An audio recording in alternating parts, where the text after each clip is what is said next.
Hello everyone, this is Shadow. Due to copyright restrictions on YouTube, I can't publish many of the audiobooks you love. That's why I've created a special paid service where you can enjoy over 300 high-quality audiobooks from platforms like Webnovel, Pocket FM, Audible, Wuxia, and more. Each novel comes as a one-time purchase, no subscriptions, no hidden fees. After payment, you'll receive full access via Telegram, along with all future updates for that novel. You'll find a wide selection of your favorite genres and titles, always in premium audio quality. Check the full list of available novels in the description. DM me now to get your favorite stories in audiobook form and start listening today.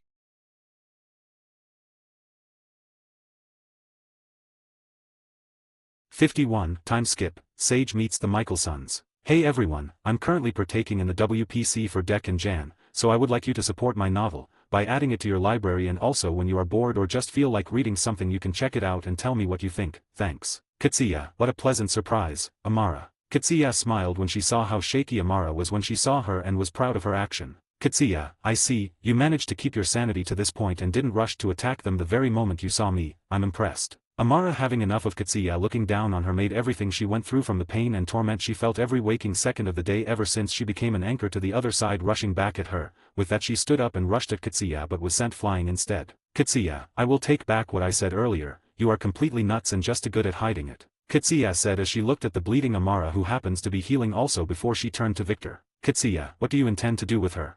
Victor, well, I just wanted to give her a proposal. You see, she has served her punishment for far too long, and I think it will be better of reliving her of her suffering by moving the anchor to something else. It is painful to living beings when someone passes through them, and I will say it again, she has suffered from your wrath for far too long. Katsuya, sigh, whatever, but you must put her into the prison world after you are done. She is still not forgiven for what she did to me, and I know my method before was cruel, but if I have the same choice back then, I would have still went with it. Victor, well, good thing you are letting go of your grudge, that's a good start. Also, you should probably go back to your student, she is trying to run away again. Victor said as he could hear Malia trying to sneak out of the window. Katsuya, oh no, she won't. Katsuya immediately went back to the room she was using to teach Malia. Victor, now back to you, you will have to be of your best behavior so that your punishment may lessen, and maybe, just maybe, I can help you reunite with your lover, but now you will have to stay in the prison world until I gather the materials needed for the anchor transference spell. Victor said as he snapped his finger and Amara disappeared into the prison world. Victor, well, you guys have done well and I am very pleased with your result, and before I forget, take this, I know you have been dying to get your hands on it, Andre, but for the love of God, don't use it on her. Victor said as he threw 2 daggers at Lexi and Andre before telling Katerina to tell them how to be able to use it, and left. Elsewhere. Are you sure with this? I can be able to get the old ones to side with me. Sage, yes, father, I am sure of that. That weapon is the only known weakness of the old ones, and they will be desperately looking for a way to eliminate any threat to them by destroying the dagger, and since you have one, you can be able to win their trust. But I can't leave the dark dimension now, as that will alert those pesky celestial court, and I don't want that now. Sage, well, you can send it to them through me. I was actually on my way to them before you summoned me. That's right, have they not suspected anything about what we are planning, and how do you manage to evade them when coming to meet up with me without them noticing? Sage just smiled at her father and stretched her hand for the dagger. The man who happened to be the father of Sage, making him the devil sigh as he knew his daughter would not let anyone on her secret. The devil, well, just do whatever will make the old ones come to our side, as they will be a crucial ally to battle against the celestial court and make them pay for what they did to your mother. The devil said as his eyes turned cold when he thought of what those hypocrites did to his beloved when he just wanted a peaceful life on the mortal plane after his banishment from the celestial court. Sage, I will, father, I will make sure of that. Sage said as she brought out her wings and flew away and back to the mortal plane. New Orleans, 1919. Throughout the years, Victor has done a lot of things. First he looked for the world's hardest material, which was the graphene. He bound it to him and used an extremely powerful spell from his omniversal codex of magic and created a special realm which can only be accessible to the supernatural beings that dies as a passageway to go to the other side, as he placed the new anchor there, and also upgraded the other side as it removes the fragile weakness of stupid witches resurrecting someone easily, and only a witch with the Michaelson blood and Bennett due to Katsuya and that with limitations can be able to resurrect someone easily from the other side. He also made it that the spirits there cannot have any influence on the land of the living unless evoked by someone. After he did that, he tossed Amara back to the prison world. Due to the fact of doing so much big spells, it put a straight on Victor, but fortunately, he heals fast. After a few months of rest, he made Nadia an enhanced original vampire, as that was what she wished for, but she was still not close to the level of the ones they themselves turned. He was getting bored of everything now and wished for the plot to start, as everything he wanted to do has already been done, well except for Malachi, which he could just create a clone to give him his blood when he is born, and then the heretics can destroy the Gemini Coven, so he was thinking of having Malia dagger him and giving the other dagger to Freya, as she was the only one who he could trust to not dagger the rest of their siblings. Victor was not worried about the plot changing, as he knew that the only way for things to change is when someone knows about what would happen and decides to change it, and the only people who knows that is him and Malia, who would not do anything to change the plot. But what was bothering him was the Vampire Diaries plot and not the originals, as he has made major changes due to him changing the history of the May casts. Well, whatever, if the TVD plot did not go as intended and got screwed, he will have the originals, as one way or another Haley and Niklaus are going to have a baby. That's what he knows. As Victor was in his thoughts, Malia Vamp speed into his room as she has something to say to him. Malia, Dad, someone that looks exactly like Scarlett Johansson with the same features as when she played as Black Widow in the Avengers is currently outside. She says she has a proposal to make. Victor immediately scanned his memories and he did not find any cameo of the Black Widow in the TVD/2 and wondered what was going on, as he knew Scarlett Johansson has a blonde hair, not red. So he stood and went out with Malia to see the rest of his family and the others looking at the supposed Scarlett Johansson. Sage, well, since you are all here, let me introduce myself. I am Sage, an earthly guardian, and things are about to hit shit. Victor, hearing that name, remembered someone also named Sage from the books and wondered if the Sage in front of him got gender bend. 52 Rhiannon versus the original family. Sage, well, since you are all here, let me introduce myself. I am Sage, an earthly guardian, and things are about to hit shit. All the people present in the room just looked at the red-haired woman in front of them with curious eyes. Sage, I know this is all sudden, me barging into your home and dropping such a bomb to you, but you have to believe what I'm about to say. The blonde guardians are coming. They coming to eradicate you from the face of the mortal plane, as the leader of the blonde guardians sees you as a disease, a plague and abomination that goes against the norm of nature, and she believes she has to stop you and cleanse the world of your filth. Sage told the Mikhaelsons of their impending doom. Silence permeated the atmosphere as the original family absorbed what Sage just said. Finn, if what you are saying is true, then why are you telling us this? Should you not make sure you join your friend to make sure she succeed in her quest? So why give us that information? What is your endgame? Finn wondered after careful thinking, as he did not understand what she will gain from all of this. Sage, well, let's just say we have a common enemy and we would love to have you on our side. Elijah, when you said we, I presume you are not talking about us, so who is or who are the we in your words? Elijah asked Sage, as he must make sure to get every ounce of information from this red hair before he decides what he will do. Sage, my father and I, we want your help in ending the Guardians and the Celestial Court. That's why he gave me this as a show of goodwill and hope to build a relationship with you, the old ones. Sage brought out a dagger and showed the original family. Cole, well, I don't know if you are mistaken about our identity, but we are not the old ones you are talking about. We go by the title, the originals, so maybe this is all a misunderstanding, but seeing that dagger with you, I will have to take back my word. Cole said after he saw Sage brought out one of the daggers his family wanted. Elijah, well, you have gotten my complete attention, but what I don't understand is why is your father and you trying to kill your own kind instead of sticking together?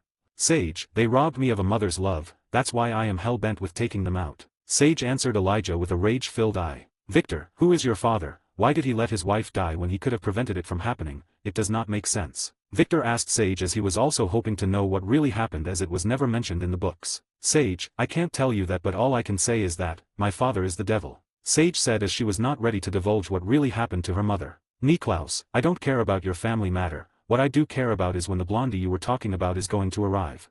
Niklaus said as he looked at Sage in her eyes, he has come to call New Orleans home after England and he is not going to let anybody ruin it. Sage, she should be here any minute from now, as she has been planning this day for a century now and slowly amassing the blonde guardians under her secretly from the dark dimension, so expect her anytime soon. Victor, what will happen if we kill your blondie friend coming for us?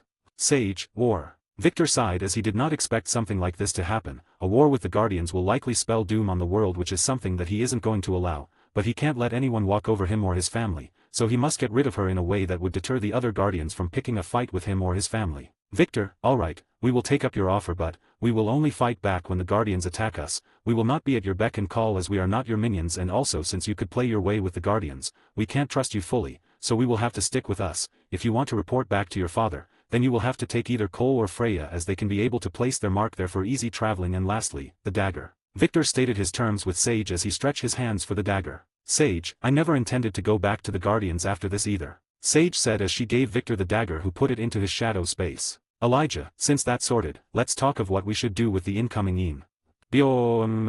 Elijah didn't finish his words when they heard a booming sound outside the abattoir. Henrik, looks like they are already here, time to stretch this old bones. Henrik said as he stretched his body and brought out a special blade made by Victor for them. Michael, you are right, boy, I was deprived of my fun a century ago, I am not going to let this one pass me by. Michael also readied his blade as he got some blondies to kill. Freya, nobody messes with my family and lives to tell another second. Freya's eyes glowed a blue light as her hands was engulfed in blue flames. Victor, seeing his family preparing for the big fight, just sighed and also got ready. Victor, mother, go to the prison world and stay there for a while as we settle things here. Esther, but I can be of help here, I have gotten pretty good over the years. Victor, I know, but you will not do anything much here as we already have everything covered here, so why don't you use this time and go have a talk with your sister? Victor told Esther as she will just be an onlooker and she won't be able to help them as it is not needed, so she should go have a talk with her sister instead. Esther did as her son said as she disappeared into the prison world. Victor, alright, let's go, we have a guardian to kill, Malia with me. Malia, finally, a fight rather than some boring magic class. Kitsia, you know I can hear you right.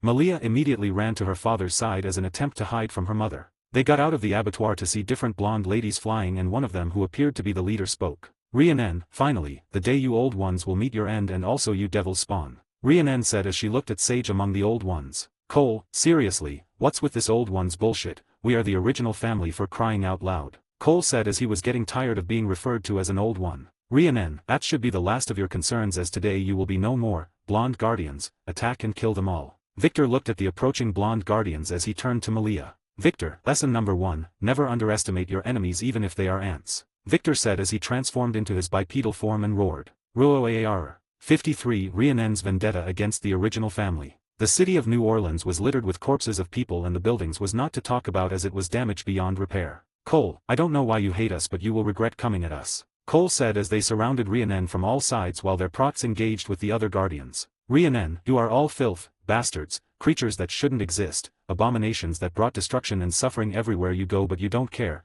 you all act ignorant of everything you did. Families were destroyed because of your existence while you live and fight for your family and always stick by your stupid family oath. Henrik, hey, always and forever is what keeps our family together, so I won't let you call it stupid. Rhiannon, well, you can all go to hell with it. Rhiannon said as she summoned lightning from the sky and engaged to the Michaelsons and Sage. They traded blows with her, and logically she was overpowered as she was outnumbered, and even they weren't, she would still lose as she was battling beings with true immortality. Rhiannon, you traitor, this all your fault. I bet they would not have any use of you when they are dying with you, that's in their nature, that's what they did with her, and I will not rest until I take every last one of them with me. Rhiannon looked at the original family with hatred as she remembered what they did to her. She used all of her full power, which caused an overload in the surrounding area as space itself began to distort. Victor, move back, she is going for a big attack. Victor said to his family and also their allies as he cast a defense barrier around them.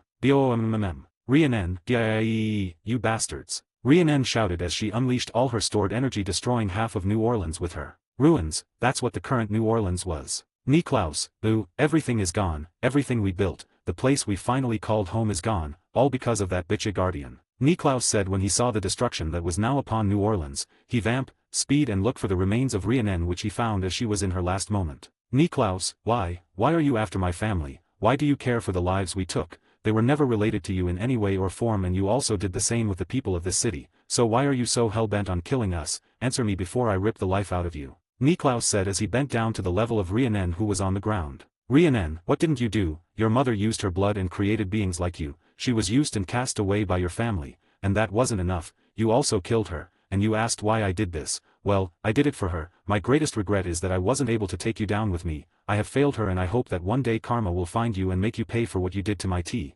Rhiannon didn't finish what she was about to say as she breathed her last. Elijah, who was she talking about? Elijah said as he held his brother up, who was still devastated at the destruction of a place he calls home. Finn, do you know something that we don't know, Sage? Sage sighed as she remembered why Rhiannon was so hell-bent on ridding the world of the old ones, something they all forgot about since nobody cared about it, but Rhiannon did, since it was something she was punished for. Sage, sigh, Rhiannon, she had a daughter born from a human, which was frowned upon by the other guardians. Henrik, wait, why did they do that? I mean, you are also a child born from a human, so why was hers different? Henrik asked as it just doesn't make sense. Sage, mine was different. I was conceived by a banished guardian and they also killed my mother as a punishment, whereas, she was still a member of the celestial court, so she received an even more severe punishment. Her daughter was stripped of her celestial heritage and was left to survive in the mortal plane, while Rhiannon was imprisoned and was unable to do anything for her child. Sage explained why hers and Rhiannon's case was different. Niklaus, I still don't understand how that got anything to do with us. Sage, you all knew her, loved her, played with her as children, even one of your underlings bears a striking resemblance to her. As soon as Sage said that, Victor instantly knew who she was talking about and looked at Katerina before looking back at Sage. Elijah, we don't have all the day to play mind games with you, as you can see our city is destroyed, so can you quickly tell us who you are talking about?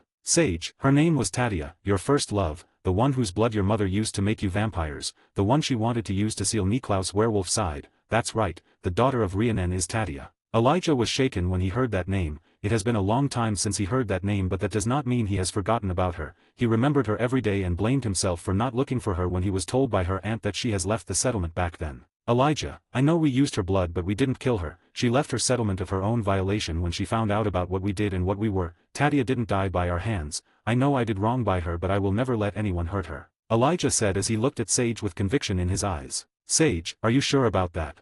Sage looked at Victor. Elijah followed her line of sight and saw that she was looking at Victor, and he had a very bad feeling swirling inside of him as he asked Victor if he knew anything. Victor, I was the one who killed Tadia. I'm sorry, brother. I thought it was the right thing to do at that time, and trust me, brother, I had no choice but to do that. Elijah, why did you do that? You knew I loved her, you knew how much she meant to me, so why did you have to go that far? Elijah asked Victor as his eyes turned red at the betrayal of his brother. Henrik, calm down, this is not the right time to against each other, we can't linger around here anymore, Henrik said as he could hear the sounds of vehicles approaching New Orleans. Elijah, stay out of this, Henrik, this between me and him, Elijah said as his true face appeared, wanting to rush at Victor, but he collapsed as his neck was broken. Freya, I don't care what happened to make you kill her, but right now, let's leave, we can settle this elsewhere, Freya said as she carried Elijah after casting a sleeping spell on him, as just snapping his neck isn't enough. The Michelson family gathered around, including their members, but some were missing. Rebecca, where is Marcel, Eric and Alex, why are they not here yet?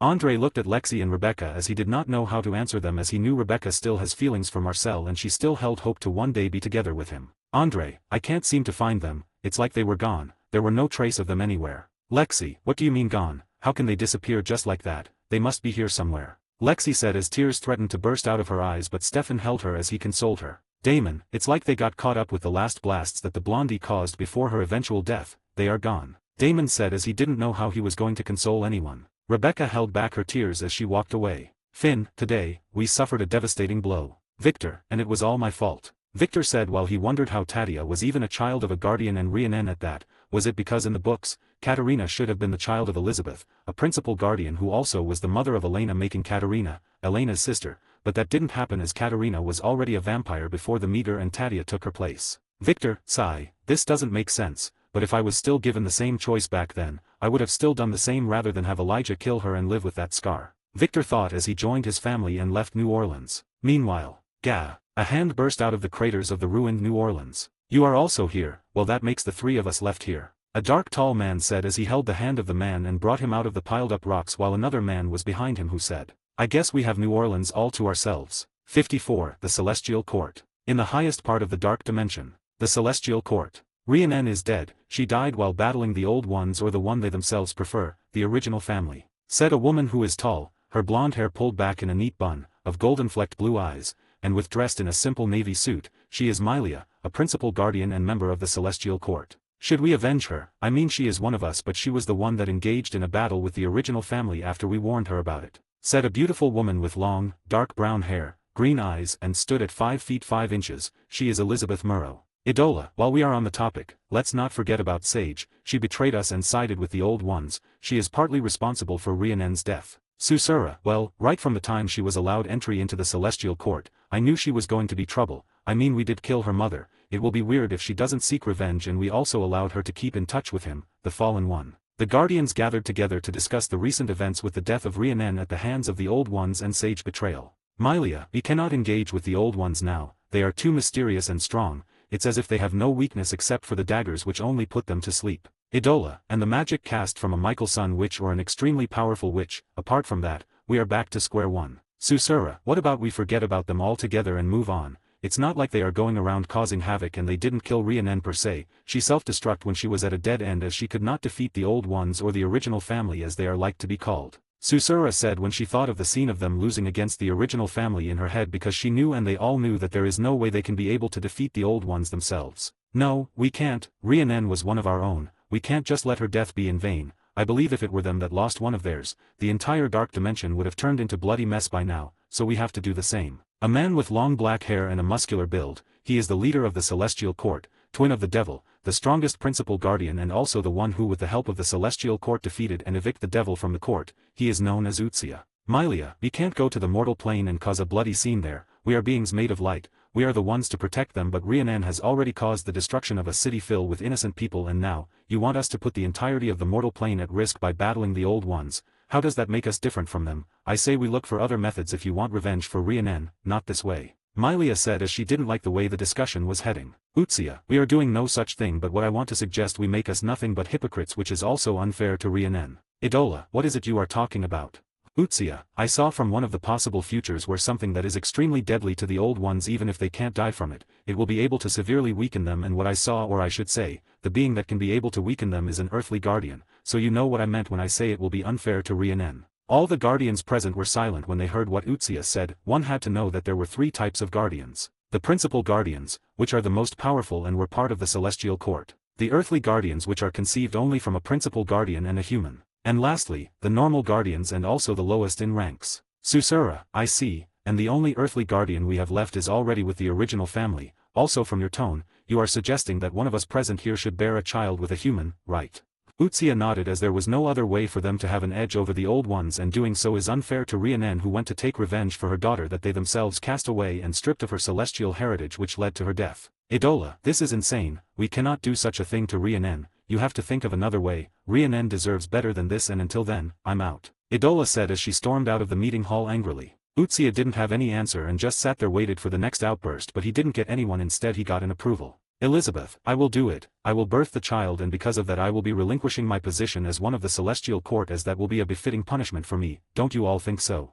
Elizabeth said as if this is the only way for them to have an edge against the old ones or the original family or whatever they call themselves. Then she is going to go for it. She will do anything to make sure Rhiannon got the revenge she deserves. Utsya, so be it. Elizabeth will bear the child, and when the child is of age, the child will be summoned and given a choice to join our ranks. Any objections? Nobody voiced out and just kept quiet, and as a result of this, Utsya called the meeting to an end. Elsewhere. Niklaus, what is wrong with my brood tap? I can't seem to access it. Damn it. Without this, I cannot get the status of either of those three. This is troublesome. Cole, the entire system is going offline. It say it is going to some updating a D, and it will probably take a few years or so. Cole said as he too looked at his system after Niklaus complained about his. The original family had left New Orleans and currently in Chicago, where they decided to stay for a few years. Victor knew that that system updating thing was a bullshit from God, as he even went as far as covering the presence of Eric, Alex and Marcel so that they can stay in New Orleans like in the series, and he did not want them to know from their system, so he just did that. Victor, well, let's see how things are going to turn out now.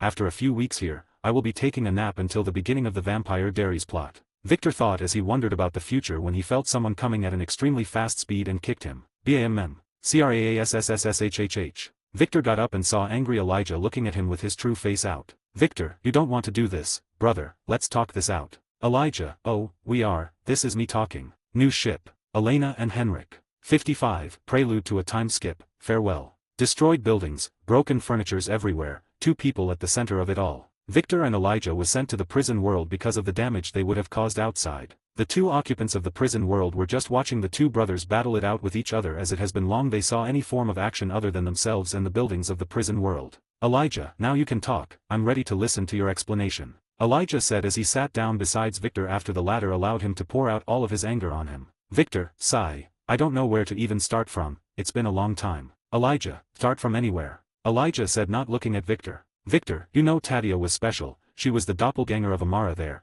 the first immortal, and as a result, her blood was a very important ingredient in turning us into vampires and also to seal Klaus and I werewolf sides, which at the time, so I had to take her out of the equation, but I did not know Mother had kept some of her blood away. If I had known, I would have spared her, believe me brother. Of course that was a lie. He would have still killed her, as it is better for her to die by his hands rather than Elijah's, who would suffer for it and create a red door. Elijah, you could have taken her out of the settlement, you could have come up to different methods to take her out of the equation, but you choose to kill her. You have no excuse brother. I can't look at your face right now. Elijah got up and walked away from Victor to grieve the woman whom he thought fled the settlement when she found out that he and his family had become monsters, but she was dead all those times. Victor, sigh. He is right though. I could have gone for a different method rather than killing her. I could have just compelled her to go to France at that time and wait there, then none of this mess would have happened, and to trigger my werewolf genes, I would have just killed a random stranger somewhere else. Dahlia, well, it is too late to regret now. I guess betrayal do run in the family, nephew. Victor looked at Amara and Dahlia, who came to his side. Victor, yeah, and you are here to advise me. heh, I never took you for that type of person, no offense but, that's true. Dahlia, none taken, I don't even see myself as one, but all I have to say, don't go down the same road Esther and I followed, it will not end well, that I'll tell you. Victor nodded as he looked at Elijah's back. Amara, she is right, I have always admired the closeness of your family from the little time I spent outside, and seeing you both at each other's neck was a surprise. Victor stood up and thanked the two women and wanted to leave the prison world but was stopped by Amara. Amara, wait, while you are out there, can you help me pass a message to Katsia? I would like to speak to her, thank you. Victor disappeared after Amara said that and left the prison world. Back at Chicago. Victor appeared in the living room to see the others present looking at him. Niklaus, are you back from your little rumble with Elijah? Niklaus asked Victor as he handed him a glass of bourbon. Victor, yeah, he is still a little bit upset but he will get over it soon, he is Elijah after all. Victor said after he took a sip of the bourbon and continued. Victor, this is the right time to say this, actually I will be daggering myself after Elijah comes back, and before you say anything, no, this is not me giving myself a punishment over what I did to Elijah, I have already thought about this before the truth came to light, so that's it, anyone want to say anything? Victor asked the rest of the family but did not get any reply, so he continued. Victor, if you want to have a conversation with me during my nap, you know what to do. Victor smiled as he said that before he looked at his creed members, Freya and Katsia. Victor, well, I will be giving you all a vacation when I am asleep, you all deserve it, and Lexi, we are sorry for your brother but you have to remain strong, I will see what I can do to help with the resurrection of your brother and the other two. Victor looked at Lexi and said before he sent a telepathic message to Malia. Victor, you know what to do, right? Don't let any of them go to New Orleans, especially Lexi, and you will have to give my blood to Malachi when the time is right, take Princess, I love you 3000. Victor smiled at her as tears poured out of her eyes as she speed out of the room. Victor, hey, I'm sorry, I am leaving you all by yourself, I just want a little nap from all the craziness, you know, don't worry, I will keep in touch once in a while, and oh, before I forget, Amara wanted to have a talk with. Victor said to Katsia. Katsia, who said you are leaving whom behind? I'm joining you after I have my talk with Amara, I also want to escape the craziness. Katsia said as she smiled at Victor before she went into the prison world. Victor called Sage personally and went outside. Outside. Victor, is there a way to revive Tadia? I'm asking this because she is a guardian or whatever you call yourselves, and I have never resurrected someone who is not on the other side, so I want your help with that. Victor wanted to rectify his mistake to Elijah before he daggered himself. Sage, I'm sorry to say this but there is no way you would be able to do that, you see, we guardians are beings made of light, well for me partially a being of light due to my birth, so I cannot help you there, the only ones who could help you with what you are looking for is my father and his brother whom are out of reach for now. Hearing that, Victor sighed as he did not find a solution for Tadia, even forgetting the fact that Sage said something about the devil having a brother. Victor, sigh, I guess this is it, I will just have to bear his anger for a very long time. Sage, you are immortals, he have a pretty long time to get over her and one day he will have someone to love again. Victor, that he will. Victor said as he remembered Haley before he walked away and returned to the living room. A few weeks later, all the Michelson gathered in a room where coffins with the initial M was imprinted on it. Niklaus, I would have loved to join you on your little nap but I still have the world to see, as new things pops out every time. Niklaus said as he wanted to lighten up the foul mood. Elijah walked forward as he looked at Victor and stood beside him in a coffin. Elijah, we still have a lot to talk about, perhaps we can catch while asleep, what do you say, brother? Victor, I would love that but, you know a certain crazy witch would not like it. Victor smiled as he looked at Elijah before looking at Katsia. Elijah, I will give you your privacy when you need it. Victor nodded as he told his farewell to the rest of his family before Freya took 2 daggers and daggered Elijah and Victor while Katsia, who linked herself to Victor, fell asleep as soon as Victor desiccated completely. The family placed them inside the coffin and closed the door to the room. A few moments later, Malia held onto a blood vial that her father kept for her as she thought. Malia, sigh, now I have to keep an eye out for that psychopath called Kai, well I can have my fun with him a little since he likes having fun with others. 56, Prelude to the Plot, Malachi. Hey everyone, I'm currently partaking in the WPC for Dec and Jan, so I would like you to support my novel, by adding it to your library, and also when you are bored or just feel like reading something you can check it out and tell me what you think, thanks. May 9, 1994, Gemini Coven. Phasmatos infero esseri gratis, disajustos vam, mas pro je ta sute, victimas veris. Phasmatos tribum, niha su exilum, disajustos vam, mas pro je ta sute. Levum, mina sute, disajustos vam, mas pro je ta sute, phasmatos veris. Phase matos tribum, mas pro tes unum. Victas ex melum, phasmatos venum. Mas pro je ta sute. A group of 6 people held hands together as they chanted a spell that caused a large storm and an inferno as well as inflicting pain to the surrounding people. The 6 people were the heretics Cole had turned back then. They are currently attacking the Gemini Coven together with Malia, who also came of Malachi Parker. Screams filled everywhere and smokes could be seen as the heretics didn't hold back and went full power on the Coven. Malia vamp, speed. As she searched for Josette and Malachi, she wanted to save Joe because of the two twins and legacies, and she was in a good mood, so she decided to do a good deed today. It didn't take long for her to see both Malachi and Joe together, who were also screaming in pain. She approached Joe first and cast a spell that relieved her of the magic effect of the heretics. "Joe, who are you? Why are you attacking our coven? We never offended you in any way, so why are you doing this?" Joe asked as she readied herself for a clash with the stranger before her. "Malia, hold your horse there, young lady. I'm not the one attacking you, and if I wanted to have a fight with you, you would have been dead by now, so feel relaxed, and also that's not the way to say thank you to someone who is saving your life. I'm just saying in case of next time when someone might save you, as your thanks means nothing to me. Now onto why I am truly here." Malia looked at the screaming Malachi and smiled as she also freed him. "Malachi, who are you? You are brimming with so much magical power, it is intoxicating," Malachi said as he raised his hands towards Malia, only to be kicked aside. "Malia, what is wrong with you Parkers? One is ungrateful and the other one is a power-hungry psychopath," Malia said as she looked at Malachi, who is coughing up blood. "Malachi, ha ha ha, I like you already. I can't wait to have you crying in pain while I siphon all those magic from you." Malachi had a maniac grin on his face as he said that. "Malia, I knew this would happen, and to say I am thrilled to kick your ass would be an understatement," Malia said as to Malachi, but paused as she turned to look at Joe and told her to leave. "Joe, I can't leave, not without my family," Joe said as she wanted to run away to go look for the rest of her family that survived the onslaught of Malachi, but Malia appeared before her. "Malia, I did not intend to do this, but leave," Malia said as she compelled Joe to leave the premises. Joe complied as she left without any protest from her. "Malachi, who are you really, to be able to compel a witch so easily? You are not our everyday vampire, are you?" Malachi, seeing how Malia easily compelled his twin sister, asked. "Malia, well, I would have loved to indulge you, but we still have some unfinished business to attend to, or have you forgotten?" Malia said as she transformed into her partial were coyote form and looked at Malachi, who was already having second thought to engage her in battle. "Malachi, actually, forget what I said to you before, I was not thinking straight, that's all." Malia, well, I am already in the mood, so your opinion doesn't count, Malia said as she lunged at Malachi and punched the living daylight out of him. "Malia, since you are going to die anyway, might as well torture you." "Malachi, you are one hell of a psychopath, and that means a lot coming from me, but I still don't know why you are trying to kill me, but seeing as you have no intention to, then I won't bother to ask," Malachi said while trying to run away from Malia. "Malia, come on, you can't run away from me, it is inevitable, and I don't want to bore you with the details of why I am trying to kill you, but I just want to treat you with your specialty before killing you off," Malia said as she rushed at him again and caught him and continued. "Malia, now let the party begin," Malia said as she fed him her father's blood before proceeded to an hellish torture. A few hours of torturing. Malia sat down on a chair as the heretics walked into the room with a battered and bruised Joshua Parker, the current leader of the Gemini Coven. "Joshua, why are you targeting my coven? We have never wronged you anyway, so why cause so much destruction?" Malia raised a brow at Joshua before she turned to look at the heretics. "Malia, why didn't you explain your reason for doing all this to him? That was the first thing you should have done, stating your reason for attacking the coven, how they threw you away because of your different magical nature, how they treated you like plagues, you know, stuffs like that. Well, it is too late now for an explanation," Malia said as she sighed at the heretics for not following a normal script. The heretics didn't answer and just left to finish up the rest of the coven members. It didn't take long for Malachi to wake up and saw the scene before with his bruised up father, which he now found appetizing. "Malachi, what have you done to me?"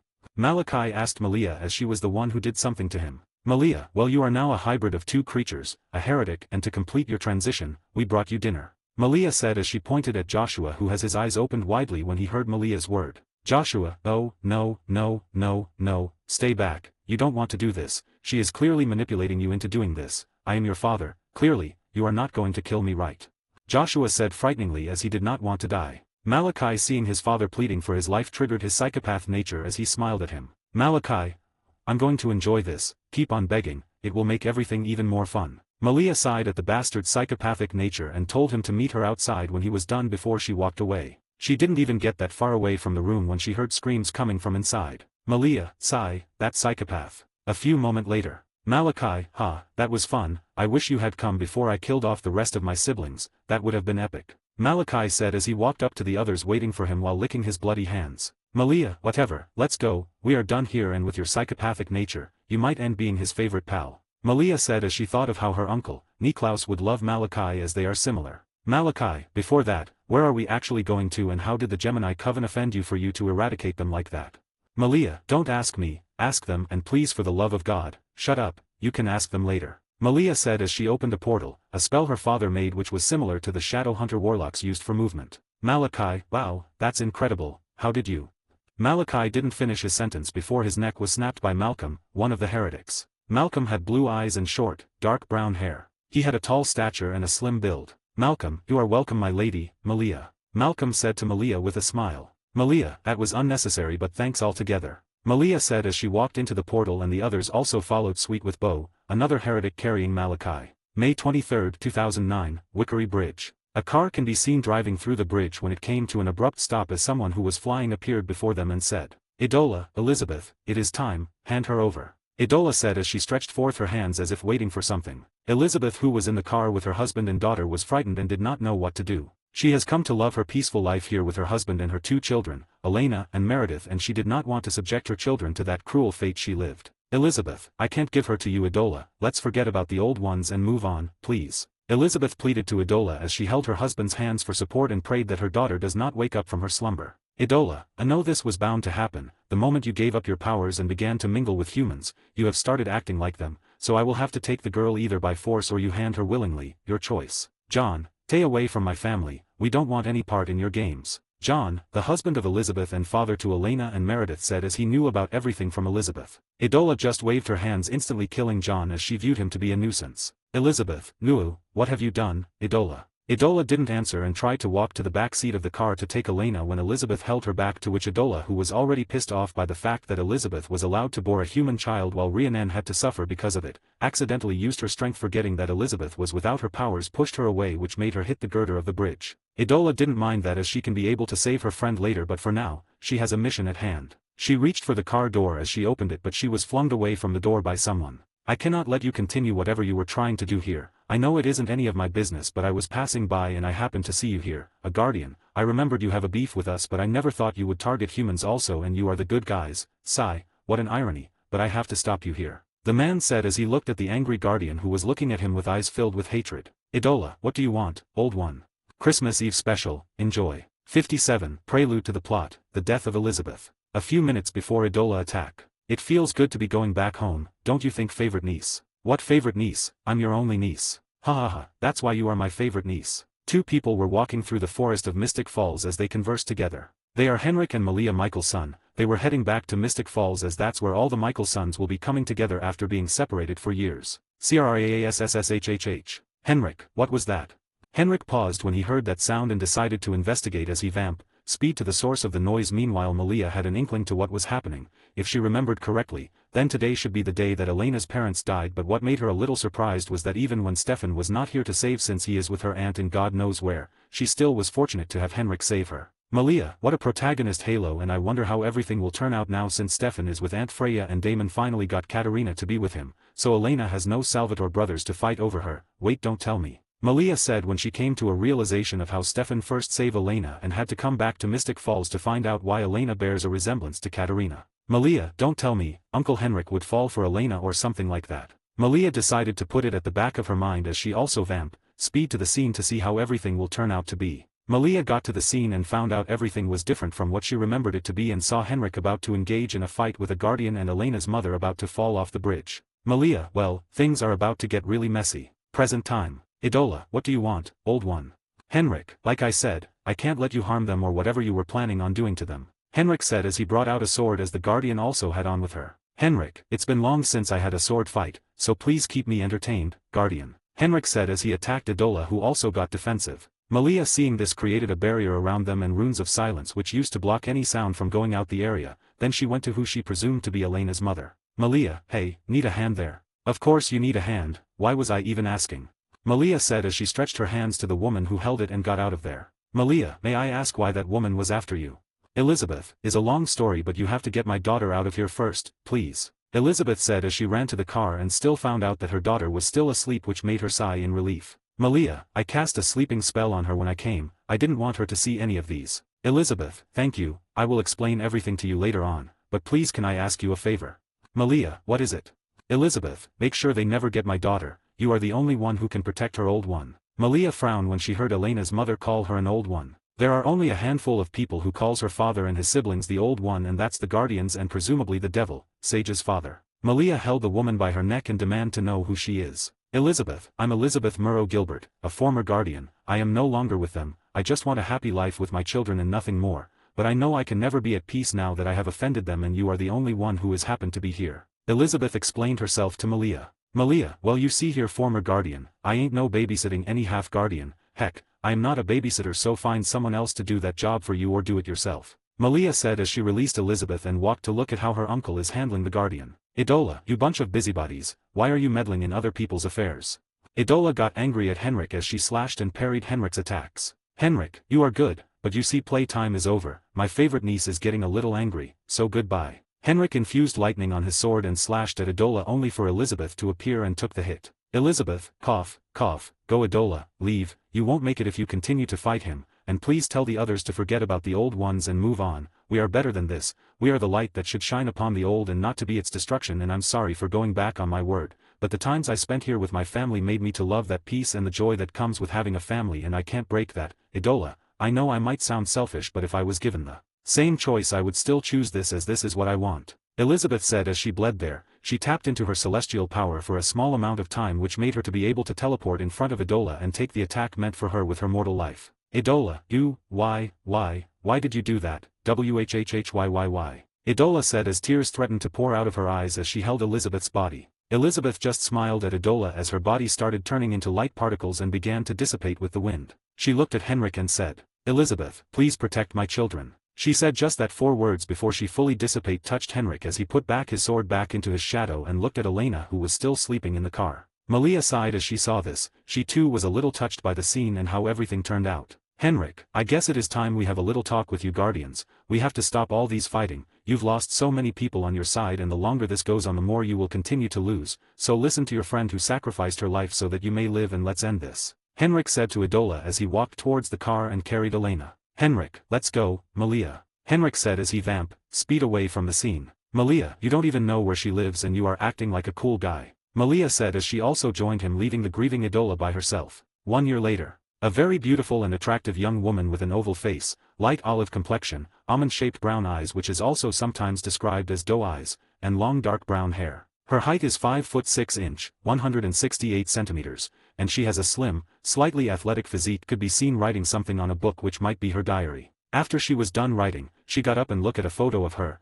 little sister and her parents on her bookshelf. She is Elena, the survivor of an accident which took the life of her parents last year or so that they were made to believe. She was interrupted out of her thought when a girl with similar features like her came into the room. She is Margaret Gilbert, Elena's younger sister. Margaret, hey, Uncle Grayson is waiting for us with Jeremy, come on and stop your little daydreaming. Elena, all right, let's go. Elena held her sister's hands and walked out of the door while thinking in her mind. Elena, I must make sure to make it through today like I practiced. End of Volume 1. 58 A New Beginning. So Grams is telling me I'm psychic, our ancestors were from Salem, witches and all that, I know, crazy, but she's going on and on about it and I'm like, put this woman in a home already. But I started thinking, I predicted Obama and I predicted Heath Ledger and I still think Florida will break off and turn into a little resort island. A very beautiful and attractive young woman. She is rather exotic and has an ethereal beauty with an air of feminine mystery was talking to a not attentive Elena who decided to join her to school since she also has her own car. She is Bonnie Bennett, a high schooler and a best friend to Elena. Bonnie, Elena, back in the car. Bonnie seeing Elena not paying attention to her decided to call her out on it. Elena, I did it again, didn't I? I'm sorry, Bonnie, you were telling me that. Bonnie, that I'm psychic now. Bonnie told Elena once again. Elena, right, okay, then predict something about me. Bonnie, sigh, I see. Bonnie didn't get to finish her sentence when a black bird flew and hit her windshield which caused her to lose control of the wheel momentarily. Bonnie, what was that? Oh, my God, Elena, are you okay?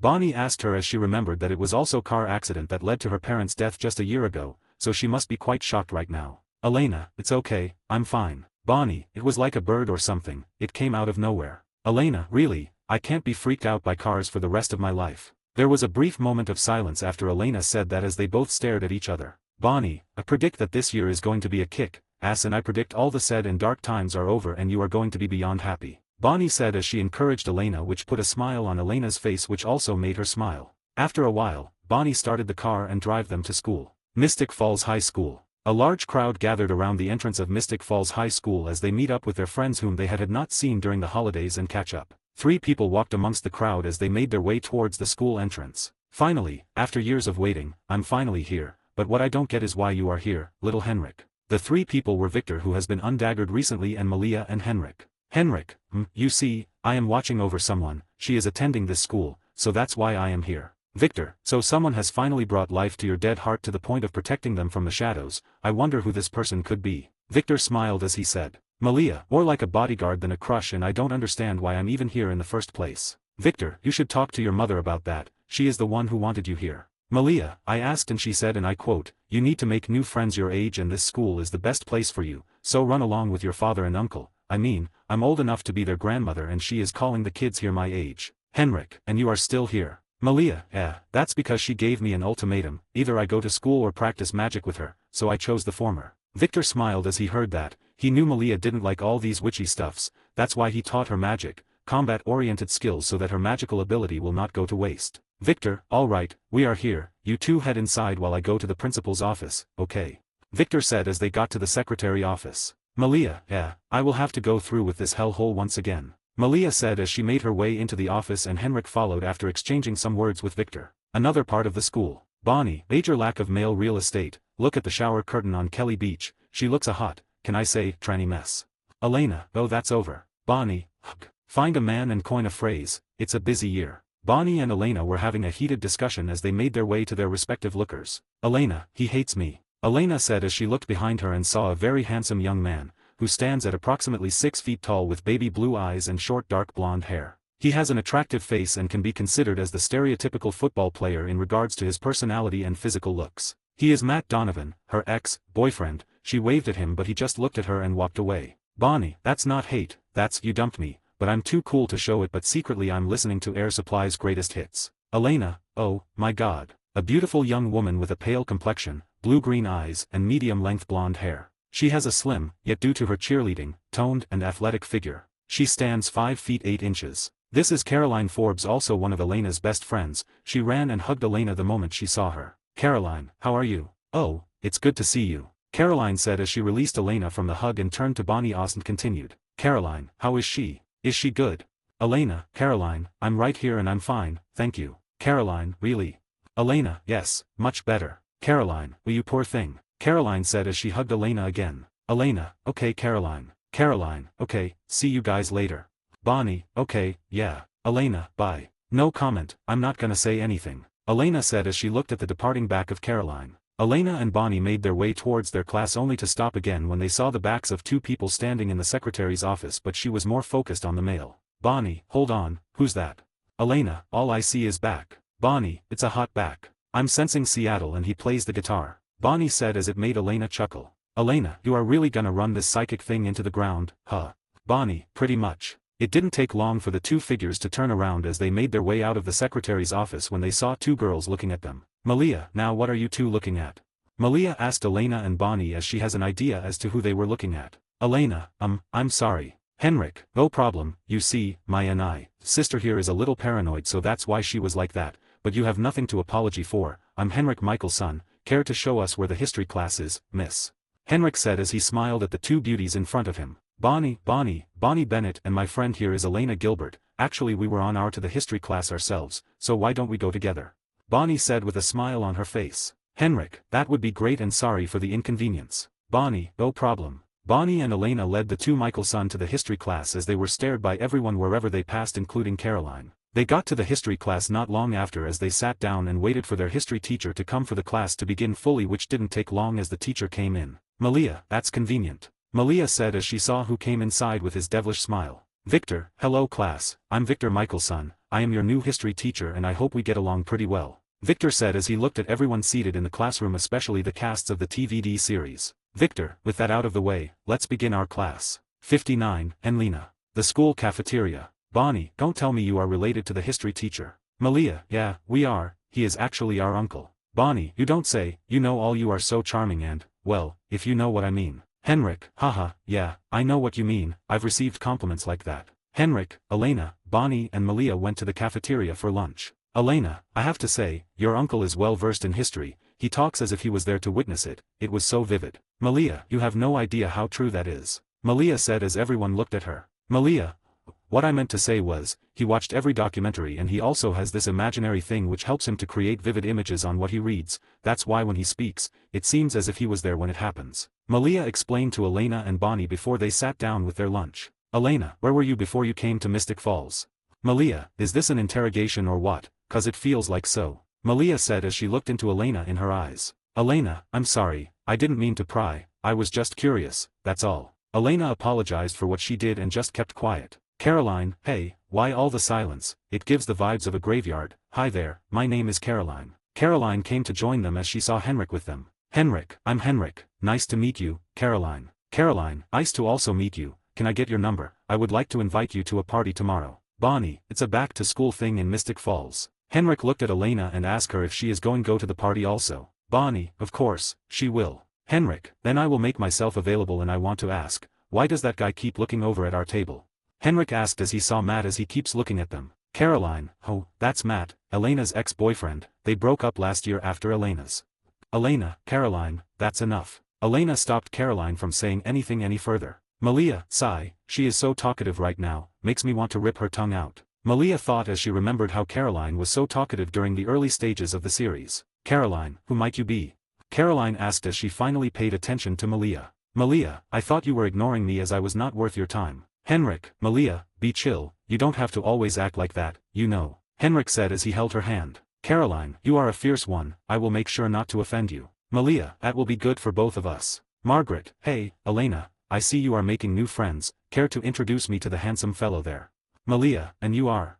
Malia asked the newly arrived individual as she was not one of the cast of the series and not also a side character. She saw her with a handsome young man, standing at 6 foot tall, he has a well-built form and possesses dark brown hair and eyes to match, who she knew to be Jeremy. Elena, that's Margaret, my younger sister and that's Jeremy, my cousin. Malia, well, that's new. Malia said as she went back to her lunch ignoring the stares on her. Ryan. Henrik, I guess that's the end of our lunch break, and I'm Henrik by the way. Henrik said to Margaret before they left to their next class. A few hours later. Henrik, see you tomorrow then. Bonnie and Elena, bye. Henrik said goodbye to the girls as they left for their homes. Victor, you are getting pretty popular with the girls, little Henrik, don't go breaking their hearts when you have to choose among them. Victor said as he came out of the school entrance. Victor, so, which of them do you fancy, brother? Malia, she goes by the name Elena, but I have also seen the way he looked at that Bonnie girl. Victor, oh, that was unexpected, well, just know you can either have one or none at all, so you have to choose one and forget the other before things get serious, that's my advice and I will also advise you to go to Mystic Falls Cemetery. Victor said as he and Malia left Henrik who was in thought of what his brother said before making his way towards the graveyard. Victor, so how did you find school life once again, princes? Malia, how should I say this, I find it annoying when bunch of teenagers keep staring at me as if I was some kind of meal or something, but all in all, I find it a little nostalgic as he reminded of the pack, especially when I was with the main characters. Malia narrated how her day went to her father. Victor, you will get used to it, just give a few more weeks, and as for those teenagers, well, you could have fun with them tonight. Victor smiled and said to Malia who also smiled at what he said. Mystic Falls Cemetery. Elena could be seen sitting in front of her parents' grave as she was writing something on her diary. Elena, well, today went pretty well, and I also made new friends and they seem pretty nice, so Mom, Dad, I want you to know I'm living the life you would have wanted me to live if you were alive right now. Elena said as she stood up and wanted to leave when a strange crow flew and landed on her parents' grave and started making noise. Elena seeing this tried to chase the bird away which was successful or so she thought as when she looked back, she saw the same crow and the entire cemetery became foggy. Elena, what's this, what's going on here, is there anyone playing tricks here? Elena asked but no one answered her which made her further frightened as she ran out of the graveyard which caused her to trip and fall. Henrik, hey, are you alright? Elena saw Henrik as he walked towards her. Elena, were you following me all these time? Henrik, no, I was just out here for the peace and quietness, when I happened to hear someone running which brought me here, is everything okay?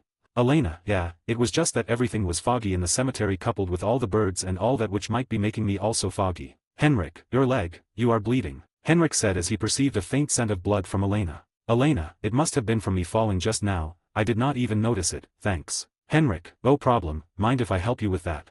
Elena, I'll appreciate. Henrik got down as he began helping Elena dressing her wound. Henrik, that's done, can you go home alone, I don't know what's happening but you are clearly on edge right now. Elena, though, I can manage, I don't want inconvenience you any more than I should. Henrik, I insist, come on, I will walk you home. Henrik said as he smiled at Elena and stretched his hand to her. Elena, thank you. Elena said as she held his hands also. They left the cemetery together. Inside the cemetery, a man donning on a black suit with an aura of nobility stood there as he watched both Henrik and Elena leave the cemetery with a smile. He is Elijah Michael's son, the noble one. Elijah, I guess it runs in the family. he said as he speed out of the cemetery. Please support my novel, I just need a total of 500 collection to appear in the top 10 of the rankings, please I will appreciate your support, thanks. 60. Reunion. Henrik, I saw what you did back there, brother. Elijah, I saw out looking for a meal when I happened to chance upon her, another one who looked just like Tatia, so I was intrigued and wanted to have a little fun with her, nothing personal. Henrik and Elijah were seated at the courtyard of their residence. Henrik, Tatia, when will you get over her, brother, it has been a long time since she died. Elijah, killed, that's what you should say and I have already moved on from her, it's just that knowing there are 3 more people out there with the same face is just bringing back memories, you know, and I will tell you this from my experience, if you like the girl, make sure to do well by her, don't make the same mistake I made by not being there for Tatia. Elijah said to his brother as he looked to the sky. Henrik, thanks for the advice, brother. Elijah, no problem. Henrik and Elijah continued stargazing when they felt a familiar presence. Elijah, you sure took your time, brother and also sister. Elijah said as he felt another presence. Finn, what can I say, Freya held us up on our way back home, all those witchy stuffs, so how are you brother, how was life in the coffin? Finn said as he also laid besides them. Freya, I didn't ask you to wait for me or anything, you know the way to Mystic Falls and yet you still decided to wait for me, so how is that my fault? Finn, you are our transportation, sister, it's easier if you teleported us here. Finn said to Freya who stood beside a tree as she looked at her brothers. Henrik, it feels good to be together once again. Elijah, I wouldn't call it that, brother. Where are the others, were they not with you? Freya, nah, mom and dad, went on a trip themselves, Niklaus and Malachi became best buds and decided to go have some little fun while Rebecca and Cole went their separate ways, so it might take a longer time for them to arrive. Elijah, and who is this Malachi person? Henrik, someone Malia brought back after she went to destroy a coven, he is a real psychopath who caught the eyes of Niklaus. Victor, I was the one who gave Malia my blood to give to him, I took a liking to him, when I saw him in one of my vision, so I sent Malia to him before I went to sleep. Victor explained as he also came to the courtyard alongside his wife, Kitsia and daughter, Malia and also Amara. Freya, it's been a long time my friend, how was your rest? Kitsia, it was pleasant. Kitsia gave a simple reply as she hugged Freya who hugged her back. Finn, I see you have already blended with the era brother. Victor, what can I say, I'm a fast learner. Finn, we are all fast learners, brother, so what have you been up to? Victor, well, I became a teacher at the Mystic Falls High School and Henrik and Malia are also students there, you could join us if you want. Finn, I'll pass, I rather focus on something else. Victor, suit yourself, what about Sage, why have I not seen her yet? Freya, Sage is taking care of some loose ends, she created an organization of supernatural creatures that hunts other supernatural creatures who break the code she set for them. Victor nodded his head at that, even he also had that idea for a while but he discarded it as it will be time-consuming and stressful. Victor, what is the name of this organization she created? Finn, she hasn't came up with a name yet, she has a lack of naming sense. Malia, I told her to name it Shield, but she said that she is going to take it into consideration. Malia said as she smiled knowing that since her father is here, he will also show that name. Victor, I think that name fits, since she created it with an intention to hide the supernatural world from the mundane world, Shield is an appropriate name for it. Victor also agreed with Malia not because of what he said earlier but because it was Sage who started the organization and she has the appearance of the Black Widow from the Avengers movies, so that was a good name for it. Freya, when she gets here you tell her that and also can you help Finn here with her, he likes her but he is being, you know, Finn. Freya said as she thought about how Finn looks at Sage from time to time but never for once did he tell her how he feels about her. Victor, not a problem, I will make sure to say only good things. Victor smiled as he said that. Elijah, since that's past, can we talk about the other person in the room with us? Elijah said as he looked at Amara who was also looking at all of them. Freya, yeah, have you forgiven her, Kitsia? Kitsia, yes, I have a family that I have always wanted, so I see no reason to hold on to a grudge of 2,000 years ago, and besides, she has promised to serve me for the rest of her immortal life. Kitsia smiled as she held Victor's hand. Malia, knowing you mother, you have a failsafe against her, you still have trust issue, unless when it comes to dad. Kitsia, hey go to bed, the adults are talking. They all laughed at that before Victor said. Victor, since you are going to have her around, you should do something about her face, we don't want her running into her doppelganger. Kitsia, about that, I thought Katerina had already seen her, so that's not going to be a problem. Kitsia said but everyone just looked at her and she wondered why before it hits her. Kitsia, don't tell me there's another one. Malia, there is, she goes by the name, Elena, Uncle Henrik here has taken a liking to her. Malia told her mother what's up. Kitsia, sigh, then I will just use a transformation spell on her and I will be finding a way to get rid of that doppelganger effect, we don't want any more of that face around. Victor, actually, there is a way, we will have to kill her, that's the only way to get rid of the doppelganger effect. Kitsia, which means I will have to create the cure again, easy, I will just need a few days to get it ready. Kitsia said as she left the courtyard to get her ingredients ready. Victor, you remembered my promise to you, right? Victor said as he looked at Amara. Amara, yes, I remembered. Victor, good, after she is done with the cure, we are going to kill you and bring you back as an immortal alongside your lover, you deserve some happiness. Amara, thank you. Amara thanked Victor as she also left the courtyard. Elijah, this family is so complicated after just a few years of napping. Victor, that's who we are, brother, we are the Michelson. Please support my novel, I just need a total of 500 collection to appear in the top 10 of the rankings, please I will appreciate your support, thanks. Please add the book to your library, I will really appreciate. 61, Stupid Vampire. Malia, this is what I love about coming to school, don't you think, Henrik? Henrik, I don't know, why isn't she here yet?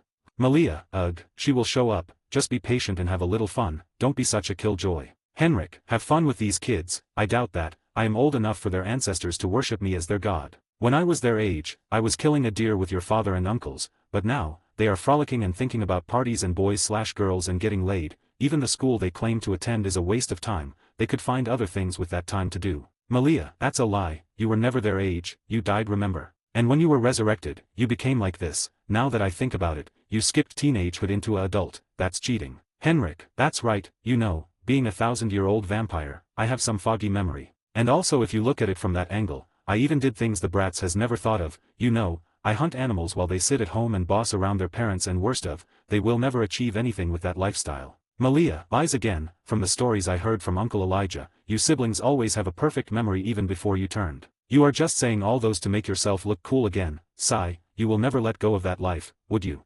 Henrik, what? All those things were true, your Uncle Elijah is just demeaning me to look like an ideal uncle, let me tell you a secret about him.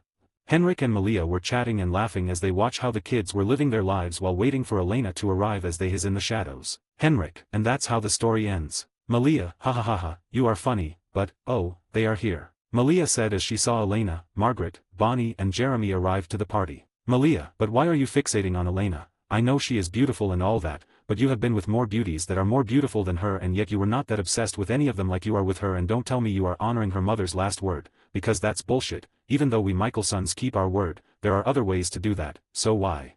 Henrik looked at Malia and sighed as he didn't know how he was going to explain this to her. Malia, well, forget it, I won't pressure you to tell me anything, you can take your time. Malia said as she walked out of Henrik's shadow concealment range into the party. Henrik also cancelled it and joined her as they made their way towards the group of four but someone got to Henrik first. Caroline, I thought you would not show up, but here you are, I was waiting for you for a long time. Caroline ran up to Henrik when she saw him and Malia arrive. Henrik turned to look at Malia for help but found out that, she was already gone leaving him alone with Caroline. Henrik, hey, hello Caroline, you look wonderful this evening. Caroline, oh, thank you, you are not looking bad yourself. Henrik just smiled at her and told her that he has to meet up with Malia before walking away leaving Caroline dejected. Caroline, they all always do that, even when I try my best to win them over to my side, it just doesn't work, but she does not even put any effort, but she gets everything I have ever wanted. Caroline said as she looked at Elena who was all smiles and Henrik who was approaching her. Maybe you aren't trying enough. A voice said behind Caroline as she instinctively turned to see you sneaked up behind her and found a attractive young-looking man. Caroline, who are you? Huh, that's the first thing you do when someone sneak up on you like that. That's not a nice survival skill, is it? Caroline, well, I don't know who you are, but what I do know is that we are in the middle of a party and if you do not know what a party is, then let me tell you, a party is where large group of people come together to have fun, so I'll ask again, who are you? The young man smiled at Caroline's brave attitude. I'm Vlad, I was just coming into Mystic Falls when I heard a noise in this direction and decided to check it out, but I could not help but notice you staring at the young lady over there, is she an enemy of yours? Vlad, the young attractive man asks Caroline what's up with her and Elena. Caroline, oh, that's my best friend, I have no beef with, I'm just a little jealous of how she always ends up with the good stuffs even when she is not putting any effort to get it, that's all, there is nothing wrong. Now if you would excuse me. Caroline left Vlad alone who just chuckled at her antics. Vlad, she is one cute one. Vlad said before he turned to the party and began to look around as if he was looking for something or someone. Margaret, you know, I was kind of wondering, between the both of you, who is older? Margaret, the younger sister of Elena asked both Henrik and Malia as she was curious about them. Henrik, that would be me, I am older than her with a minute. Bonnie, wow, so you are twins, I never thought of that, I always wish I had a twin sibling. Malia, there is nothing good about it, but if you really want to have one, there is nothing magic cannot fix. Bonnie raised an eyebrow at Malia when she heard of the word magic as that has been what she was hearing lately from her gramps. Bonnie, what do you know about magic, is it real? Henrik, of course not, she is just talking about a magic tricks my uncle used to teach us from time to time when he came around, there is no such thing as magic. Henrik immediately said to throw Bonnie off. Bonnie, oh, for a second there, I was like, whoa, if magic is real, then vampires are also real. Malia, you have no idea how that would be true, I mean we live in a world where anything might be possible. Elena, but that is beyond possible, that only appear in movies and novels. Malia, whatever, you say, I'm gonna go get drunk somewhere. Malia walked away from the group as she made her way towards the bar. Margaret, aren't you going after her? Henrik, nah, she will be fine, she has a high tolerance for alcohol. Margaret nodded after that and went to catch up with her friends while Bonnie decided to give Henrik and Elena some alone time. Henrik, hey, Elena, hey. They didn't even get enough time to have a decent conversation when they heard someone scream. Elena, what was that? Elena asked as she and the others ran to the source of the noise. Henrik, when I was about to have a conversation with her, a stupid vampire had to ruin it. Hope you like it. Also, I will be updating less, since I want to focus on my novels for now and work towards getting a contract, so please bear with me for a while, thank you. 62 Elena meets the Michaelsons. Caroline, I'm confused, are you a psychic or clairvoyant? Bonnie, technically, Graham says I'm a witch, my ancestors were these really cool Salem witch chicks or something. Grams tried to explain it but she was looped on the liquor, so I kinda tuned out. Crazy family, yes, witches, I don't think so. Caroline, yeah, feel free to conjure up the number of that guy from last night. Bonnie, I didn't see him, you did. Why didn't you just talk to him? Caroline, we did talk for a bit, but I left him standing there all by himself, I don't know what came over me then. Malia, what are you two talking about? Caroline and Bonnie were walking through the hallway and having a conversation when Malia sneaked up behind them. Caroline, geez, you scared me there, why are you here? I thought you would be with Henrik like a lap dog or something. Caroline sat as every time you see Henrik, there is Malia, she did not understand why she is following him like a pet dog. Malia looked at Caroline and beamed a smile at her before she said, Malia, you shouldn't have said that, you might not know what will happen. Caroline and Bonnie felt chill when they looked at Malia's crazy smile. Bonnie, I think we are going off track here, can we all calm down? Bonnie said trying to defuse the situation. Malia, I'm cool, she is the one who needs to grow up and I can help with that. Caroline, how are you going to do that? Malia hearing Caroline's provocation slowly walked up to her but she stopped when she sensed someone looking at their direction. She turned to see a young attractive man looking at her and the rest of the girls. Malia, hey, what are you looking at? The other girls turned to look at who Malia was talking to. Caroline, Vlad, you are here, that's a surprise, I thought you were just passing through town. Vlad, I said I was coming into Mystic Falls, when I decided to stop by at the party, also a friend of yours. Vlad asks as he saw the way Malia was looking at him intensely like she is going to rip him apart. Caroline, yeah, but we aren't that particularly close, so why are you here at the school? Vlad, nothing, I was thinking of enrolling here, I kind of like the town. Caroline, oh, that's nice, I would have liked to join you, but I have to go with my friends here, see you later. Vlad, sure. Caroline happily waved at Vlad before going off with Bonnie and Malia to join the rest of their friends. Bonnie, you still didn't ask for his number. Caroline, shit, I totally forgot again, well there is next time. Later that day, Matt and Elena were walking together as they talked about what happened last night to his sister. Matt, they are keeping her overnight, but she should be able to come home tomorrow. Elena, that's good news. Matt, yeah. Elena, did you get in touch with your mom? Matt, called and left a message, she's in Virginia Beach with her boyfriend, so we'll see how long it will take her to come rushing home. Elena, Vicky's lucky that she's okay. Matt, I know, and now there's talk of some missing campers. Curious, Elena asked Matt what might have attacked his sister as she keeps getting news of people being attacked by some unknown animal or something. Matt, she said it was a vampire. Elena, what?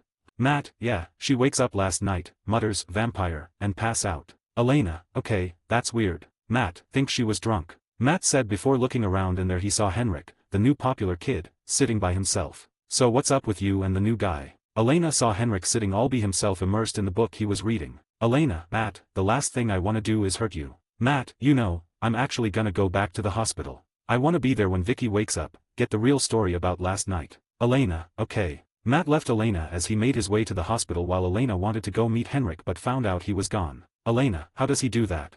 Elena said as Henrik appears and disappears whenever she wasn't paying attention. Elena decided to join the girls for the meantime. Bonnie, was talking to Grams, she said the comet is a sign of impending doom, last time it passed over Mystic Falls, there was lots of death, so much blood and carnage. It created a bed of paranormal activity. Malia, from what you are saying, I must say, your Grams is a bit crazy, no offense but, that's the truth. Bonnie, none taken, I mean, saying we are from a line of witches, that's going too far. Caroline, that's not what we should be talking about right now, we should be talking about Elena and Henrik. Caroline, who did not want to continue with all these witchy stuffs Bonnie always talks about, said. Malia, there's no need for that, she is here. Bonnie and Caroline turned to see Elena walking towards them. Caroline, so where is Henrik? Why are you alone? Did something happen?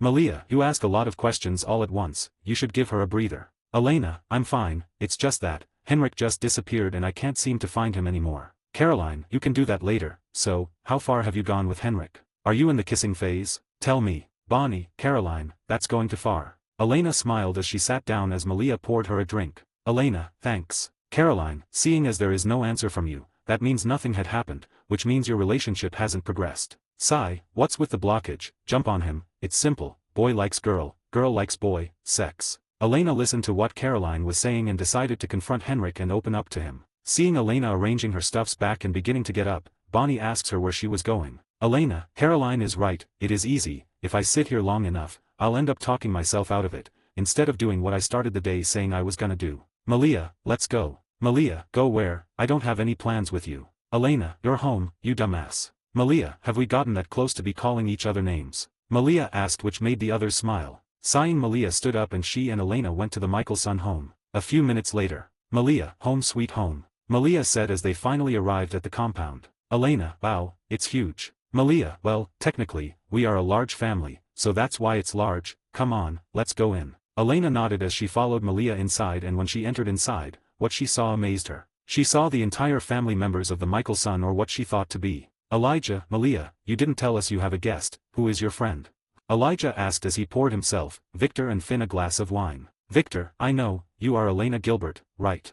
Elena, yes sir, I am. Victor, great, I've heard a lot about you from Henrik and Malia here. I have to thank you for being friends with the both of them, especially Malia, she tends to be a bit dramatic at times. Elena, no problem sir, they are lovely people themselves. Finn, I'm Finn, the father of Henrik and Malia, this is my older sister, Freya, and my two younger brothers, Elijah and Victor, whom I believe you've already met, that's Kitsia, his wife. Finn, who now plays the role of father to both Henrik and Malia, introduced the rest of the family to Elena. Elena, wow, where is your wife? I bet she would be lovely as she was the one who gave birth to Henrik and Malia. Malia, she is dead, she died during childbirth. Kitsia, who was drinking coffee, immediately threw it out when she heard what Malia said. Kitsia, I'm sorry, I must have choked on something. Malia, why don't you join me to prepare something for your friend?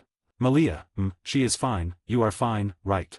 Elena, yes, I'm fine, I don't need anything, actually, I came looking for Henrik, isn't he home, yet? Henrik, I'm here, Elena, I didn't expect to see you here, what brings you to my home?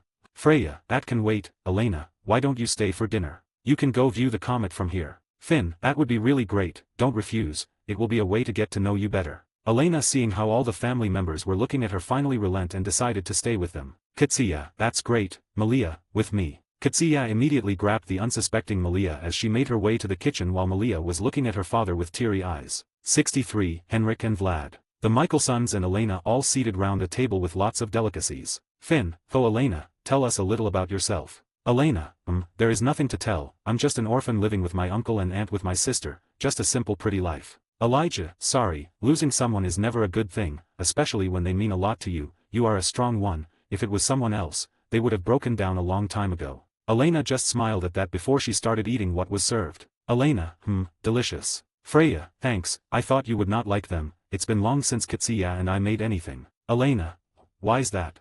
Kitsia, well, guess the households don't appreciate our cooking. Malia, it's not that we don't appreciate, it's just that your cooking leaves a bland taste in our mouths. Malia smiled at her mother as she said that, she knew this was only the time she could use to get back at her mother for what she did to her earlier. Victor, Malia, that's not how you speak to my wife. Victor also flashed a smile at Malia, seeing Victor supporting her, Kitsia was happy inside her. Elena looked at how the family related to one another and she have to say, it is kind of weird. Henrik, we should make haste, hence we would be late for the comet, Elena. Malia, what about me, I'm also going. Henrik, you know the way, besides, Aunt Kitsia would like to talk to you before you can be allowed to go watch the comet. Malia looked at her mother and saw the way she was looking at her. Malia, I'm full, I will be going ahead, meet you there. Malia immediately stood up and ran to the door, leaving the others smiling at her. Henrik, alright, we should also get going, come Elena. Henrik said as he and Elena got up while Elena thanked the family for the dinner and bid them farewell till next time. Kitsia, she is just like the amalgamation of all the doppelganger and Amara.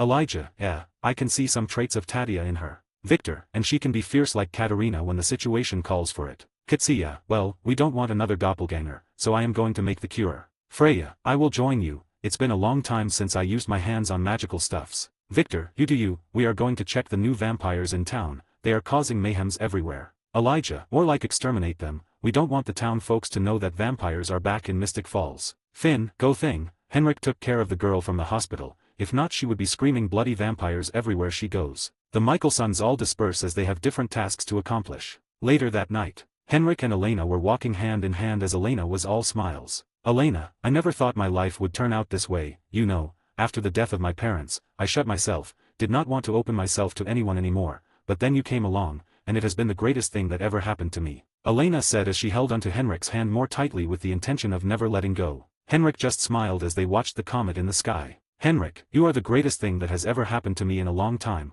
and I promise to always be there for. Elena, thanks. Elena and Henrik stared at each other and were so close to kissing each other when they heard someone walking towards their direction. Vlad, I'm sorry to intrude. Actually I'm a friend of Caroline and we are currently looking for someone named Vicky, so I decided to look around here. Have you seen her around? Vlad, the mysterious young man who came to Mystic Falls just a few days ago. Elena, no, Henrik and I will go look for her. How long has she been missing? Vlad, not too long, I was with Caroline and the others when someone named Jeremy came looking for her, apparently they have something going on together. Elena, Jeremy, thank you, we'll get going now. Henrik followed Elena as he looked at Vlad and thought of ways to torture him for ruining such an important moment. Vlad, he is a vampire, he might be the one causing all the killings and disappearance of the locals, I must eliminate him before things gets out of hand. Vlad thought as he looked for Vicky whom he assumed Henrik had hidden away to prevent the truth about his existence to come out. Henrik, there is something weird about that guy, I don't like him. Elena, I don't know, but I think he is nice, let's just give him some time. Henrik, that bastard, he is not a human neither a vampire or werewolf, he might be one of those creatures from that dark dimension, that's good, cause I will have to teach him a lesson a normal human would not be able to bear. Henrik paused when he heard the sound of screaming, he turned to Elena and told her to go meet up with the rest inside and she should stay close to Malia, he needs to check up on something. Elena, okay, I'll be waiting for you, be safe. Elena said before walking away while Henrik speed away after he made sure Elena was gone.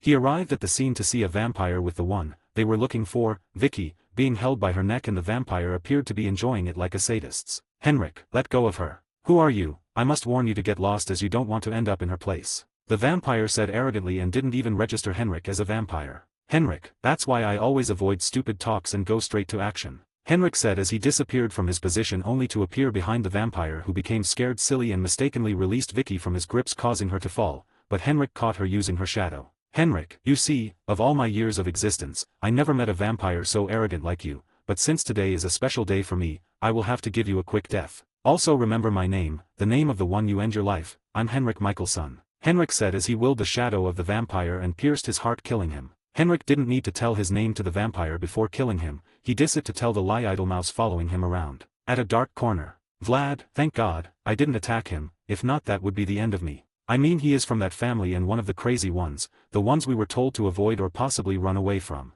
Henrik, oh, that you can't do, so start telling me who you are, why you are here or forget even seeing the next second, because you won't even see the next microseconds. Henrik who had already altered Vicky's memories using his telepathy ability appeared in front of Vlad while he was in his thoughts and Henrik decided to read his mind. Vlad, who heard what Henrik said didn't even waste any method and immediately answered. Vlad, I'm from S.H.I.E.L.D., I was here to take care of the recent killings, please don't kill me. Henrik, oh, you from Sage's little organization, tell me what list of crazy people am I on? Henrik asked because he heard something about one of the crazy people who should be avoided. 64, Henlina 2. 60 years ago. A red-haired woman could be seen walking in hall filled with people lined up in a synchronized form. This woman was Sage. She is currently addressing her new staff and the official opening of her new organization which she has no name for currently. Sage, you all know that the world of the supernatural should remain a secret to that of the mundane world, there should be no interaction between the two. Now, when I said no interactions, I didn't mean you should not mingle with them, but keep what you know about the supernatural world away from the mundane.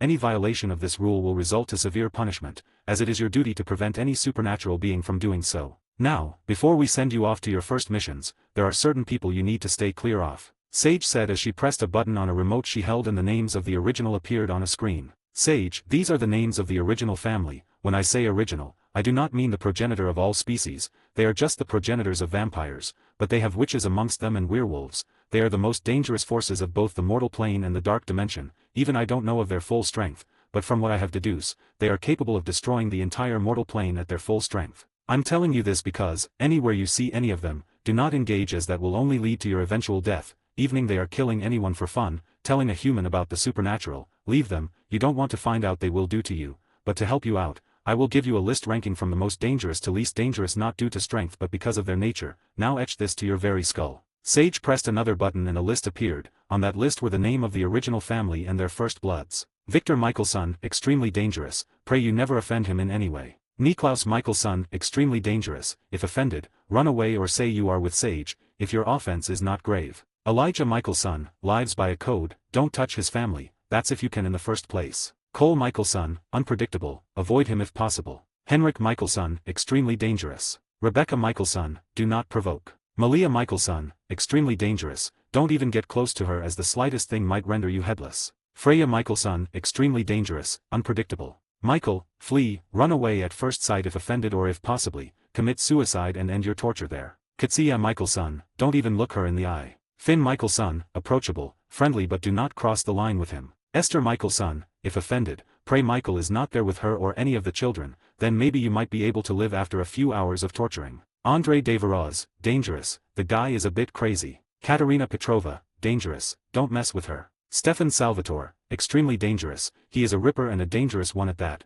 but he has it in control. Damon Salvatore, sadistically dangerous, don't get on his bad side. Malachi Parker, psychopath, he is very much crazy. The Heretics, bunch of sadistic vampire witches, etc. Sage, you've seen the list, but you are wondering what about their pictures. Well, that's difficult to provide since essentially, they are non-existent. Remember this, you will follow a code when you are in the field, and that's never to reveal the world of the supernatural to the mundane, as that is what you are trying to prevent. Now you are dismissed. They will be someone who will come to assign you missions on several occasions, as I will be too busy dealing with the big bosses you won't be able to fend off. Sage said as she walked out of the room. Present time. Henrik, so that's how it is, Freya did you dirty, by taking our photos out of existence. Well, you are in luck you meet me, but I cannot ignore the fact that you were even thinking of eliminating me, now can I?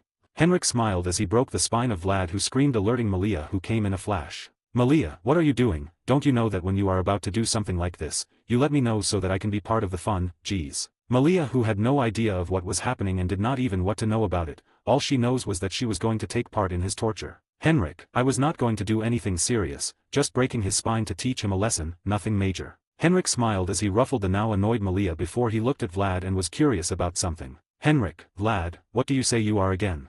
Vlad, who was still in pain, mustered up strength and spoke. Vlad, I'm a kitsune. Henrik, isn't that fox thing? Why don't you call yourself Ursa or Fox, rather than making all those jumble nonsense? Malia, Vlad, you are the new guy following Caroline everywhere. You know, when I first saw you, I was feeling this deadly glare directed at me. You were the one who did that, wasn't you? Vlad cursed his luck for meeting the deadliest family in the world, but he couldn't do anything, so he could only nod his head. Malia, you are already a reek, so I will be merciful, but the next time you do something like that again, you better run away from Mystic Falls. Malia said as she turned around and left. Henrik, how long will it take you to heal? Vlad, like an hour. Henrik, sigh, you have such a slow healing rate, make sure you clean this place up when you are all healed up. Henrik also left Vlad and hastened his steps to catch up with Malia. Later that day. Matt, thanks man, Vicky said you were the one who helped her from being mugged earlier, I really appreciate it, I owe you one. Henrik, no need, I couldn't sit back when a sister of my friend is in trouble, but I will hold you on that one. Henrik and Matt smiled at each other before shaking hands. Elena, hey, come out for a moment. Elena held Henrik and walked away from the rest of the group. Henrik, so, why all the secrecy?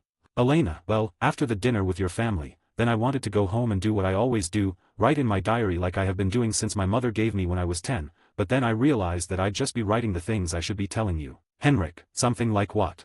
Elena, I would write, Dear Diary, today I convinced myself that's okay to give up, don't take risks, stick with the status quo, no drama, now is just not the time, but my reasons aren't reasons, they are excuses, all I'm doing is hiding from the truth, and the truth is I'm scared Henrik, I'm scared that if I let myself be happy for even a moment, the world will just come crashing down and I don't know if I can survive that. Henrik looked at Elena and held her hands. Henrik, if the world do come crashing down on you, I would be there to hold it up for you, even if the heavens and earth collide with you, I will stand with between the heavens and the earth, I will be your shield, your enemies will be my enemies, your burdens will be my burdens because you are the one I would want to face all that with, Elena. Elena and Henrik looked into each other's eyes before slowly leaning for a kiss. New novel. I'm the Devil. 65. The Creed are back. Outside of Mystic Falls, 7 people could be seen walking in the night in the middle of the road. They are the members of Creed, the ones Victor turned personally and Nadia who joined later on. They were making their way towards Mystic Falls as their maker and leader is back. Malachi, you know, there are now better means of transportation and also I can get us there even faster. Malachi, who did not like the idea of them walking to Mystic Falls, complained. Andre, shut up, this is way fun, and besides, I heard from Malia that the only way to use that portal spell is when the caster has been to the place before the spell could be effective, or else the caster will get lost in the, what did she call it again? Forget it, and from my knowledge, you've never been to Mystic Falls, so we can't have you cast that spell of yours.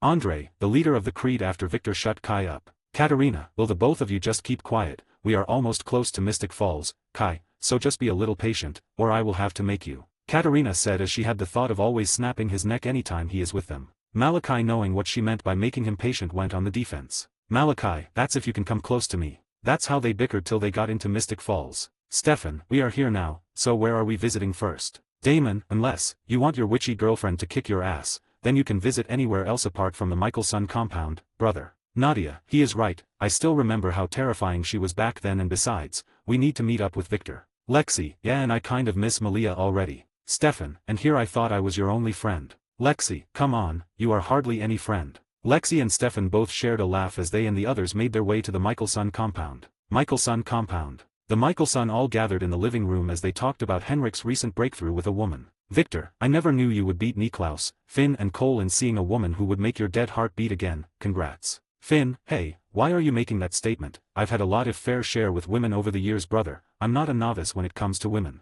Victor, those are flings, they are nothing but to pass time. Elijah, that's not the time for your bickering, we are here to celebrate Henrik for finding a woman for himself, and we hope it lasts, we don't want a failed relationship. Elijah said as he brought out a wine and glasses for them to drink. Freya, I can help you anytime you are facing conflicts or have a fight with her, I can give a pretty damn advice than anyone seated here. Freya started another round back and forth talk between them. Elijah, since we are on this subject, Malia, haven't anyone piqued your interest throughout the years? Katsia and Victor ears perked up and wanted to hear what Malia would say. Malia, I don't have time for that, and even if I want to look for someone, all I see is a bunch of hormonal teens that would do anything to get me to their bed, I can't deal with that right now. Victor, that's good, focus in your studies, don't let yourself get distracted by boys, you are still young to think about anything relationship right now. Katsia, yes, your father is right and you also said it yourself, so don't listen to your uncle Elijah and focus on your studies. Everyone present raised a brow at the couple for their shamelessness, they didn't even have a shred of shame when saying something like that. They acted like Malia was a 14-year-old child while she is up to 300 years. Freya, are the both of you even serious right now? You have to let the girl have a normal, and if she does eventually find someone she fancies, you should at least give them a chance. Elijah, they are just joking, they no mean it, now let not spoil the mood, we are here to celebrate, remember. Elijah once again remembered them of why they were actually gathered. And like that, they celebrated Henrik and Elena, who was here with them, until they felt the presence of 7 individuals coming to their home. They went outside and found them to be the Creed members. Victor, you sure took your time, huh? Malachi, bloody hell, they look so much alike. Malachi, who haven't seen Victor since the day he was turned, was surprised to find out the uncanny resemblance between Victor and Niklaus. Victor, why are you surprised? Weren't you told we were twins? Didn't you tell him? Victor asked Malachi, who was still staring at him before he asked the others. Malia, we did told him, but he was too crazy to register it. Malia said as she knocked on Malachi's head, bringing him back to reality. Victor, well, come on in, you don't want to stay out there forever, do you? They all got inside and chatted for a few hours before calling it a night. The next day, Henrik and Malia got ready for school as they saw Lexi, Stefan and Malachi also getting ready to join them. Malia, what are you all doing? Lexi, going to this thing you call school, apparently we would like to see what they do there, I heard it is fun. Malia, yeah, it will be fun with you around, why didn't I think of this earlier? Over the years, Malia, Lexi, Malachi and Stefan had become best pals as they always do things together. Stefan, let's go, we don't want to be late for our first day. Katerina, wait for me. Everyone was surprised when they heard the voice of Katerina and turned to see that she had also gotten ready herself to join them to school. Henrik, oh, no, you cannot go to school with that face, if you want to come with us, you will have to change your face. The newly arrived vampires and hybrids was surprised as to Katerina cannot join them with her face. Victor, that's because, there is a doppelganger in Mystic Falls High School. See you in school. Victor, who was walking by, said to them before he got into his car and drove off. Malia, you've gotten your answer, so now change your appearance, actually, I can give you images to choose from. Wait a minute. Malia vamp, speed into the house and came back with 2 pieces of papers and showed Katerina so that she could pick from them. Henrik, who are they? Henrik asked as he has never seen those faces close to Malia before. Malia, oh, these faces are just something I drew when I was bored. The images on the paper were the pictures of Allison and Lydia from her Teen Wolf world. Katerina looked at them and chose the one of Lydia, then she shape-shifted into Lydia. Malia, cool, and as for alias, you can go with Allison Argent. Katerina, why can't I just go with my name? Malachi, that's because your name is old-fashioned. Katerina, you bastard. Malachi just smiled at her. Stefan, I think you should go with Catherine Pierce, that'll suit you. Katerina, thank you, it's still my name but modern. Malia just sighed and put the papers away before they all made their way to school. 66. Elena meets part of the creed. Mystic Falls High School. Malachi, you know, I never did enjoy this school things back in my days. Katerina, Catherine, we know, it was hell for you, being bullied by your coven members in school because they couldn't do it when you are at home due to your father being the coven leader, you've told us several times. Malachi, have I? I don't recall doing so, but if you know, then you must have known how that turned out for them. Katerina, is that a threat? Malachi, I don't know, you can interpret it the way you like. Henrik, alright, both of you should stop it now, you are not 16 anymore. Henrik said as he has had enough of Katerina and Henrik bickering over small matters. Malia, I know a very good way of shutting one of them up. Malia said as she made a snapping gesture. Malachi, ow, we could be civilized here, you don't want to do anything that would give out what we are, do we? Malachi started panicking when he heard Malia's suggestion. There are 12 people he was most afraid of and Henrik was among them. Henrik, actually, I can do it in a way that it would seem like you fainted. Henrik smiled as he wanted to use his telekinesis to snap Malachi's arms to teach him Alash Sons when he saw Elena coming. Lexi, bloody hell, she's an exact replica of Katerina. The only difference is you have a curly hair while she keeps a straight hair, and then she is like a low-class budget of you, that's just fascinating, don't you think? Lexi said to Katerina when she saw Elena walking towards them. Katerina, she is a doppelganger, what do you expect? Of course, she would look like me. Malachi, what she meant was, forget it. Malachi, who wanted to make an unnecessary comment, stopped when he saw the way Henrik looked at him. It didn't take a long time for Elena to get to them. Elena, hey. Henrik, hey. Malia, hey. Henrik and Elena looked at Malia when she did that. Malia, what? I thought we were saying, hey, together.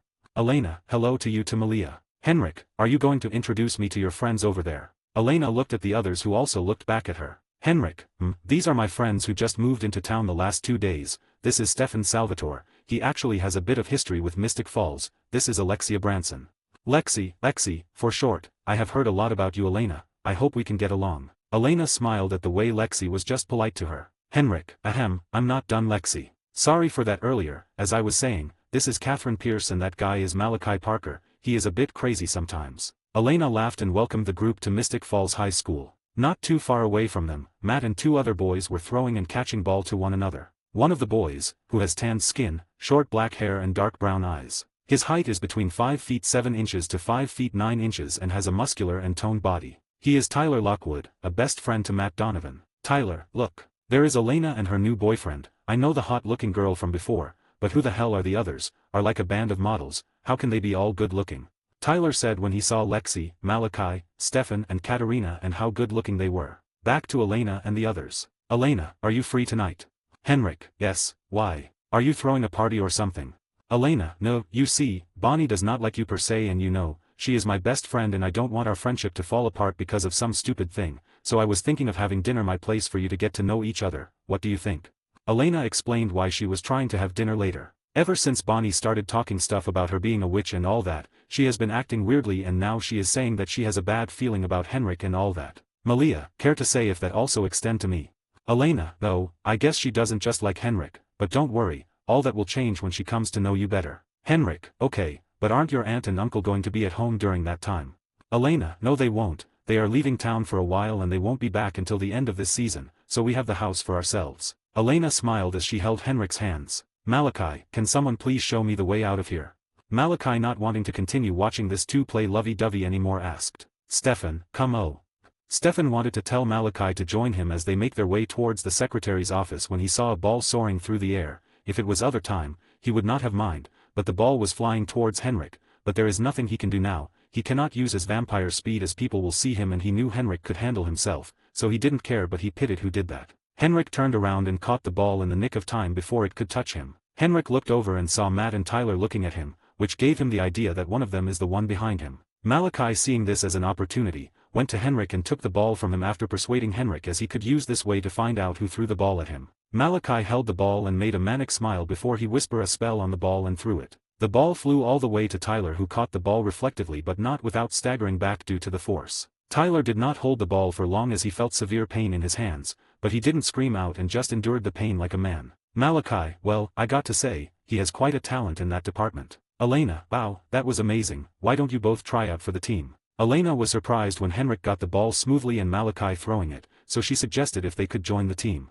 Lexi, actually, the three of them should, after all, it was Stefan that taught them most of the sports they know. Henrik, please, I know sports when before Stefan was even born, should be the other way round. Katerina, yeah we know, can we go into the school, I mean that's why we were here in the first place. All, yeah, you are right. With that, they entered the school and went to their various classes for the day. Thanks for reading. And comment, drop power stones and reviews if you ate enjoying it. Thank you. 67, Dinner. Malia, Lexi, Malachi and Henrik were all on their way to Elena's house for the dinner she invited Henrik to. Henrik, why are you guys following me again? You know she is trying to get Bonnie and I closer, right? Lexi, of course, we know, that's why we are joining you. You see Elena doesn't know a thing about you and from the looks of things, I don't think you would be telling her anytime, so let's us say a few good things about you. Lexi said as she put her hands around Henrik's shoulders. Malachi, and besides I would like to meet this Bonnie girl, we might have something in common. Malia, like not liking Henrik. Malachi, you said it, not me, I didn't say anything. They just smiled and continued on their way to Elena's house. A few minutes later. Henrik, we are here, now everyone, remember to behave yourselves when you are inside, okay? Malia, yes, you've told us like a million times already and can you stop treating us like a 6-year-old child? We are way older than your girlfriend. Henrik, when you stop acting like one. Henrik said as he went to the door and knocked. It didn't take long for someone to come to answer the door. Henrik, hey, Margaret, we are friends of Elena, she is expecting us tonight, I don't know if you know that. Margaret, who was the one to answer the door, just looked at Henrik from his head to his toes. Margaret, she sure have a hood taste in dating boys. Yes, she told me about you and your stupid dinner tonight but I thought you were the only one that was supposed to come, why did you bring this crowd with you? Margaret said as she looked at Malia and the others behind Henrik. Margaret, actually, I wouldn't mind if you introduce me to your friend here. Margaret said when she saw Malachi. Malachi, if you are talking about me then, let me do the honor, I'm Malachi, Kai for short, and what do you go by, lovely? Margaret, but you can call me Maggie, come in, Elena and Bonnie are waiting for you. The group entered inside the house, and saw Elena and Bonnie arranging the meals on the table. Elena, well, I see you brought the full house. Henrik, believe me, this isn't even half of the full house. Lexi, we are here to help. So you must be Bonnie, I'm Lexi, nice hair by the way. Bonnie, thank you, I saw you in school today, didn't know you are a friend of Henrik. Lexi, yeah, his uncle is like a benefactor of mine, helped me through a pretty dark time, and since he was around my age, we got pretty close. Lexi explained while making her way towards the dining table. Malia, so Bonnie, what your witchy grandma up to, given you any hint on which number will make us hit the jackpot of the lottery? Bonnie, Thai, not you too. Malachi, so you are a witch, like a witch or something else. If you are a witch, I might be able to help with that. Bonnie looked at the new guy and wondered who he was, she also saw him in school when tried out for the football team. Bonnie, and you are? Malachi, sigh, this is becoming frequent today, I'm Malachi. Bonnie, oh Malachi, do you know anything about witchy stuffs? Malachi, just read about them once in a while, you see, I am very intrigued by the occultic arts, so I delve into what I find about them, so I might know one or two about witches. Margaret, that sounds pretty great actually, one of the reason to get to know you better. Margaret, who was still standing at the door, said. Elena, Margaret, upstairs, why can't you be like Jeremy, just for tonight please? Margaret, okay, I will do as you say tonight, but just tonight and you, we will meet in school tomorrow. Margaret went upstairs not wanting giving Malachi a seductive smile. Lexi, well, you just got yourself a fan, Kai. Bonnie, make that too. Bonnie said after she pondered on what she heard from Malachi about witchy stuffs. With that, they had a very healthy conversation over dinner and Elena trying to bring her best friend and her boyfriend, she actually succeeded but not without the help of Lexi. Henrik, thanks for having us over and Bonnie, thanks for giving me a chance. Bonnie, well, I did it for my best friend but you are not actually bad yourself. After that, Henrik and Elena left the group to have a more private conversation elsewhere. Malia, I am going to take a walk around the neighborhood. Malia also left Bonnie, Lexi and Kai together as she went to look for someone, a person who appeared only on one episode of the TV series but a mother of the main protagonist of another. She walked around for a while until she saw someone who was a very attractive woman in her late 20s with tanned white skin, warm brown eyes, and long, wavy curly brown hair. Malia looked at the woman and smiled, she was happy to see a familiar face after such a long time. The woman turned around to seeing Malia looking at her, so she decided to meet the young lady and ask what's wrong with her. Hey, what's wrong? Did someone hurt you or anything? Why are you even staring at me like that? Malia, sorry, it was just that you reminded me of someone, that's all, it's nothing serious, I'm Malia by the way. The woman nodded her head after Malia explained herself. I'm Daphne, I live around here. Malia, yeah, I can see that, it was nice meeting you, I have to go, maybe if fate wills it, we would meet again someday. Malia said as she immediately left the area and went back to Elena's home. Hidden in the shadows, Victor saw everything and sighed as he too was pondering what to do with this Daphne woman. He remembered that she was only in one episode of the series and she didn't even get enough screen time before she died by the hands of Logan Fell. If it was only that, he would have just ignored it, but it is not, because the character who played Daphne also played another character in another series, the Teen Wolf series, the mother of Scott McCall, Melissa McCall, and he knew Malia would not want her to die here, so he decided to turn her into werewolf. 68. Founders Ball. In dark corner of an alley, a man could be seen with the body of a dead person on the ground. This man is Victor. He had heard of a recent sighting of vampires coming into Mystic Falls after they cleared up the previous vampires. Victor, who sent you? I won't ask again, I can get the answer from you, but if I did that myself, I will be using the most brutal method I love to use when getting my answers, so tell, who sent you the easy way or we will have to use the hard way. Victor said as his claws came out. Seeing this, the vampire on the ground panicked and struggled to get up and make a run for it. Victor, don't struggle, you should have known about me by now, so we should skip the part 1. Will introduce myself to scare you even further to make you tell me what I want which you still haven't done. Now there are 2 things that will make you defy me even if you know I can kill you. 1. You are compelled not to tell me even if it cost your life, and 2. You owe the person who sent you your life even to the point of dying for the said person, so which one is it? Victor smiled as he bent down to the level of the man who was scared silly by Victor's deduction skill. Victor, seeing as you are thinking straight and not like a mindless puppet, I will say the second one, so since you are so adamant enough to protect that person even at the expense of your life, let's not dilly-dally anymore, shall we? Victor pierced his claws in the posterior cervical area, back of the neck, of the vampire, which made the vampire scream in pain as Victor looked through his memories. Victor, even you haven't seen the face of the bastard, he puts on a mask anytime he calls a meeting, what sly bastard, trying to act all mysterious, but it was still not a wasted effort as I still got most of his plans. Now for you, time for you to die. Victor ripped the head for the vampire before burning it and walked out of the alley. The next day, Mystic Falls High School. Hey, did you hear, Mr. Tanner was found dead last night, I heard it was another animal attack. These animal attacks are becoming frequent in Mystic Falls, what are the sheriff department even doing about the case? We don't know, but I hope they do something about it really fast. Group of high school students gathered together as they talked about the animal attack on their teacher and coach, Mr. Tanner last night, which led to his death. Jeremy, hey, have you seen Vicky? Margaret, nah, I've not seen her, and why are you even asking me that? You should ask her brother or the new guy I saw her with this morning, she was happily chatting with him when I saw them. Margaret and Jeremy were on their way to their morning class when Jeremy started thinking about Vicky. Margaret, and I also want to ask, why are you so infatuated with that Vicky girl? There are so many girls out there, so why only her? If you ask me, I would tell you to let Tyler have her, they seem perfectly made for each other. Jeremy, you don't know Vicky like I so, okay, and stop acting like my mom. Margaret, when did I do that? Forget it, I will have a better chance making a stone listen to me than you. Margaret said as she hastened her pace, leaving Jeremy behind. Jeremy sighed as he also increased his pace. Another part of the school. Malia, why do your school like so many events? First it was welcome back to school or something, then something I don't know party, then we had the comet party, and now, you are telling us there is going to be an event you are organizing, and then what? After this, there is still going to be a Halloween party. Malia asked Caroline, who came to assign task to do on the day of the Sexy Stud event, a fundraiser event. Caroline, how do you know that? Jay was also going to organize a Halloween party, because you guessed right, I am going to give you a part to play in organizing the party, but that's not what we are talking about here. The Sexy Stud event is a fundraiser event that will save lives, we can't let anything go wrong, that's why I need your help, please. Henrik, the sexy what now? I thought it was a normal event, why is there a Sexy Stud in the name? Caroline just kept quiet and flashed a smile at Henrik, who just sighed. Malachi, well, you guys can do your thing, as for me, I have other things to take care of, like my assignments. Malachi immediately bailed as he left them to God knows where. Lexi, we will help you, but tell that guy who told you to ask us never to do something like that again, or he will get what's coming for him. Lexi said as she looked at Vlad, who was behind Caroline all this time. Elena and Bonnie smiled when they saw how shaken Vlad was, not knowing that Vlad was truly afraid for his life. Elena, okay, we have to get to class now, and after that, I will have to look for a beautiful dress for tonight's Founders Ball. Elena said as she winked at Henrik and walked away with Caroline and Bonnie, followed by Vlad. Lexi, that's right, the Founders Ball, have you thought who you are going to take as a date? If not, you could take me, please. Steven, how come you didn't ask me? I am also a member of the Founders family, remember, and I'm currently in a relationship with another member, so my slot is still free, the same goes for Henrik. Lexi, I already know that Kai has asked for the slot and Henrik will be taking Elena, so Elena gave Bonnie her slot, so only Malia is free.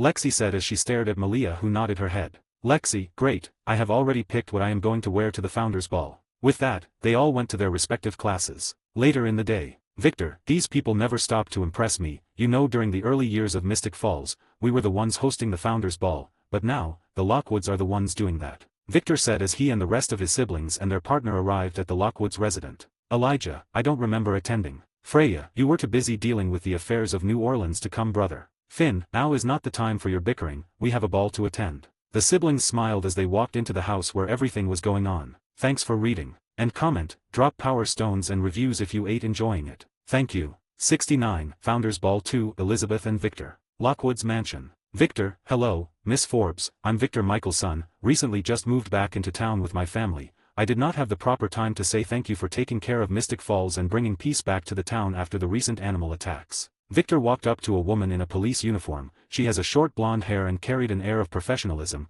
She is Elizabeth Forbes, the current sheriff of Mystic Falls. Elizabeth, thank you, Victor, right? I've heard a lot about you from your brother Elijah. He said you are a teacher at the Mystic Falls High School, correct?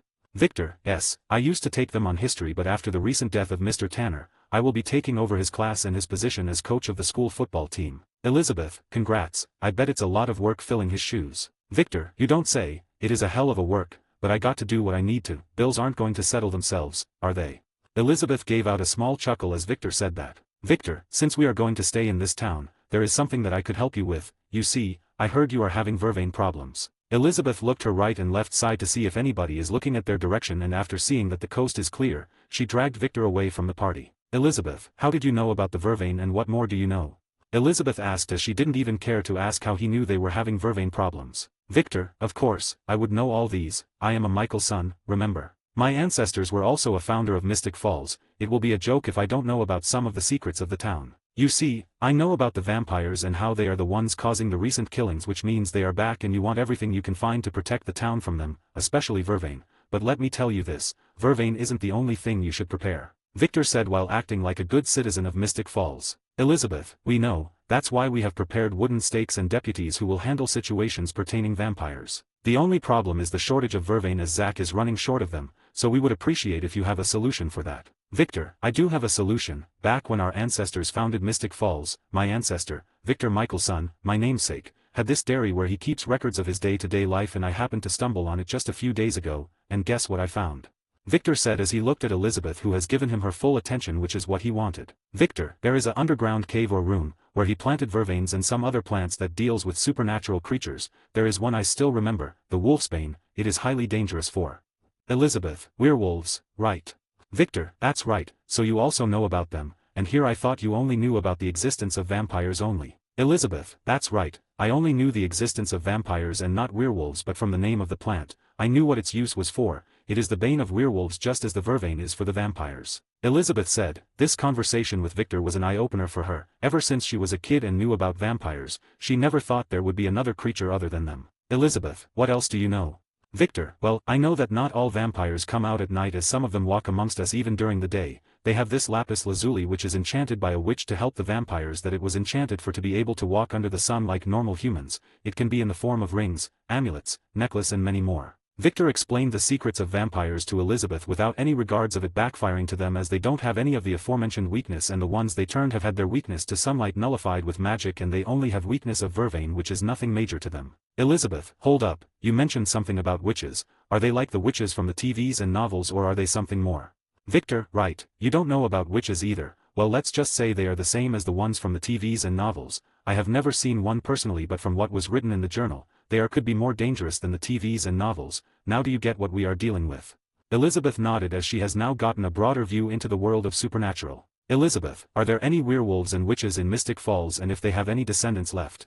Victor, I don't know. Werewolves and witches are not like vampires that cannot procreate, so there is a high chance of that happening. But even if we do find them, you cannot try to take their lives because they are supernatural creatures. They are also living beings. In fact, even most of the vampires were turned against their will and had to live like that, but they might still have the heart of a human, so you should only get rid of the ones you know are really bad. You understand me, Sheriff? Elizabeth, yes, I get what you are saying. I should treat them like how I would handle a human criminal, but I have to tell you, they are not humans. what if the time I used in reciting their supernatural rites I would have gone for the kill, preventing them from escaping, and in the process protect their next victims. Victor sighed at how she misunderstood what he meant earlier. Victor, I didn't say you can't kill them, you can kill them, but you have to know that there are bad supernatural creatures and good ones. You shouldn't attack the ones that are trying to live their lives like normal humans just because they are vampires or werewolves, but the ones who live like savages, you can kill them. Elizabeth nodded at that and decided to invite Victor to the council. Elizabeth, it's high time a Michelson returned to the council. We will be very pleased to have you join us, and with your insights,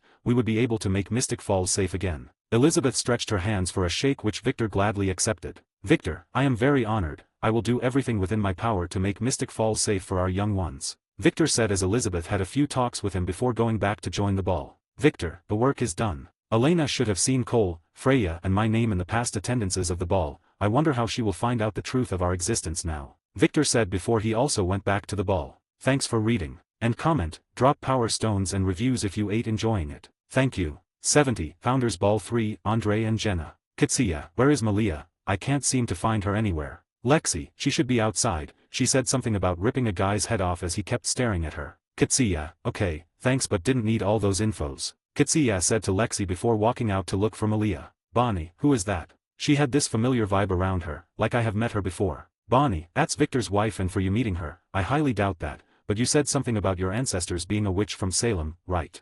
Bonnie, yes, is she a witch or has ancestors that are also witches? Lexi, God, no, don't be absurd, she is not a witch. But I don't know about her ancestors, but I just wanted to say maybe your ancestors are related one way or another, Lexi said to Bonnie, who was the only one with her as the others had gone off with their dates. Bonnie, you know, what if what my granny says is true, that I am a witch? What is going to happen to my friendship with Elena and Caroline? I can't introduce them to that kind of life. Bonnie was conflicted whether to tell her friends that she is a witch because she already knows that she was really a witch. Lexi, if I were you, I wouldn't worry about that and tell them. They may freak out at first, but they will come around because that's what friends do. They are always there for you, so don't be afraid of telling them. It will be very bad when they find out the truth themselves. That's if you are truly a witch. Lexi gave Bonnie a friendly advice before chugging down the drink in her hands. Bonnie thanked her as she looked over where Elena and Henrik were dancing. Lexi, say, are you really a witch? I promise I won't freak out. I might even help you out with some witchy stuffs even if I am not one myself. Lexi asked Bonnie, wanting to know if she has truly figured out that she is truly a witch and not some man-made tale her granny told her. Bonnie looked at Lexi wondering if she could trust her or not. She haven't known her for that long to tell her such a big secret,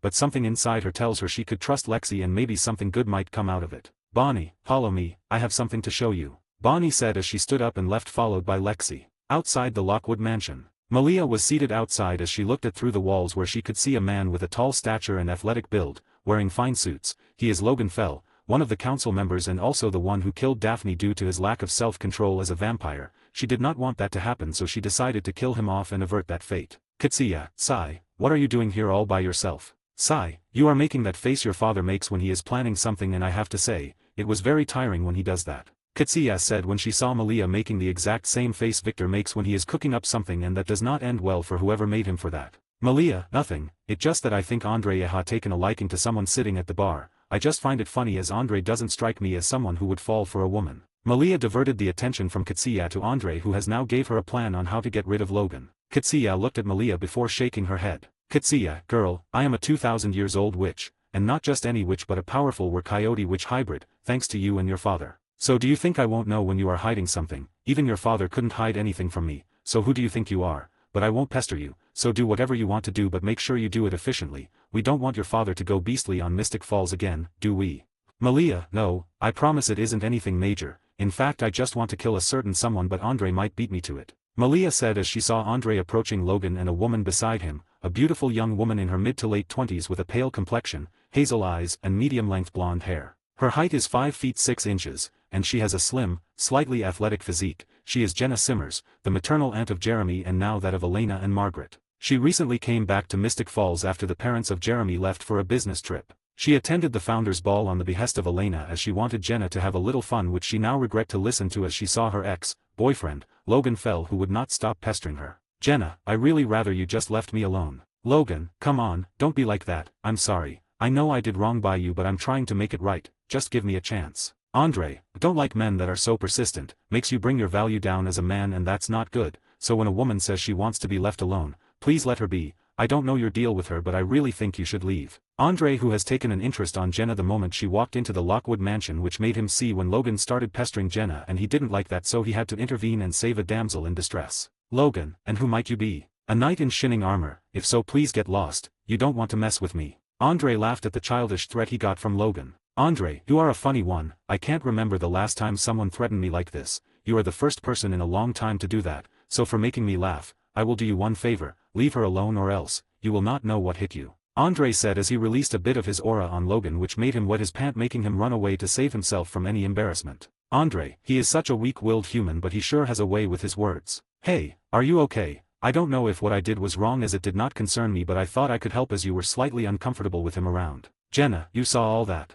Andre nodded, as he indeed saw everything from the moment Jenna met with Logan and how uncomfortable she was with him around. Jenna, thanks, my name is Jenna, nice to meet you. Andre, I'm Andre, and you are welcome, so about we have a drink? Andre said as they were at a bar and they haven't ordered a drink yet. Jenna, sure. Andre and Jenna had a drink together as they spent the night getting to know each other, and they didn't even know when the ball was over until Elena came to get her aunt with Henrik. Andre, hey, Kat, you came, I thought you would just stay at home. Andre said, which made Henrik cuss red at him for not paying attention to some details and just spurt whatever came to his head. Elena and Jenna was a little confused at who is this Kat Andre mistook Elena for. Andre, oh, shit, I messed up. Thanks for reading. And comment, drop power stones and reviews if you ate enjoying it. Thank you. 71, Founders Ball 4, last part. Andre, hey, Kat, you came, I thought you would just stay at home. Catherine, I couldn't say no to Damon, he begged me to come with him and I would look like the bad guy if I say no. Elena and Jenna both turned around and saw a beautiful, thin, and petite woman with very pale skin,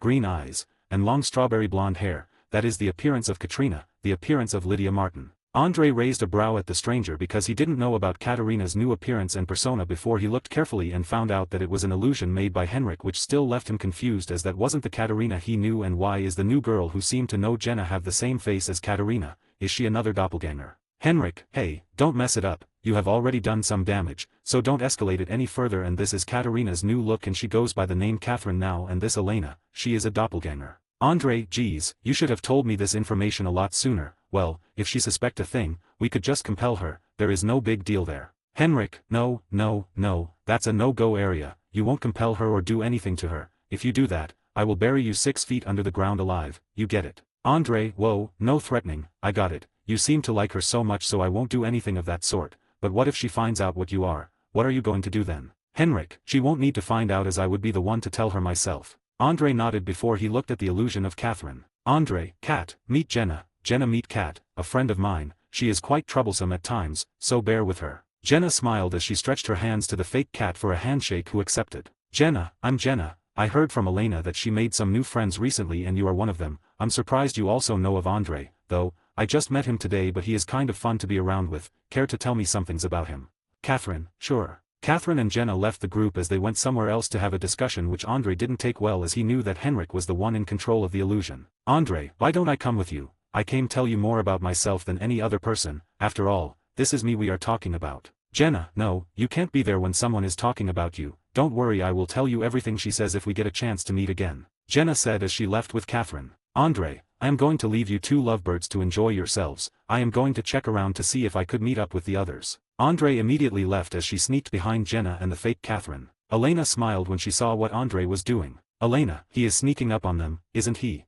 Henrik, no, he won't do that. He isn't going to ruin his chance with Jenna just because of his insecurities. This is the first time I've seen him take an interest to someone. Elena, you seem to know a lot of people and they keep showing up one after the other and it makes me feel like I don't even know you and I want to know you. I don't want to left in the dark all the time. I burden you with all of my problems and I want you to do the same, so tell me what I don't know about you, Henrik. Even if you have a bad past or painful, I want you to share it with me. Elena told Henrik while facing him, looking at him straight in the eyes. Henrik, I will tell you but you are not ready for the truth right now. The truth will change your perspective of me and I don't want you to look at me like a stranger or someone you should be afraid of, Elena, but I promise to tell you everything you want to know in due time, I promise, just give me some time. Henrik said as he placed a hand on her face and ran it through her hairs. Elena, I will wait, but I can't wait for too long, so whatever it is you are waiting for to tell me, you should sort it out very soon. Elena said as she kissed him on his lips before they separated and she left him there. The founder balls came to an end as everyone left to their respective homes. A week later. Everything has been peaceful for the town of Mystic Falls as there has been no animal attacks, or so they were told to believe. Sage has arrived in Mystic Falls during the week as she also brought most of her trusted personnel who stayed at the Salvatore boarding house and as their temporary base of operation. Lexi has been helping Bonnie with learning magic and some spells she got from Katsuya, who was willing to help her descendant who was kin to learn magical spells unlike her daughter who only loves fighting. She even wanted to appear to Bon and tell her about her history and how powerful she could become if she learnt under her, but Victor told her to hold on as he said, this is not the right time, which she finds frustrating. Andre and Jenna had gotten pretty close and will be going on date during the weekend. Logan kept pestering Henna, which made Andre pissed off and took him to a remote location and showed him his fangs as he knew about vampires and warned him to stay away from Jenna or else he will be his next victim. Andre compelled Logan not to tell anyone that he is a vampire before he left. Victor and the rest of the siblings have been getting rid of the vampires coming into town as they have no good intentions rather than to cause chaos. Sage even took it upon herself to find out who was sending the vampires as she assigned missions related to it to your subordinates. Meanwhile, Malia had been keeping an eye on Daphi from time to time, making sure she is safe. Elsewhere. Those damn vampires, they can't even complete a simple mission, such a waste of time. I will have to do this by myself, I will have to go there myself,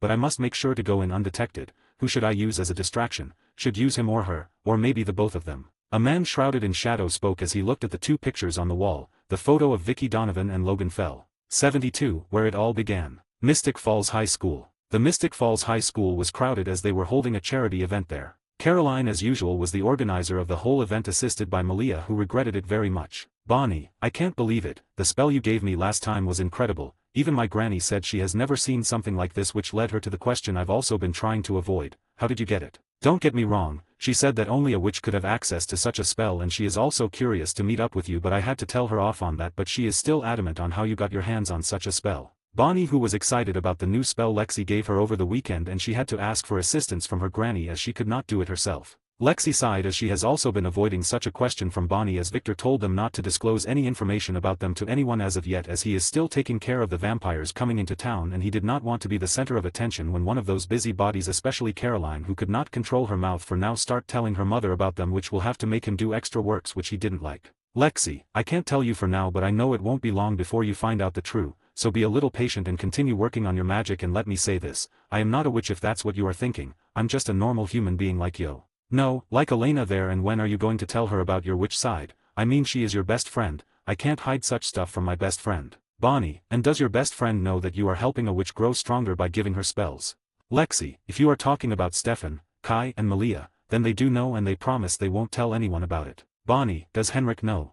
Lexi, well, since Malia knows about it, then surely Henrik would know, and I promise you he won't say anything to Elena, as that is your secret to tell. Bonnie sighed at the number of people who know that she is a witch. Bonnie, well, I guess I will have to tell her tonight, but you have to promise me something. Lexi, what is it? Bonnie, you would have to promise me that you will tell me where you are getting your spells from. Lexi pondered for a while, as that was not in her control because the original siblings are the one calling the shots here, not her. Lexi, I can't promise that, but I can tell you one thing, when Elena finds out, then you would definitely know the truth, but until then, just think of me as your spell supplier. Lexi said before she and Bonnie went back to back work. Michelson resident. Victor could be seen writing something in a book when he paused, as he had gotten an idea on what he has been working on for almost a century now, the resurrection of Tatia. Victor, I can do that, why didn't I think of something like this? Victor said as he finally realized what he was missing. He could go back to the past using Sage's time travel ability, which to him, he won't really call it so, as they can only go back to the past with it and nothing else. The time travel ability has restrictions as they cannot change some Nexus events, and funnily enough, everything related to them was a Nexus events, which means he could not save Tatia by saving her, but he could use soul magic to get her soul and recreate a body for her, and Viola, she is back to life. Victor, but first, I should ask Elijah if I should continue to it or just forget it altogether. Victor said as he walked out of his room. Yo see his wife Katsuya handing Malachi a piece of paper. Victor sighed as he knew what she was giving him. Victor, so Malachi has also joined to cohorts in passing spells to your little prodigy, Bonnie. Katsuya, the girl has a potentials in magic and I won't let her waste it, not like someone. Victor, Malia did not waste her potential to learn magic. She was not just the kind to chant spells and whatnot, she is a combatant, that's why Freya and I taught her the magic combat, which she also finds to be her preference. Katsuya, whatever, I still stand by my word and I won't falter by anything you say, so do whatever you want to do and let me teach this girl personally with some help from Freya, of course. Victor, okay, you win. Where is Elijah? I have something to tell him. Katsuya, you can check the living room, he should be there with the rest. Katsuya said before turning to Malachi, who was silent throughout their conversation as he was slightly afraid of Victor. She told him to pass the piece of paper to Lexi for her to give it to Bonnie. A few minutes later. Victor, all the people I was expecting, especially you Elijah, I have something to tell you and I don't know if you will be happy about it or not, but I can bring back Tadia with the help of Sage, that's if you are willing. Victor cut to the chase without beating around the bush. Elijah didn't know what to say, he was caught off guard with what Victor just told him. The possibility of Tadia coming back, but that was all for him to decide whether or not he should go ahead with it. Freya, Elijah, I think you should let him do it, that way, the guilt that you carried all these years can be resolved and you can be with the woman you love, also make Victor forgive himself for killing her in the first place. Finn, Freya is right, you should let him do it. Freya and Finn gave Elijah their thought on the matter as they believed that was the best thing to do. Elijah pondered for a while before coming to a conclusion as he looked at Victor.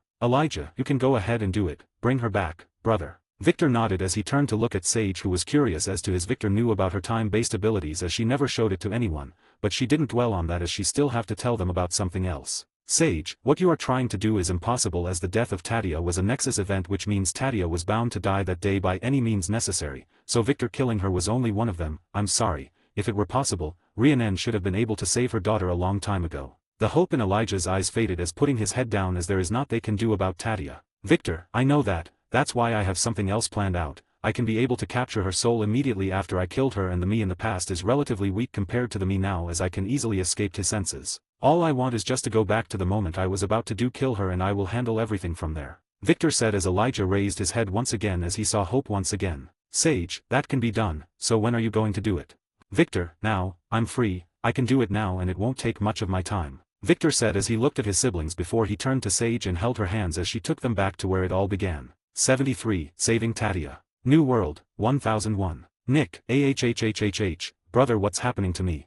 Niklaus was screaming in pain while a lifeless body lay on the ground. His bones were breaking in an unnatural way and his eyes turned from the usual red to gold yellow. As Niklaus was screaming in pain, two people appeared behind him. One was identical to him but more sophisticated and the other one is a red hair. They are Victor and Sage. Niklaus couldn't detect their presence because he was in pain and was not that familiar with his new vampire ability. Victor immediately cast a spell that made them invisible to the naked eyes. Victor then looked at the scene in front of him and sighed as he then looked at Sage, who wore an oblivious look as if she did not know why Victor was looking at her. Victor, I told to take us back to the moment I killed Tadia, not when Klaus had his first kill. Sage, it's not my fault, I don't usually use this ability often as it is very dangerous, so I couldn't exactly take us back to the exact moment in time, but this is also not bad. I mean, you are going to kill her in the next few hours, so we just have to wait around for a bit. Victor just sighed and looked at the scene as he saw Elijah and their father come to see the screaming Niklaus, and his transformation into a hybrid Wicca made Michael very angry as he found out that Niklaus and Victor might not be his son. He stormed out of the place and went to look for Esther to demand an explanation from her, leaving Elijah and Niklaus, who watched the later transform into a werewolf and ran off in another direction.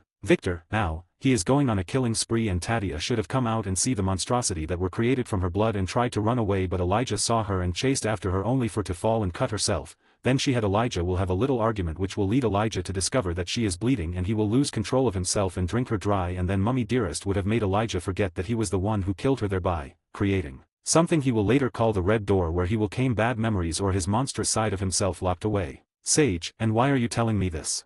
Victor looked at Sage and wondered how dumb she could be not to get what he was trying to tell. Victor, how dumb can you be? What I'm trying to tell you is that I killed Tadia not just because I wanted to break my curse and trigger my werewolf gene. No, I killed Tadia because I did not want Elijah to hate himself for killing her and creating a monster of himself. Elijah will never be able to get over it for the rest of his life. This day would have marked the day he turned into a ruthless killer. Well, he is a ruthless killer even now, but he is still sane, unlike when he would have killed Tadia. Sage, so you are basically saying that the reason you killed Tadia was because you knew he will be the one to kill her himself, correct?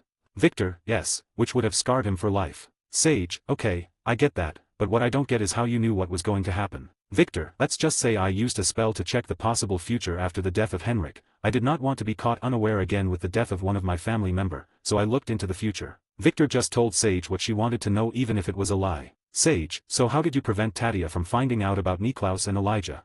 Victor, simple, I created a barrier that trapped her inside her home, preventing her from coming out. Sage, isn't that risky? She did not know about the world of supernatural yet, and you doing that would have made her suspicious. Victor, why should care about that? She was going to die anyway. If anything, I should have been worried about her son, but I compelled him to leave so he didn't know about the death of his mother. Then the noble Elijah wanted to take care of the boy, but everything went south and we had to leave in a hurry. Sage, so you abandoned the boy. Victor, I won't call it abandoning, he grew up to be a fine man. Didn't you see her descendants, Katerina and Elena? That's a testament that he survived. After Victor said that, he and Sage went to the home of Tadia, who was trapped inside her home unable to come out. Sage, now what? Victor, we wait, I should be here in a few hours or less, depends, I don't remember, it's been 1,000 years and I was not the one who messed up with the time traveling, Victor said as he received a stare from Sage. Victor and Sage sat down and waited for the past Victor to make an appearance when they felt a gaze behind them. Victor turned around to see Ayana looking directly at them, which made Victor frown, as even if the spell he used was just a low-level cloaking spell, Ayana should not have been able to see them.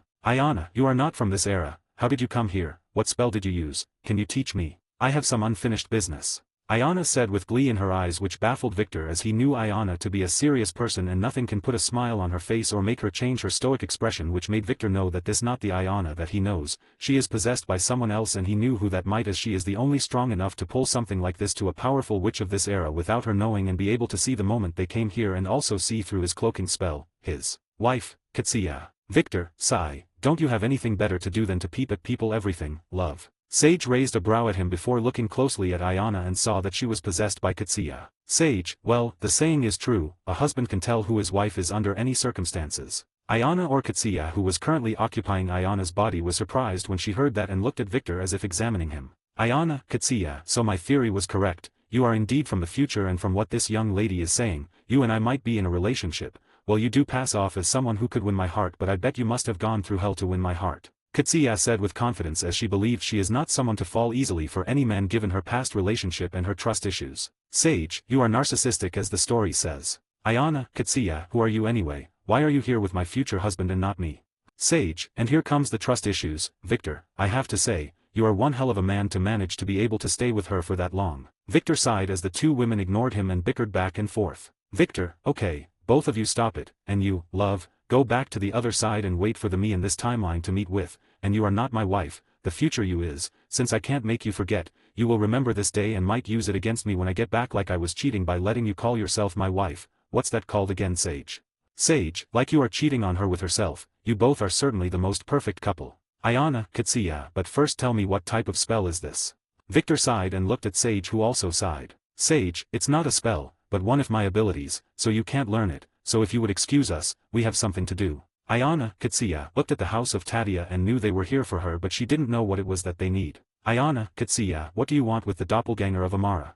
Victor, all right love, go back now. Victor said as he cast a spell that expelled Katsuya from Ayana's body, who fainted. Sage, well, you are going to hear an earful when we get back. Victor, he is the one who is going to have an earful, not me. Victor said as he saw himself walking towards the house of Tadia. Victor, well, it's time to get down to business. 74, saving Tadia too. Tadia, what are you doing in my home and my bedroom?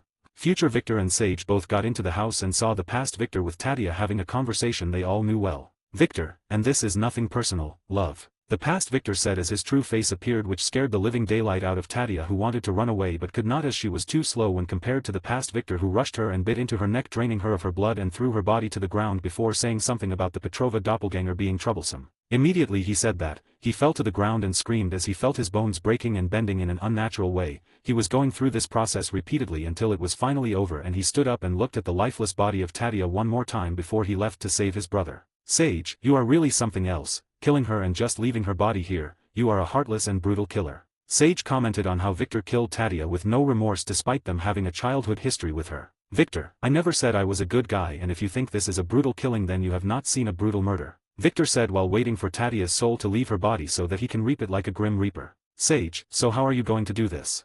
Victor, it's just simple, when her soul leaves her body, I will just use the spell I prepared specially for it and make her go to the other side in a very special place where nobody can access and she won't be able to communicate with anyone, and when we GI back, I will just perform a simple resurrection spell and bam, Tadia is back. Victor told Sage the process that he wanted to use to bring Tadia back from the dead. Sage on the other hand started to think of possibilities to use this in her favor. She could prevent the death of her mother, so that her father would forget about his revenge against the Celestial Court and maybe in the process help save Rhiannon so as to make the Guardians docile, and then everyone is happy and there will be no conflict among the three factions. Victor, whatever you are thinking, I would advise you to give it up. I don't do charity and I am not the Messiah that resurrect anybody just because someone asks me to. Seeing the way Sage zoomed out in her thoughts, Victor had an idea of what she was thinking, like making him travel through time and prevent the death of the people closet to her. Sage, come please, you can do it, it's just two people, my mother and Rhiannon, and this might even benefit you and your family as you will not have the Guardians coming after you, please think about it. I would have done it myself but I can't since it is a Nexus event, so I can't change it like simply going back to that point in time and tell them that they are going to die that day, because no matter what I do they will always. Victor, die, because that's the day they are meant to die. Victor finished the statement for Sage as he could see that she truly meant what she was saying, but even if he wants to help her, there is a problem. Victor, you see, even if I want to help, I might be able to do it as there is a tiny little problem not with your mother. I can easily help your mother but I can't help Rhiannon. She is not human and I don't have what it takes currently to help Rhiannon. She is the problem. Sage didn't lose hope when she heard him because he said something. He said, currently, meaning he has a way to save Rhiannon. Sage, no problem, you can take all the time you want, and since you are bringing back Tatia, Rhiannon would not hold any grudge against your family. In fact, you would come to love this Rhiannon as she was vastly different from the rage and hatred-driven Rhiannon. She is lovable. Victor, oh please spare me the details, let's go back to why we are here. Victor had to stop Sage because even he himself knew that Rhiannon wasn't bad in the books, as the reason she hated vampires in the books was because of Elena, who gave up her guardian status just to stay together with the Salvatore brothers, a vampire, which did not go well with her. Sage, how are you going to actually see her soul leaving her body?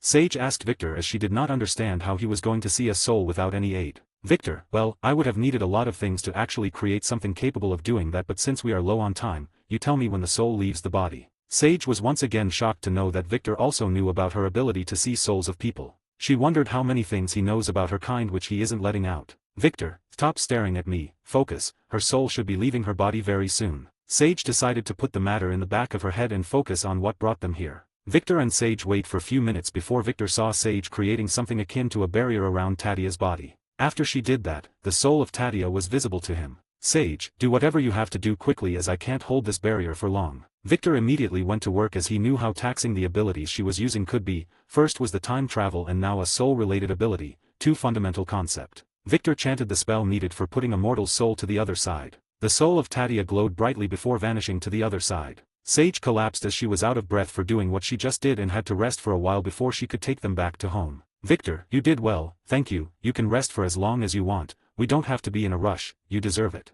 Victor laid Sage on Tatia's bed before sealing the room to prevent anyone from going inside. After he did that, he went out of the house into the settlement to walk down through memory lanes. 75. Tatia is back. Mystic Falls High School, present time. Lexi, so when are you going to tell her? Henrik, tell who what?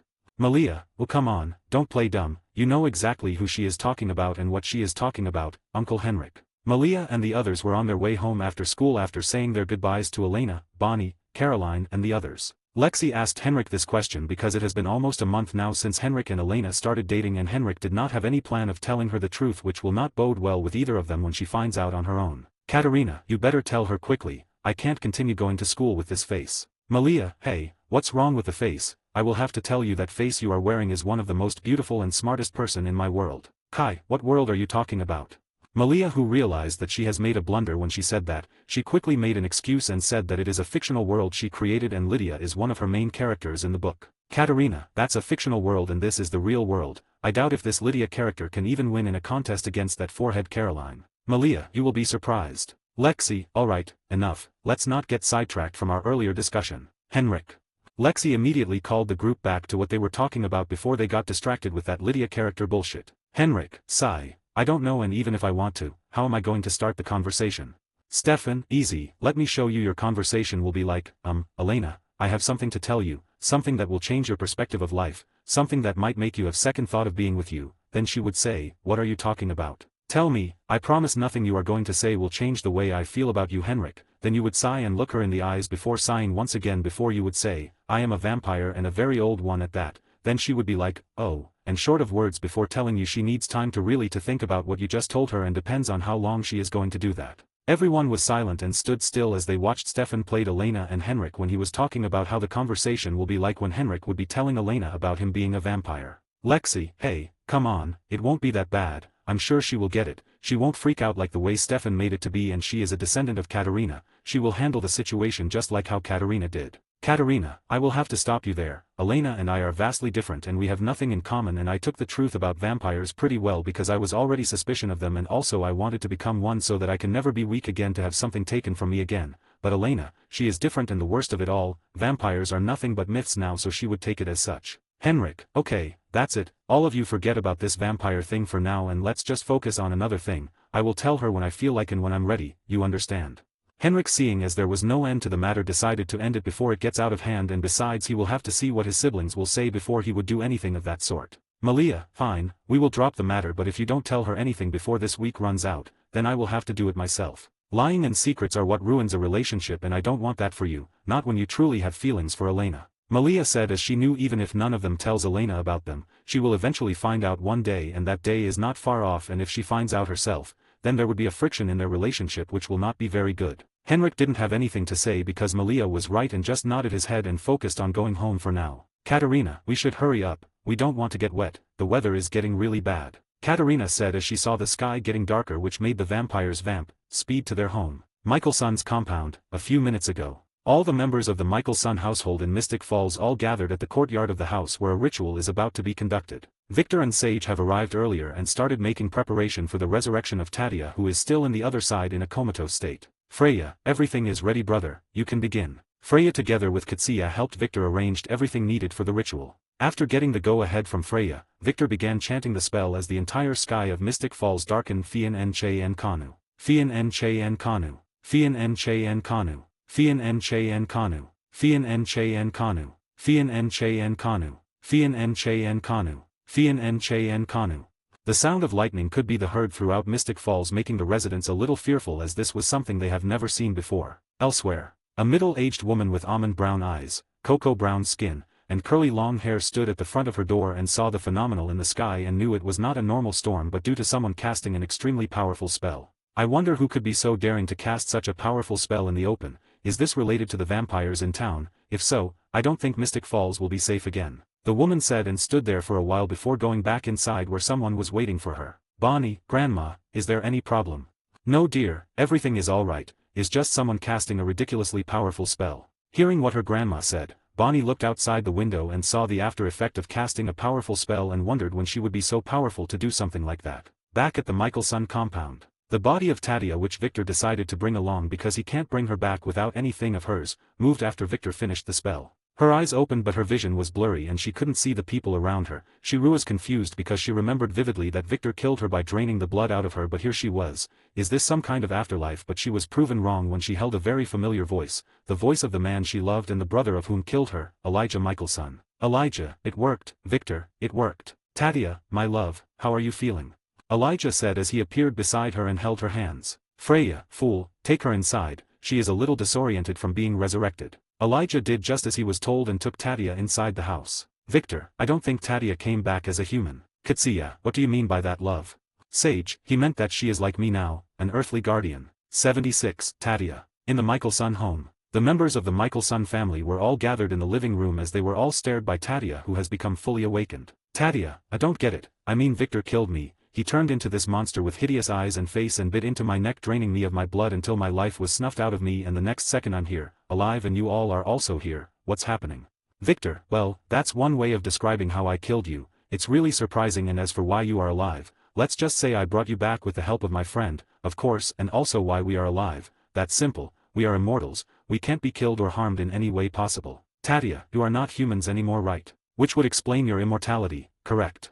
Elijah, yes, we are no longer humans but what is called a vampire. We were made that way because of our father who persuaded our mother to do spell to turn us after the death of Henrik, using your blood. Elijah with the help of Victor was telling Tadia about their situation and of course her resurrection. Tadia, but what I don't understand is why kill me when if you wanted to trigger your curse, I mean, you could kill some random human then and you will still trigger the curse, so why me?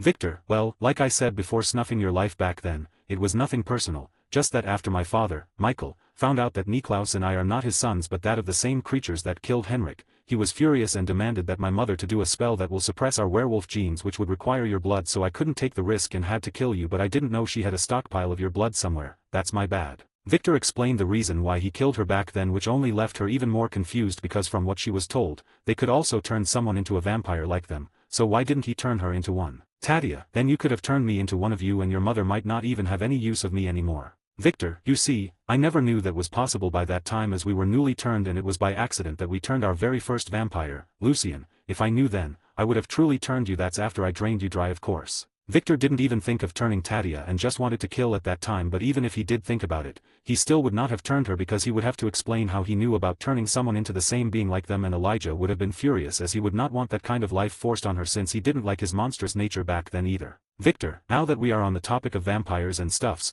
why don't we just let the cat out of the bag, Elijah? Tadia, what are you talking about? What is he talking about, Elijah? Elijah sighed as he did not know where to begin to explain to her about her true heritage, her mother's death and her not being human anymore or completely human. Victor, if you can't do it, I can help you with the help of Sage, as she is the only one who can really tell her who she truly is. Tadia, and that is Freya. Be a little patient, Tadia, you will know everything, stop asking questions. Tadia, and who are you, anyway? Finn, okay, that's enough Tadia, this is Freya and she is our eldest and she is easily prone to anger, so you might want to watch the way you speak with her. Finn quickly diffused the situation before it got out of hand because he could see the pissed off face of Freya. Elijah, it won't come to that. And Tadia, what you really want to know is that you are no longer human, or you are partially human and part guardian, something akin to the modern-day angels like our sage here. Your mother is a guardian, Rhiannon, and your father is a human, we don't know of him. Due to your birth, your mother was temporarily stripped of her power and imprisoned while you permanently deprived of your heritage as a guardian, making you human. Now when we turned and Victor killed you, your mother was furious but at that couldn't interfere with our world, so she bid her time for the time when she would strike to avenge your death. After several centuries, your mother finally struck exacting her revenge, but one thing led to another and she died, and that's how we knew about your true origin. Believe me, I would have made sure she did not die, but she was so adamant to take her revenge that she even went as far as self-destructing herself to finish us off. Tadia, but that didn't work out as you all are still alive and kicking, whereas she is dead and failed to avenge me. That's one hell of a story, so what are you going to do now? Sage, Victor has agreed to resurrect Rhiannon and make peace with the Celestial Court, so you will get to see her again, but not anytime so in the meantime, I will teach you everything about being a guardian and how our powers works. Sage answered Tadia's question when the door opened and the students came in. You have got to be kidding me, Henrik and Katarina said at the same time when they both saw Tadia. Katarina immediately transformed back to her original appearance, which made Tadia also exclaim in shock. Victor, that's why I should have done the explaining. You see, that is your doppelganger, actually you both are a doppelganger of her, Victor said as he pointed at Amara, who also transformed back to her original appearance. Victor, Amara, there is your ancestor and you all are her doppelgangers, including our lovely Elena little Henrik is in love with. You are the first known doppelganger, Katarina here is the second and Elena the third and also the last, as we are breaking the spell that causes the doppelganger effect. Victor finished explaining to Tadia, which seemingly understood everything easily, which was a surprise to him as he thought it would be hard for her to digest the information. Henrik, so what are we going to do with her? We can't let her walk around like that. Tadia, Henrik, what are you talking about?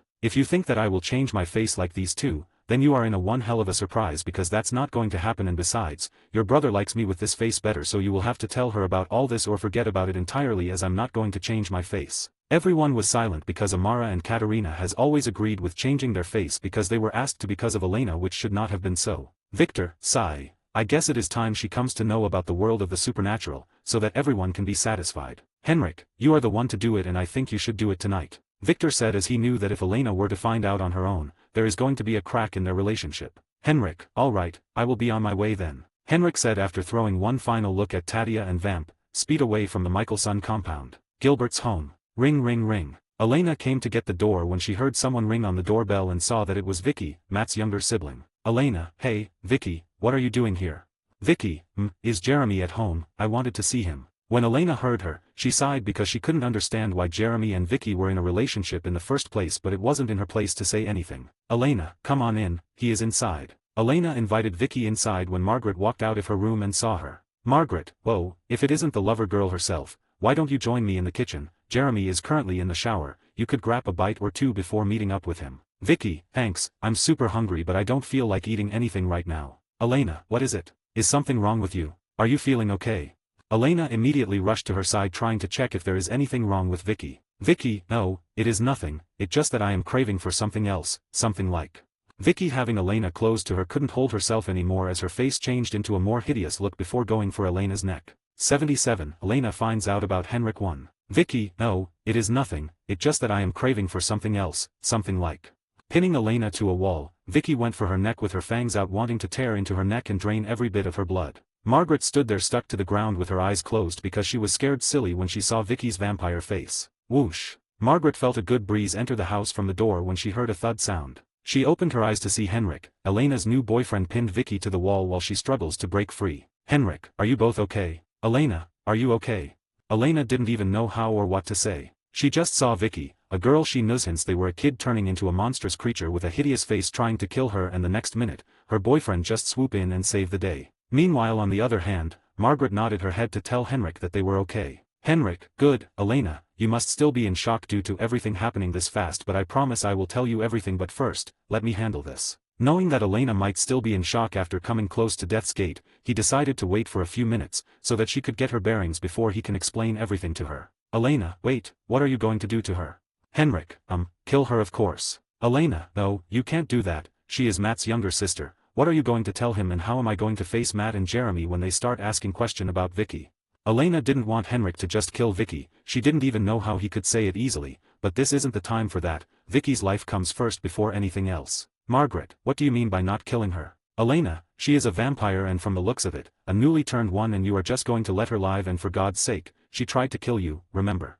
Henrik turned to look at Margaret wondering how she knew that Vicky is a vampire when he haven't said anything yet. Even Elena looked at her sister, heck even Vicky looked at her as she has come back to her senses while still being held down by Henrik. Seeing all the questioning look thrown at her way, Margaret raised a brow at them as if asking why they were staring at her. Margaret, if it's because I know about Vicky being a vampire then you are not updated with the movies and stories going around in the 21st century and the myths about the supernatural. Elena just dropped the matter as everything she said made sense before she turned to Henrik. Elena, you must not kill her, and if what Margaret says is true about Vicky being a vampire, then she might be a newly turned and not in control of herself, she just needs someone to teach her how to be a vampire. Margaret, you said it yourself, she might be a newly turned, those are the most dangerous vampires as they easily lose control of themselves and who do you think is going to teach her how to be a vampire, or do you know of any vampires in town that don't know of that might be able to help her?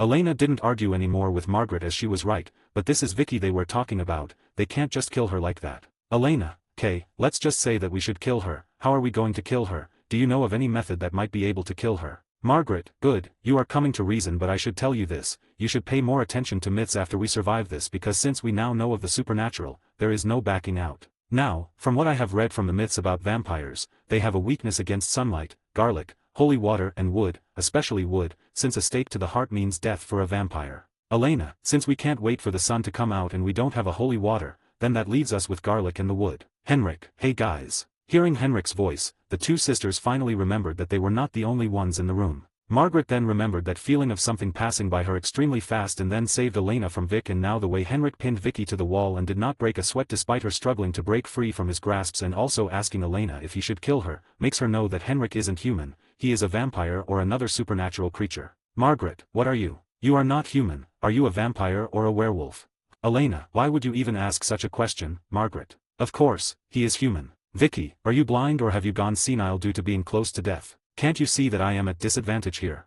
Vicky voiced out seeing as she cannot break free from Henrik despite her being a vampire. Elena, oh, that can't be, he is a human, he can't be a vampire, I've seen him walk under the sun, eaten garlic and there is no way he is a vampire, he has to be human. Margaret, well, clearly maybe most of the myths are not reliable or he is a werewolf or some more creature. Margaret still stands on her statement and theory as there is no way in hell, Henrik is a human. Sighing, Henrik snapped Vicky's neck, dropping her body to the ground making Elena and Margaret gasp in shock for different reasons. Elena was shocked because of the way he killed her like he did not even give a damn about Vicky and as if he has done this several times while Margaret on the other hand was surprised by how he effortlessly did it which shouldn't be so even to a new vampire. Henrik, don't worry, I didn't kill her, she is now a vampire so she gets to enjoy the benefit of being a vampire and I will take her away after I've done what I came here to do. Is there anybody home or is it only just the two of you? Margaret, just the two of us. Why do you want to kill us to hide your little secret? Henrik, actually, I was here to tell Elena my little secret but since you are here with her and have seen everything, I might as well fill you in and I know Jeremy is upstairs but don't worry, he can't hear us as he has his headset on. Margaret, so you are indeed a vampire, right? Henrik, yes, I am a vampire. Henrik said that while looking at Elena who was shocked at this revelation about her boyfriend. Elena, so when were you going to tell me? If Vicky hadn't attacked, would you have still told me? Henrik, Elena, believe me, I was on my way to tell you this when Vicky attacked you and if I wasn't here, I do not know what would have happened and I do not want to know but you have to know this, I did not intend to hide anything from you and I will answer any question you have, I won't hide anything. Margaret, but that will have to wait as we have a vampire waking up. Margaret said when she saw Vicky waking up. Henrik immediately turned around and held Vicky while compelling her to go straight to the Michelson compound and tell them about her situation. Vicky repeated everything she was told before leaving the Gilberts' home. Margaret, wait, are just going to set loose a very hungry vampire in the town. Henrik, no, she has been compelled to go directly to the Michelson compound. Margaret, okay, but how did you do it? Can you do that? You're compelling things to both humans and vampires. Henrik just looked at Margaret before looking at Elena waiting for her to say something. Elena, why don't we sit down? In assuming this is going to be a long talk. The trio went to the living room and sat down before Margaret turned to look at Henrik. Henrik, sigh, this is going to be a long talk. are you sure you don't want to let it go for today and let's have this talk tomorrow as it is already late and given everything that happened tonight? Margaret, no way, I will not be able to sleep tonight if you don't say anything, and besides, tomorrow is the weekend, so we don't have to go to school, we can pull an all-nighter. Elena just sighed and nodded her head, giving Henrik the go-ahead to tell them the truth about himself. Henrik, okay, it all started right here in Mystic Falls, with a family of humans, but a very special family, as they had a mother as a witch with 2 siblings following their mother's footsteps, and they were happy with their lives until one fateful night, on the night of a full moon, where they lost one of their own, their little brother and the gem of the family, Henrik Michelson, me. 78. Elena finds out about Henrik too. Margaret, wait, you died.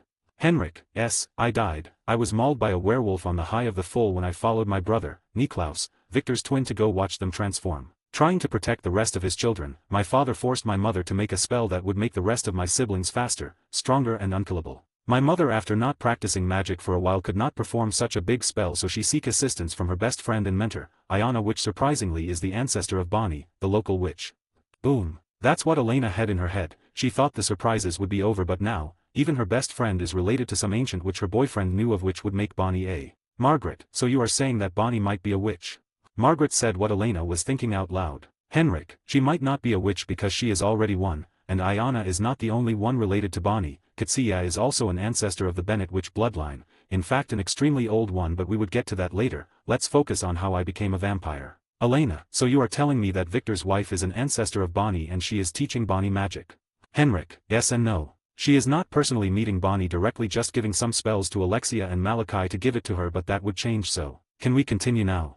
Margaret was feeling ecstatic learning about the supernatural that she immediately told Henrik to go ahead as soon as he asked. Henrik, okay, after my mother told Ayana about what she intended on doing, Ayana refused to assist and put away the spell that my mother requested of, the spell Katsia used in creating the first immortals. My father, not willing to back down, told my mother to do it herself, as he didn't like that Ayana woman anyway, so my mother, desperate to protect children, also managed to come up with a spell on her, a rip-off from the original spell. My mother performed the spell mixing it with the blood of a doppelganger, Tatia, the first known doppelganger of the first immortal, Amara, and also my brother's lover, Elijah. That night after they buried me, my mother mixed the spell with my siblings' drinks. After they ingested it into their system, they fell asleep and my father drove his sword into their hearts, killing them, ending their human lives. Elena opened her mouth wide when she heard that. She never imagined that a father would do something like that. Elena, her father really did that? What if the spell didn't work and they died? Henrik, then the Michelson lineage would end that night or not? We still had Freya then. Elena, what do you mean Freya? I thought your father killed all of your siblings.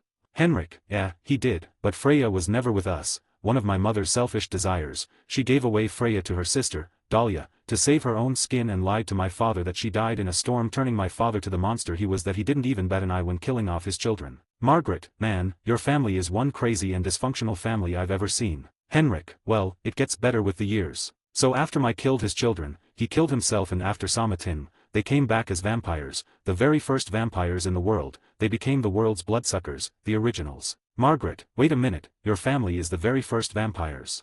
Henrik, yep. Margaret was surprised to find out that the Michaelsons were the first vampires. She just thought that they just cast a spell to turn into one. Elena, then what about the first true immortals you talked about? What are they? Henrik, they are just immortals, a true one at that, without any weakness. There was nothing that could kill them in this world, nothing at all. Since they were unkillable, nature had to find a balance for the immortals, so it created a doppelganger to die in their stead. The female immortal doppelgangers are Tatia, Katerina, but you know her as Catherine, and then you, Elena, you are the last doppelganger. Margaret and Elena looked at each other with their eyes and mouth wide open as they processed what Henrik just said. Margaret, wait, I have seen this Catherine, she is nothing like Elena. Elena, she changed her face because of me, right? You didn't want me to know about it, do you? Henrik nodded, because honestly, he didn't want Elena to get involved this early. Margaret, then what changed your mind? Henrik, well, let's just say, Lexi persuaded me, then Malia, and finally her father, my brother Victor. They told me that it will cause distrust in our relationship and it will not end well if that was to happen, so I came tonight to tell you myself, but apparently, Vicky got here first. Elena, okay, that's how your family became vampires, but I don't get how you became one yourself since you are supposed to be dead then, and what is Freya?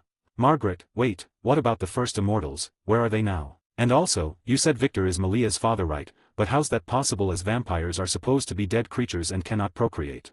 Margaret wanted no more of the supernatural world, that she even went as far as to jolt down the things Henrik said to put it in her dairy later. Henrik, one of them is dead and the other one, Amara resumed her duty as a handmaiden to Katsuya. I can't delve too much into this matter as it is not my story to tell, maybe Malia or Katsuya herself or maybe Bonnie if ever she was told. Now for how Malia came to be and how I became a vampire and lastly, about Freya, you will have to hear the rest of the story. After my siblings came back as vampires, they found out that they were a lot stronger, faster, they could hear things from a long distance and they could heal extremely fast, but with all these, they felt this terrible hunger, this thirst for blood. That's how they lived until one fateful day, the day where everything all changed, the day Niklaus had his first kill, that was the day my mother's biggest secret was revealed. It came to light that Victor and Niklaus were not of my father but from another man, the leader and alpha of the werewolves that killed me.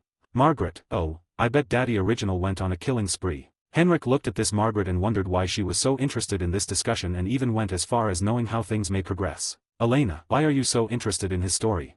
Elena finally asked the question that was on everyone's mind. Margaret, well, unlike you who was just another human girl, I have been doing my research and I am fascinated by the supernatural and I knew that my life is not just to live like another human girl but something more, something grander, and now I have seen a true life vampire and not just any vampire but an original vampire with history and you think I would just let him go like that? Come on, Elena, I am going to squeeze out all the information that I can get from him. Margaret said with an air of pride and a smug grin on her face. Henrik, you know, you would have been dead by now if it was one of my siblings or by my hand if I do not care for Elena, correct?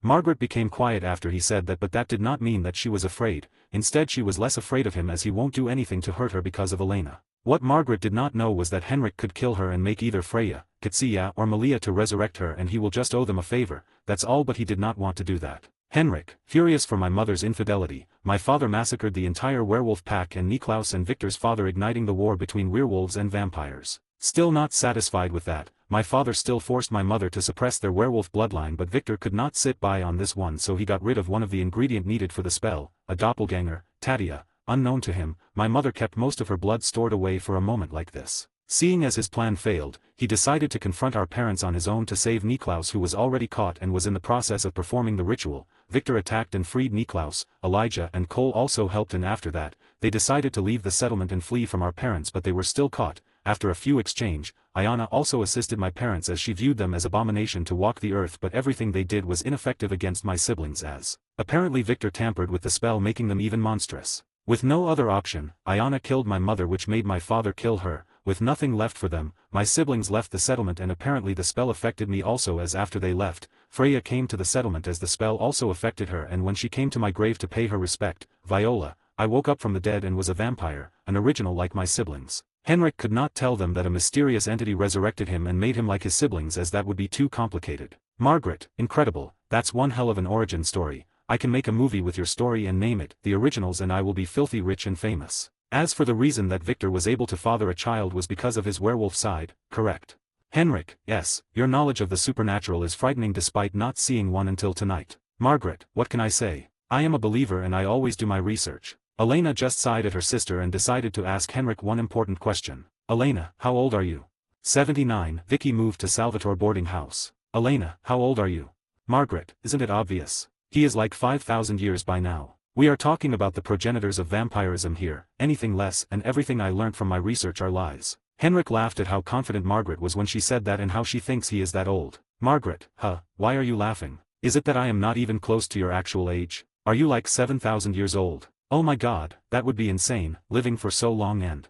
Henrik just sighed before he coughed drawing their attention back to him. Henrik, I am not that old, Margaret, I am over 1,000 years old, even the origin of the werewolves can be traced to 2,000 years ago. So whatever those research tells you about the supernatural, that's a lie, you should not let all those documentaries and folklores fool you, most of them are even written by my siblings just for fun, I don't know how it got into the hands of most of this people. Elena, you are over 1,000 years old and you say you are not that old, how old can one be to be old? Elena didn't even bother with anything else and just took in the one that matters to her, his true age. He is a freaking 1,000 years old vampire, she is dating someone who is old enough to even make her ancestors look like kids in his eyes and he said that he is not that old. Margaret on the other hand was having doubts on whether what she knew about the supernatural world is even true. She felt as if all her whole life was a lie. Margaret, well, I don't think I will be visiting any of those websites anymore. Now, onto my next question, since you are the originals, the first vampires, you must have difference from normal vampires, correct? Henrik, yeah, we are not bound to any weakness of the vampire race, which literally means we do not have any weakness and we are basically unkillable. Henrik dropped another bomb that scattered the brains of the two sisters. Margaret was the one who quickly regained herself. She didn't find it weird that they cannot be killed by the normal means, but that does not mean that there is nothing that cannot kill them. Henrik, I think that's the end of our little discussion. I will leave you guys now since your Aunt Jenna is on her way home with Andre, and before I go, let me say this, a vampire cannot go into a house unless they are invited, so anyone acting weird and waiting for you to invite them in, giving silly excuses, just know that they are vampires and don't invite them in. I will come tomorrow with Malia. She will cast a spell around the house to ward off other supernatural creatures and can only be invited in, and lastly, take this. Henrik said as his shadow came to life and a purple and yellow herbs came out and he used telekinesis to grab them. Henrik, these are vervain and wolfsbane. The vervain can be used to protect yourselves against vampires' compulsion, prevent them from drinking your blood, and same goes for the wolfsbane to the wolves. Now these are just temporary, as I will bring items that you can have with you all the time, but until then, the vervain is your everyday tea, and as for the wolfsbane, you can just store it away for now, as there are currently no werewolves in Mystic Falls, well except from my brother and Malia and Katsia, but that would be ineffective against them. Okay, time to go, I will tell you more tomorrow. With that, Henrik teleported from the living room, leaving the girls stunted until they heard Jenna opening the door. Jenna, why are you girls sitting there and staring into thin air like that? Andre, who was behind Jenna, saw the vervain and wolfsbane the girls quickly his when they both came inside. Andre, I guess he told them already, but seeing as there is no tears falling down their cheeks, suppose he didn't tell them about that. Elena, we were just waiting for you, as you rarely come home this lately, and given the recent animal attacks going around the town, we thought we should watch out for you, but seeing Andre behind you, I guess that's not required. Andre gave Elena thumbs up in his mind for thinking on her feet. Meanwhile, Margaret was looking at him like another experiment which didn't pass by Andre's perception. Andre, is there something on my face, miss? Margaret, that's my name, and no, there is nothing on your face. I was just looking for what Jenna saw in you, but I think I already know the answer to that, vampire charm. Margaret whispered the last part, but Elena, who was close to her, heard it, and Andre definitely heard her also. Jenna, okay, both of you go to bed, I'm back and I'm safe, so there is nothing to worry about. Jenna chased the two girls away as she was too embarrassed as it is right now. Before Margaret could make any of her jokes again, Elena dragged her away, giving Jenna and Andre some space. Jenna, I'm sorry you had to see that. Andre, there is nothing to be sorry about, Jenna. Instead, we should make best use of the time we've got, love. Jenna smiled as she hugged Andre and pulled him into a deep kiss. Michelson compound. Vicky was surrounded by the Creed members as the original siblings and others left her to them. Kai, hey, what should we do with this vampire? Katerina, I say we kill her, she will just cause troubles if left to run around. Vicky almost jumped on her feet and tried to run away, but she did not think about it twice, as that would truly lead her to her death. Lexi, come on, Kat, that's just too harsh, don't you think? We should be helping her come to terms with her newfound powers and get used to the changes of being a vampire, not to scare her. Damon, if you don't know, this baby vamp is now our charge, and I don't do babysitting jobs not since Malia there, and I swore to myself that'll will be the last. Kai, let's put it to a vote. If you think we should end her, hands up. Katerina, Damon and Kai raised their hands as they feel keeping Vicky around is a burden. Malia, we are not killing her and she can take care of herself, so she won't be a burden to you, and as for her being a new vampire, we can just let Lexi do it, she can teach her on her own, so that's not a problem.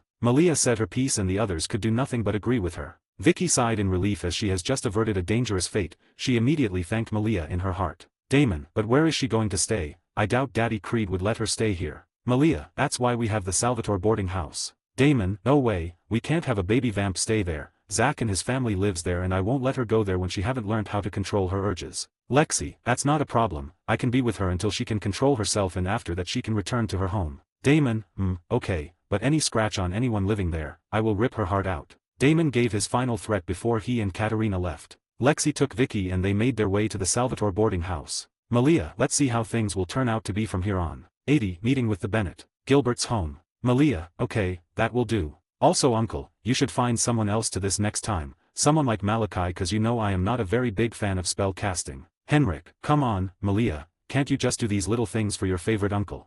Malia, you are not my favorite uncle, and I don't do favorites. Malia just finished casting a spell to protect the Gilberts from the supernatural creatures. They can invite anyone they like and also expel anyone who tried to hurt them after they were invited in, which would lead to the person suffocating until they leave the house. Malia, since I did this to affect all supernatural species, then you will have to invite Bonnie in, and also Tyler, even if he is not a full-fledged werewolf, he is still a werewolf. Elena, what did you just say? Tyler is a werewolf. Malia, didn't he tell you everything last night? Margaret, obviously no, he just told us about how he and his family became a vampire and their journey at the beginning. Malia, that's convenient. Well, the answer to your question is yes and no. Tyler is an untriggered werewolf, he must kill someone in other to trigger his werewolf gene, and that's when he will become a full-fledged werewolf. Margaret, whoa, that's awesome, but why does he have to kill someone in order to become a werewolf? Malia, apparently is a kind of curse imposed on them, and don't ask me the details, CUs, even I don't know the answer to that. Malia said, as even if she knew, her father knew, the rest of the Michelson do not know about it, as they don't even bother to know about it. Margaret, I wonder what they did to be cursed. Well, that's out of the way. So you are a witch, vampire and a werewolf, the first of your kind, correct? Malia, who said I am the first? Margaret, what? Is there someone else? Wait a minute, your father, he is the first. Margaret was shocked to find out that Malia was not the first witch, vampire, werewolf creature to grace the world, rather it was her father. Malia didn't answer her as she saw someone not too far from the Gilberts' home coming out of their house. That person was Daphne, who was on her way to work, but what Malia do not get was that she was different today, as if she was a new person. Before Malia could figure out what it was, Margaret tapped her on the shoulder. Malia, now what it that you want? Margaret, just wanted to tell you that Elena asked if you could join us for breakfast. Malia, sigh, I'm coming. Malia said before looking at where Daphne was and saw that she was gone. After not seeing who she was looking for, Malia just went inside to join the others. Elsewhere, in the middle of a forest, a man woke up disoriented and confused as he did not know how he got here and where he even was. He saw a blood bag close to him and he felt this terrifying urge to grab it, drink from it. He didn't understand what was going on, but he tried to control his urges, but that was a vile attempt, as he did not even know when he grabbed it and started drinking the blood. He lost himself completely to the uncanny taste of the blood, and he didn't stop until he drank every bit of blood from the blood bag. After he was done, that's when he realized the monstrous action he just committed. He drank and enjoyed blood, which is something only a creature he knows specializes in, vampires, the bloodsuckers and the creatures of the night. He has become something that he was taught to hate, something he has been trying to get rid of from his town when he noticed that they are back. How did this happen to me? No, someone must have done this to me, and when I have out who did this, I will drive a stake through their heart and...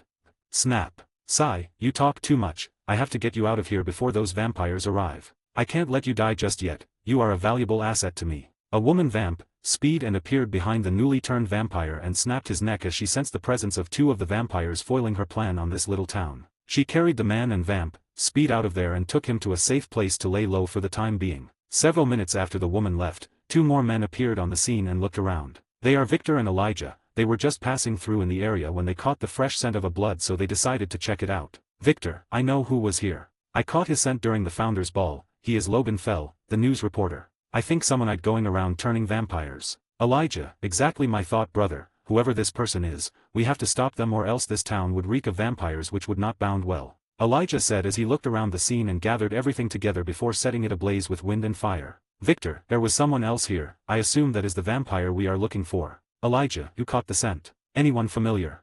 Victor, no, but since I caught the scent, there is no way I would miss our vampire. Elijah, what about this Logan person? Should we kill him or give him a chance like that Vicky girl? Victor, nah, that guy is a total asshole, but I have something in store for him. He will not know what he is walking into. Victor thought of how Logan was going to die very soon and just smiled. Victor, since there is nothing here for us to do, let's just go home. Elijah nodded, and with that, they vamp, speed away from the scene. Elsewhere. How may I help you? A middle-aged woman with almond brown eyes, cocoa brown skin, and curly long hair said to the woman in front of her house. She is Shalia Bennett, the grandmother of Bonnie Bennett, a powerful witch in her prime. Bonnie, who was inside, also went out to see who the woman is. When she came out, she was who the woman is, and it turned out to be Katsia, the wife of her teacher. Bonnie, hello, Mrs. Michelson. Katsia, you must be Bonnie's. I've heard a lot about you from Lexi, and I have to say, you have so much potential than any of your ancestors except from me, of course. So, I hear you wanted to meet me, my descendant. 81. Logan's death. Gilbert's home. A car drove and parked at the front of the Gilberts' home, and someone came out of the car and hasteningly ran to the house after closing her car door. When she got to the door, she rung the doorbell. It didn't take long before Elena came to open the door and saw that it was her best friend, Bonnie, at the door. Bonnie didn't even wait for Elena to say anything and just tried to go inside, only to find out that she was unable to, which surprised her greatly as she felt a magic energy stopping her from going inside. Bonnie looked at Elena wanting an explanation. Elena, come in first, I will explain it inside. Bonnie, I blocked by a spell someone made on your house, making me unable to get in, so I don't know. Bonnie stopped speaking as this time when she tried to go inside, and she easily passed through the door without any interference. Elena smiled when she saw the surprised look on Bonnie's face. Elena, wonderful, right? Bonnie, I don't know how you did this or who did it for you, but I will get my answers later, but you won't believe what happened today. Bonnie said as she made her way to the living room where she saw Margaret sitting down and playing with her phone. Bonnie, one of the craziest things happened today. Do you know Katsia, the wife of Mr. Victor? Elena, yeah, everyone knows her, she is like the Kardashian of Mystic Falls. So, what about her? Bonnie, she came to Gramps' house earlier today and dropped the most absurd revelation of the year. Margaret, who heard that, dropped what she was doing with her phone and listened to what Bonnie had to say even if she had an idea of what was going on. Bonnie raised a brow at the way Margaret reacted and found it weird. Bonnie, anyway, you know how I keep telling you that Gramps says we are descended from an old line of witches from Salem. The truth is we are actually witches. Here, let me show you an example. Bonnie said as she did a simple levitation spell on Margaret's phone, who did not take it lightly as she believed that Bonnie might unintentionally drop it and her phone would get ruined in the process as she was still an amateur witch. Margaret, okay, drop it now, we've seen what you can do. Bonnie was surprised to find out that Elena and Margaret was not surprised by her display of magic, instead that just took it like it is normal for her to do so. Bonnie, what did I miss? Elena, I will tell you later, but just continue with what EP were saying. Bonnie looked at Elena before looking at Margaret, and that's how she looked at the two of them back and forth before she gave up and sighed. Bonnie, well, so, recently, Lexi has been giving me spells, says it's from an anonymous source, but when earlier today, I found out who it was that was giving her the spells, and it turns out to be Mrs. Katsia, and craziest thing of them all is that she is my ancestor from a very long time ago. She even said that I have a potential to be a very powerful witch, but I can only reach that potential if I study under her, and she also said that she wished her daughter could be more like me, inclined to learn magic, which is weird given that nobody knew she had one. And lastly, I now have an exclusive invitation to the Michelson compound. Bonnie said, expecting to see if there would be a change in their facial expression, but all she got was the same stare. Bonnie, okay, this is freaking me out, what's going on with the both of you? Margaret, we've been compelled to not show any reaction to whatever you said. Margaret said with an emotionless eyes, making Bonnie to freak out, which made Elna and Margaret to burst out laughing. Margaret, God, you should see the look on your face, it was uncanny. Bonnie, okay, seriously, what's going on here? What are you not telling me? First, it was the magic barrier on your house, and now, you all act like I haven't just dropped an astonishing secret on you. What is it that you are not telling me, Elena? Elena stopped laughing and just smiled at Bonnie before she sighed and explained everything to her. After digesting everything, Bonnie and Elena had a few talks before Bonnie decided to leave and processed everything she found out today. Margaret, hey, I'm going to call it a night, I'm too tired with everything that happened today, and also before I forget, Jeremy has been looking for the lover girl. So I don't know if you could tell Henrik to let her come out and meet up with him, or they should compel him to forget about that Vicky girl. Honestly, I prefer the latter as I don't really like her that much. Jeremy could do better, no offense. Margaret said as she walked to her room and decided to call it a quit for the day. Elena sighed as she also made her way to her room and think of what to do with Vicky. Later that night, Jenna came home late and decided to do some few things before calling it day when she heard the doorbell ringing. She went to get the door only to see the person she least expected to see, Logan Fell. Jenna, what are you doing here? I thought you would be burying yourself in your work or some other women. Logan, is that how low I have fallen in your eyes, dear Jenna? I am not the bad person, Jenna, can't you see that I am trying to make amends for my mistakes? I can explain if you just invite me inside and I will tell you everything that happened that day. Jenna, I'm not gonna invite you inside. Forget it. Logan, come on, Jenna, it's me. Jenna, the answer is no. Before Logan could say anything anymore, Jenna slammed the door on his face, making Logan frustrated, and walked out of the Gilberts' home where he saw a man putting away a waste in the trash can. He walked towards the man only to stop when he saw a woman jogging towards his direction. The woman is Daphne, who would meet her unfortunate end tonight at the hands of Logan, or should have. She ran past him as he kept staring at her, which drew her attention to him. She stopped and walked back to him as she recognized him from the news. Daphne, you're that guy from the news, Logan Fell. I watch you every night. Well, I used to. I mean, you've been missing from my TV. Logan, I took some time off. Daphne, I noticed. I'm Daphne. Daphne said as she extended her hand for a handshake with Logan, who shook her back. Logan, hey, you know something, Daphne. Daphne, oh, what? Logan looked at her before his vampire true face appeared and tried to feed on Daphne. Daphne, expecting something like that since she has figured out that Logan is not a human, punched him in his gut, which sent him flying and crashing into the nearest car. Logan was wide-eyed when he saw how Daphne effortlessly punched him, which sent him flying. Daphne, I can never get used to this, but I can meet him after today. Daphne said as her eyes turned into a darker shade of red as she stared at Logan, who looked at her with terror in his eyes. Daphne, you were the one who asked for these, blame your bad luck for meeting me, and thank you because after this, I can get to meet him. Daphne extended her hands as claws came out of her fingers, which she used to rip the life right out of Logan. 82, Alaric Saltman. Michelson compound. Malia, you turned her into a werewolf. Why did you do that? Victor, young lady, don't you know how to knock? Victor was busy going through some files when Malia barged inside, looking a little furious after she found out that Daphne has become a werewolf when she went to check up on her after hearing from her uncle Elijah that Logan has become a vampire. Malia, I'm sorry, I was just a little agitated with after I found out Daphne is now a werewolf, but you should have told me before turning her, you know she was my charge. Victor, are you turning into the TVD version of Scott? Are you saying you did not have any plan to turn anytime soon? If so, I can just turn her back into human, no big deal there. Malia, no way, you can't do that, you have already given her a taste of power and you are just going to strip it away from her? Come Dad. Victor, I'm just kidding, but you must know you can't always protect her yourself. I know that Carol and Daphne reminds you of the TW world, but you also have to know that Daphne must die one way or another even if you prevented her from dying from Logan. This is the TVD/2, where nature is a menace, but we have opposed it since the time I came to this world, so in order to oppose it once again, I had to turn her because if she was still human, she might even die in her sleeps after you saved her. Victor explained why he turned Daphne into a werewolf instead of allowing Malia to save her. Malia sighed once again after she understood why her father did what he did. He was just trying to make sure Daphne survive in this world. Malia, then what about Carol Lockwood? She is going to die also, so what are you going to do about her?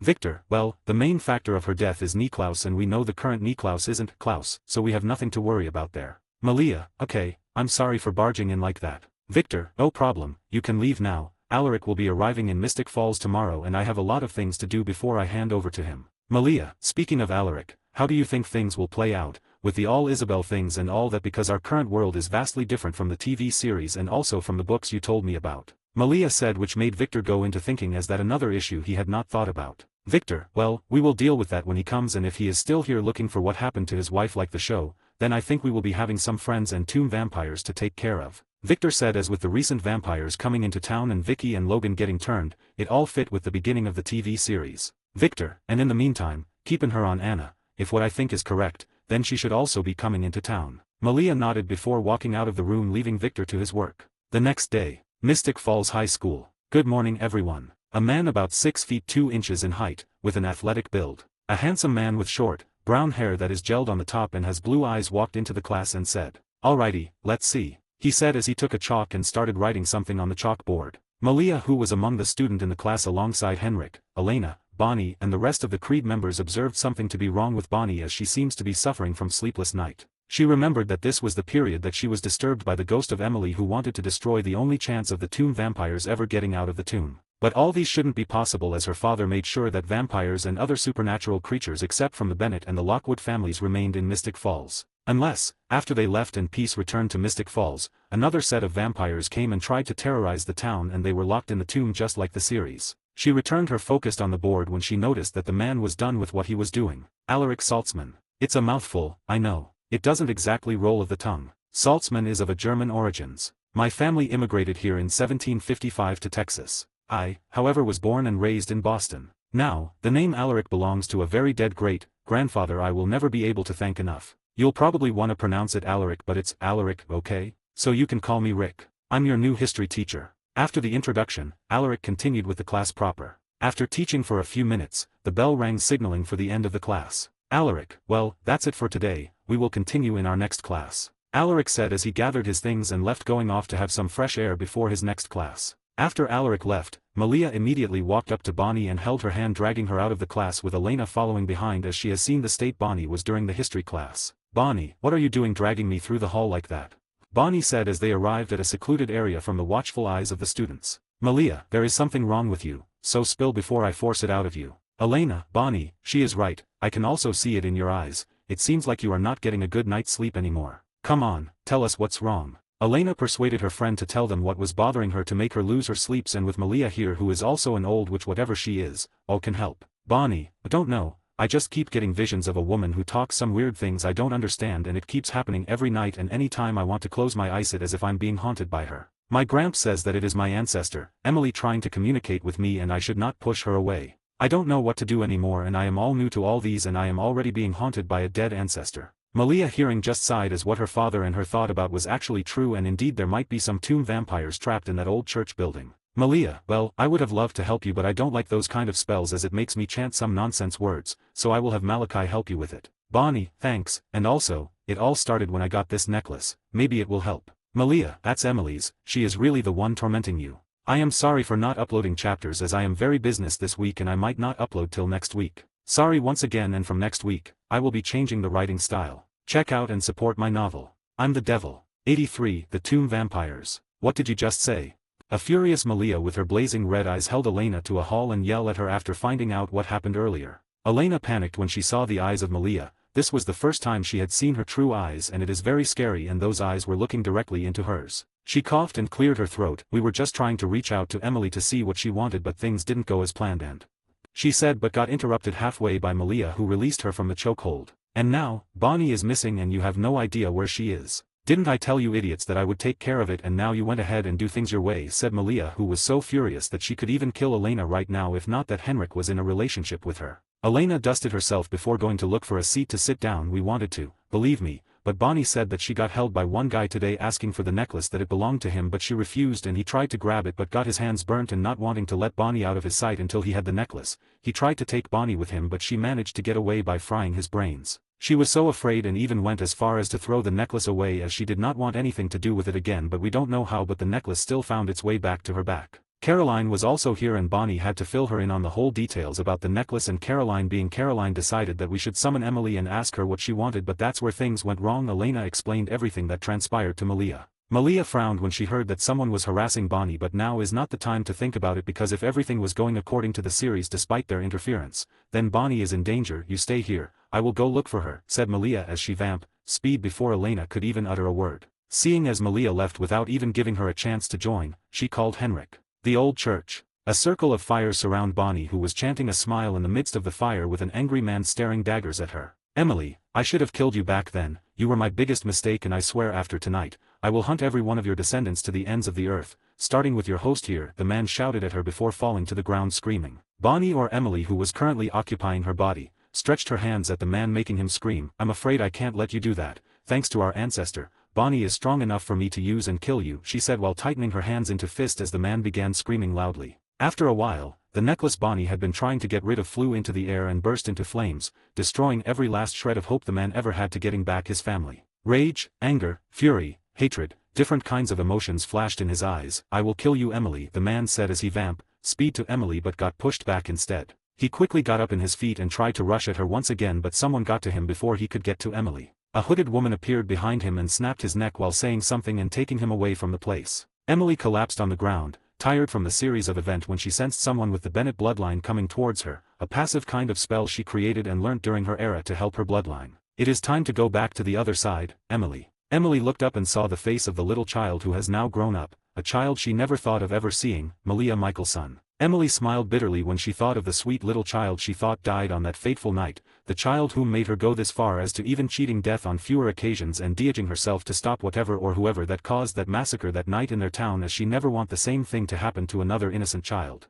Jonathan called it the beast and she believed it to be a supernatural creature, so when a new set of vampires came into town, she made sure that they were settled in and came up with a plan to seal them, because she could not just chase them out of Mystic Falls as they would still go to another town and wreak havoc, and she could not take on so many vampires on her own, so the best she could do was seal them in Mystic Falls with the help of the council. But now, she could see someone with the face she would have had when she grew up. She even thought if she was a doppelganger just like Elena. Before she could say anything to her, she lost consciousness as she could feel Bonnie clawing her way back. Seeing the unconscious Bonnie, Malia picked her up and took her to her gramps for the time being. Few hours later. This is where it all happened just like in the show, Father. Victor and Malia arrived on the scene as they tried to get some clues on what happened here. Victor looked at the place where the hooded woman took the man away from. I caught this exact same scent the other day, but there is a second one and it seems like they were in pain. I believe one of them is Anna, and since Vicky isn't dead, it might be difficult for her to approach Jeremy as he is the key for her to get what she wants, so you will have to compel Vicky to break up with Jeremy, you understand?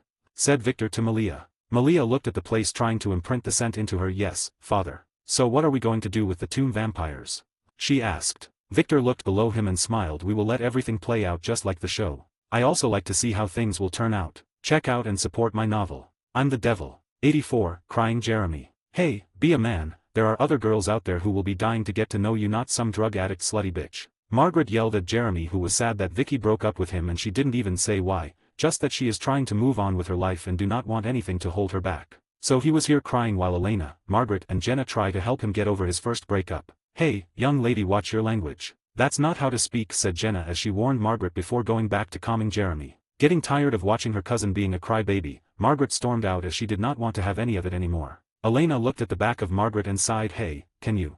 She asked, pointing at Jeremy before pointing at the place where Margaret walked to. Emma, go check on her and see if she is okay. Jenna nodded. Sure, you can go, I can handle one sad boy, after all. This isn't the first breakup I've dealt with, said Jenna while smiling. After getting the confirmation from Jenna, Elena followed Margaret and saw her sitting outside looking at the full moon in the sky. She sat beside her. Hey, about Jeremy, I was thinking of having Henrik come over and make him forget about Vicky, that way he will easily move on with his life, she said without taking her eyes off the moon. Sure, do your thing. I never liked that Vicky girl anyway, she is a drug addict and to top it all up, a newly turned vampire, hell, she is a ticking time bomb. Good thing she decided to end things herself because I would have driven a wooden stake through her heart, Margaret said while illustrating how she would kill Vicky if she hadn't left Jeremy on her own. Elena just rolled her eyes and called Henrik to come over. A few minutes later, Henrik appeared in front of the Gilberts' home and saw Margaret and Elena stargazing and seemed to be so engrossed in it that they did not notice his presence. You should always be on alert, especially in a town filled with different supernatural creatures. You don't want to be their next victims, do you?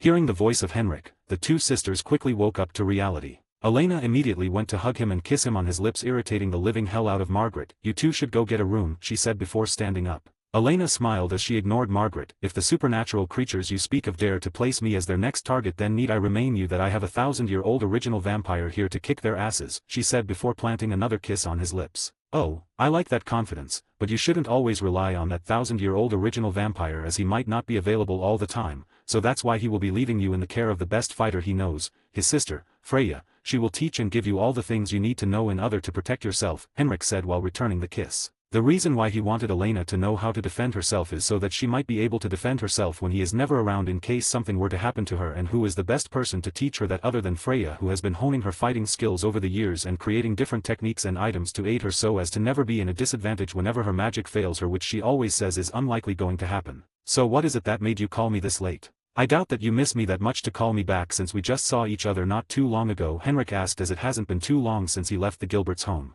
Hearing Henrik, Elena pretended to be annoyed. What do you mean I can't miss you that much? You have to know that the moment you left, I started missing you, she said while pouting. Henrik looked at her until she eventually stopped acting and just smiled. Hey, I do actually miss you, but that's not why I called you. You see, ever since Vicky became a vampire, I was thinking that she isn't right for Jeremy but a danger to him, and I don't want him to have anything to do with all this, and after what happened to Bonnie earlier today, it is best he stay away from any of this. But surprisingly, Vicky was actually the one to break up with him on her own, to which I am glad, but that has left Jeremy sad and crying ever since she left, so I don't know if you could compel him to forget about Vicky and move on with his life, she said waiting for his answer. Getting the gist of everything, Henrik believed something was up as he did not expect Vicky to break up with Jeremy, not especially she became a vampire, which would have magnified her emotions. The way she would not leave Jeremy, the same could be said for Tyler. That's why he wanted to compel her to give up on her toxic relationships and pick one of the boys, but seems like someone beat him to it and even made her break up with Jeremy instead. But what he could not understand was why they would do something like that. None of the people who could compel vampires have anything to do with Vicky, and even Lexi is just a teacher to her and have no business with her personal life. But now is not the time to be playing detective. He is crying. What is he?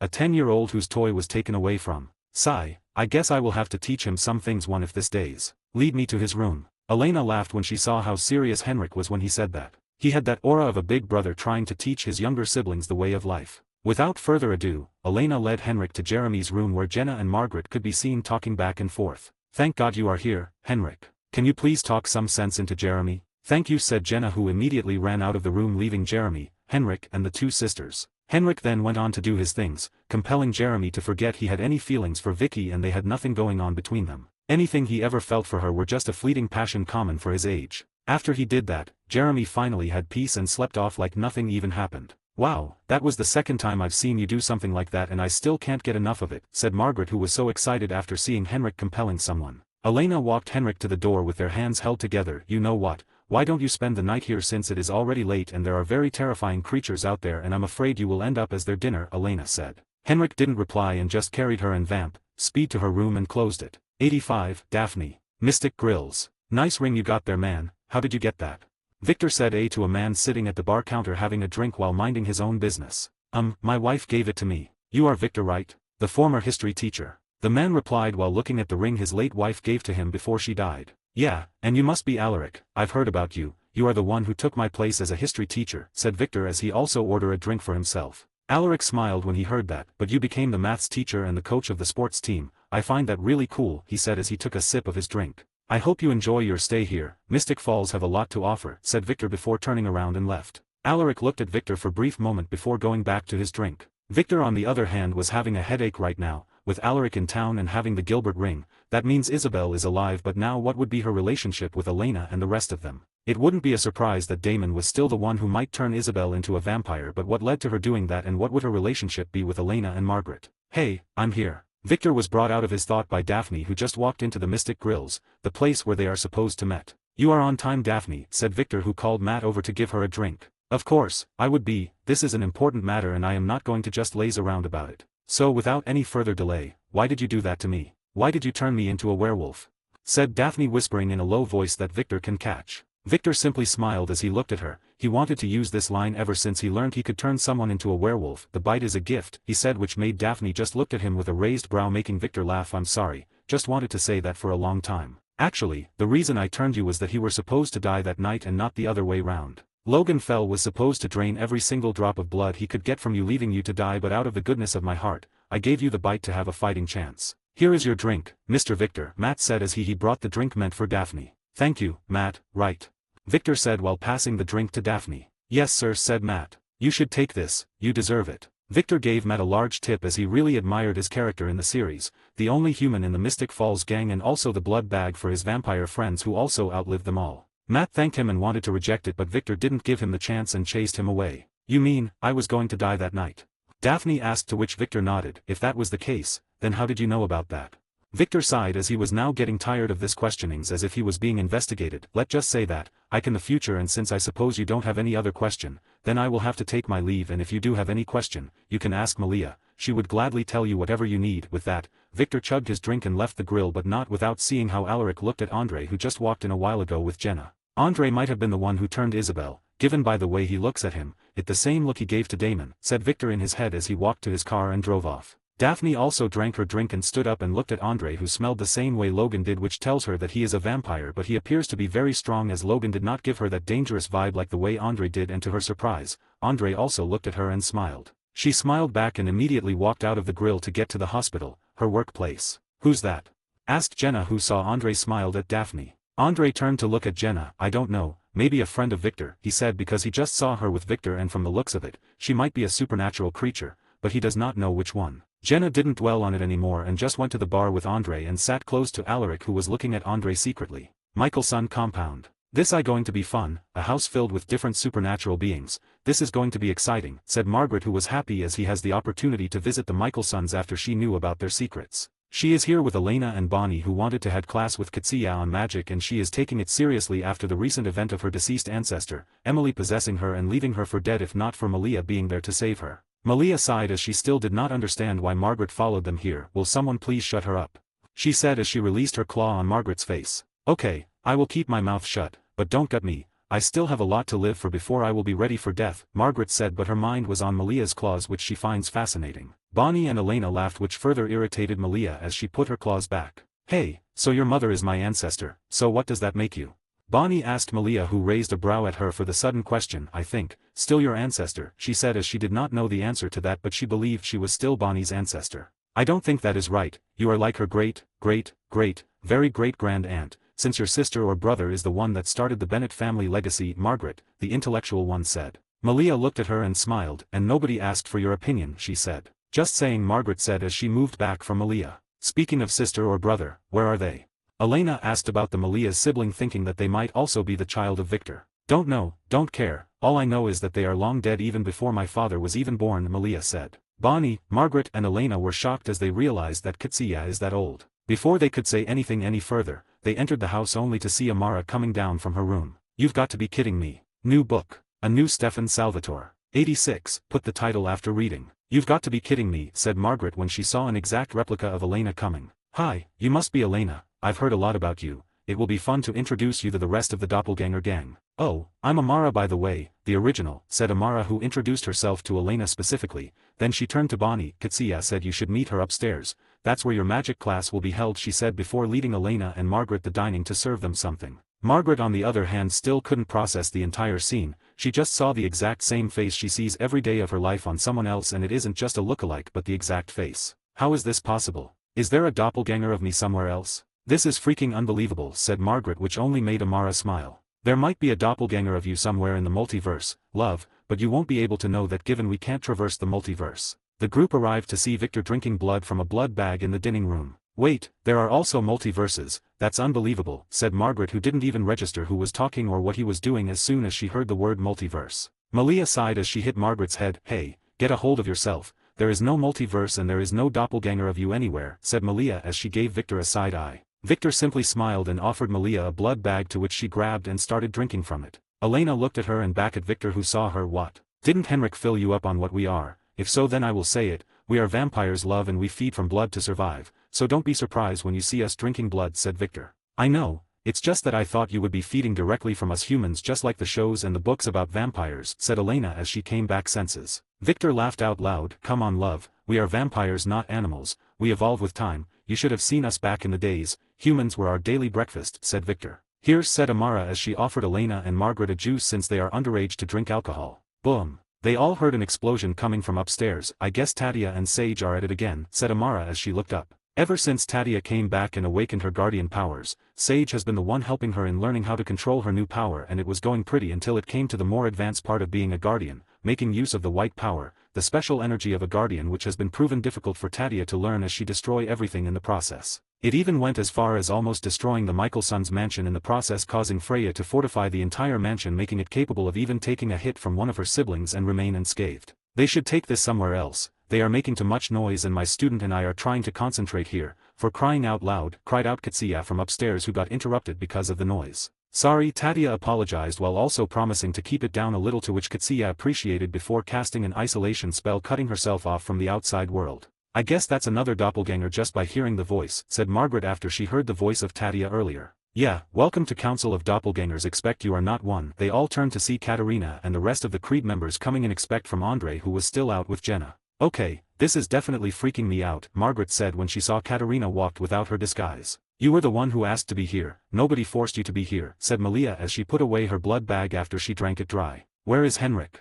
I thought he would be with you, asked Elena, who did not see her Henrik with them. He is out with Elijah looking for anything out of the ordinary, given our bonbon was about to be vampire dinner if it were not for Malia, which made them ran away in fear. So they are out there looking for vampires that are not of Mystic Falls or are acting strange. We don't want anything similar to what happened to Bonnie happen again, said Kai as he sat down. Seeing Kai sit down, she quickly went to take the spot besides him, making him and the others look at her in surprise. What are you doing? Said Kai. Nothing, I just want to sit, and this is the only free spot that I can find, said Margaret, acting like she did not know what was going on. Victor smiled when he saw the way Margaret was clinging onto Kai. Malachi, you've got yourself a new admirer, you should beware, she is a talkative and asks questions too much, said Victor as he also left the mansion to go join his siblings and also keep an eye out for Anna, she is a fine one. Margaret looked at Victor leaving and did as if she was going to hit him, but found out that she could not move her hand. You shouldn't do that if you want to keep your shoulder intact, said Lexi, who apparently was the one who stopped her from doing whatever she thought of doing. After she said that, Lexi released her and went to sit down with her own student Vicky. Margaret didn't bother about it either and turned to focus on Kai, who did not even give her any attention. So I heard you are a vampire witch hybrid, said Margaret, hoping to start a conversation. Yeah, and the only one in the Creed, Kai answered without looking at her. Margaret smiled as she thought Kai wouldn't answer, but he did. So how old are you and how did you meet Victor? She asked again, wanting to know more about him. Kai sighed as he remembered what Victor said before he left. You want to know everything about me? Then let me say this, I killed my whole family and I didn't bat an eye worse of it. I wasn't a vampire at the time, and if I was given chance to do it again, I will, and I will do so gladly. That's the kind of person I am, so if you think something is going to happen between us, then I'm sorry to disappoint you. I am a psychopath who derives pleasure in killing, Kai said before he stood up and left. Everybody felt bad for Margaret, but did she need it? Nah, instead she became even determined to get to know him because she knew that everyone was not born evil, something made them, and if he killed off his whole family, then they did something that made him do it, and she is going to find out and make him change his mind about committing to anyone, because if he is a psychopath then she is an even bigger one when it comes to something or someone she has taken an interest in. 87. Victor and Anna. Several weeks later, Margaret and Jeremy were on their way to class when they bumped into a girl their age. Hey Anna, I'm sorry, I didn't see you coming, but what are you doing here?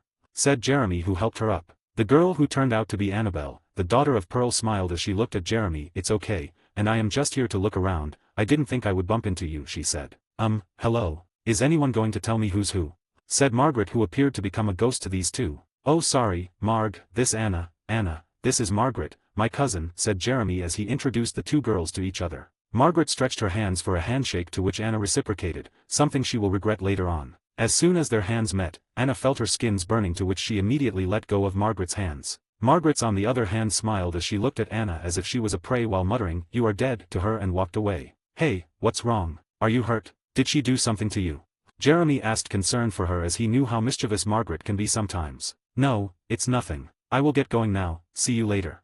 Said Margaret. Yeah, I will be at the Mystic Grill. you can meet me there, Jeremy said as he saw Anna walk away hurriedly. He also wanted to go look for Margaret to confront her, but it seems that won't be possible anytime soon as he has a class now which he would not want to miss. After school, Margaret evaded Jeremy, who was looking for her everywhere, and she did not want to be seen by him right now because he is going to ask about Anna and she is not ready for that yet. She saw Elena, Henrik and the rest of the Creed members and was on her way to meet them, but someone got to her first and covered her mouth to prevent her from screaming as they speed her to the back of the school, making sure nobody was there. You know who I was and yet you had the guts to mess around with me, you are truly fearless, said Anna, who was the one that dragged Margaret here. After getting a hold of herself after she was speed here out of her own violation, she raised her head to look at her kidnapper and smiled. You are the one who is truly fearless. I wonder what will happen to you if you harm a single hair on my head, said Margaret as she knew who was having her back. Anna was surprised to see that even in the face of danger, Margaret was still her usual self and was still able to threaten her, which should not be so given the situation she is in. What or who is giving you the courage to threaten a vampire who can kill you anytime she feels like, said Anna while revealing her true face. Me. Before Anna could turn to look at the person behind her, she has been slammed to the wall.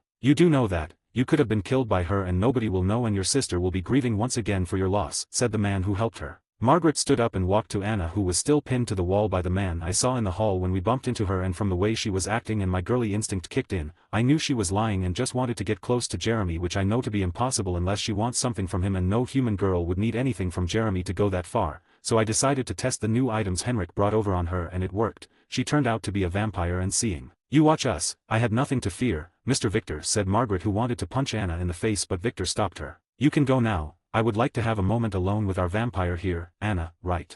Said Victor. Margaret wasn't pleased, but who was she to go against an original? But can I just punch her even if once? I have to get back at her for dragging me here and making me wanna puke, she said as she balled her fist. But Victor shook his head, to which she frowned and looked at Anna and muttered, next time. With that she left and went to join the others and build her relationship with Malachi, who is slowly becoming less annoyed by her presence. After Margaret left, Victor freed Anna, who immediately wanted to escape, but Victor stopped her from even trying. I'm Victor Michelson, if you are wondering, and I would like to ask you some questions if you don't mind, said Victor after Anna resigned to her fate after many attempts to escape. Anna looked at him wearily. What do you want to know? She said. Victor smiled as Anna was willing to answer him. My first question, why are you trying to get close to Jeremy? He asked. Because he is cute and he is kind of my type, replied Anna. That I don't doubt, but I know you are up to something and Jeremy is your key to getting it, and that brings us to my second question, what is it that you are looking for? Victor asked again, and this time Anna was speechless and did not know what to say. Cat got your tongue. Don't worry, I won't kill you or anything, instead I might help you in getting what you want. So why don't you be a darling and tell me what I need to know, said Victor once again. Anna didn't fully trust him even when she heard what he said. She has been living all by herself all this years and she has picked up a few things in her long life. You are trying to get to the tomb vampires, are you not? Anna opened her eyes wide as soon as Victor said that and even moved back a little. How did you? How did you know about that? Stammering Anna asked Victor, who only smiled at her. Just as I thought, they were indeed tomb vampires and someone you hold dear is there, but what about the other vampire with you, what is it that he wants?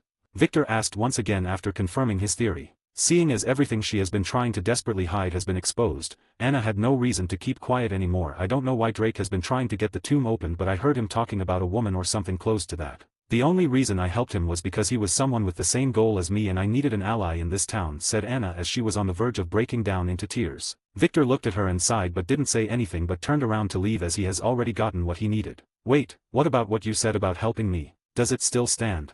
Anna quickly asked Victor. Find out what this Drake person wants before I will be willing to help you. With that Victor left, leaving Anna all to herself. 88. Unsealing the tomb. 2 weeks later. Mystic Falls Cemetery. He did not tell me anything, but I did a little digging. I found out why he was here and trying to get into that tomb, said Anna, who was here with Malia, Victor and Daphne as she told them about the plan of Drake. Victor nodded at her resourcefulness. So what does he want? What brought him into Mystic Falls?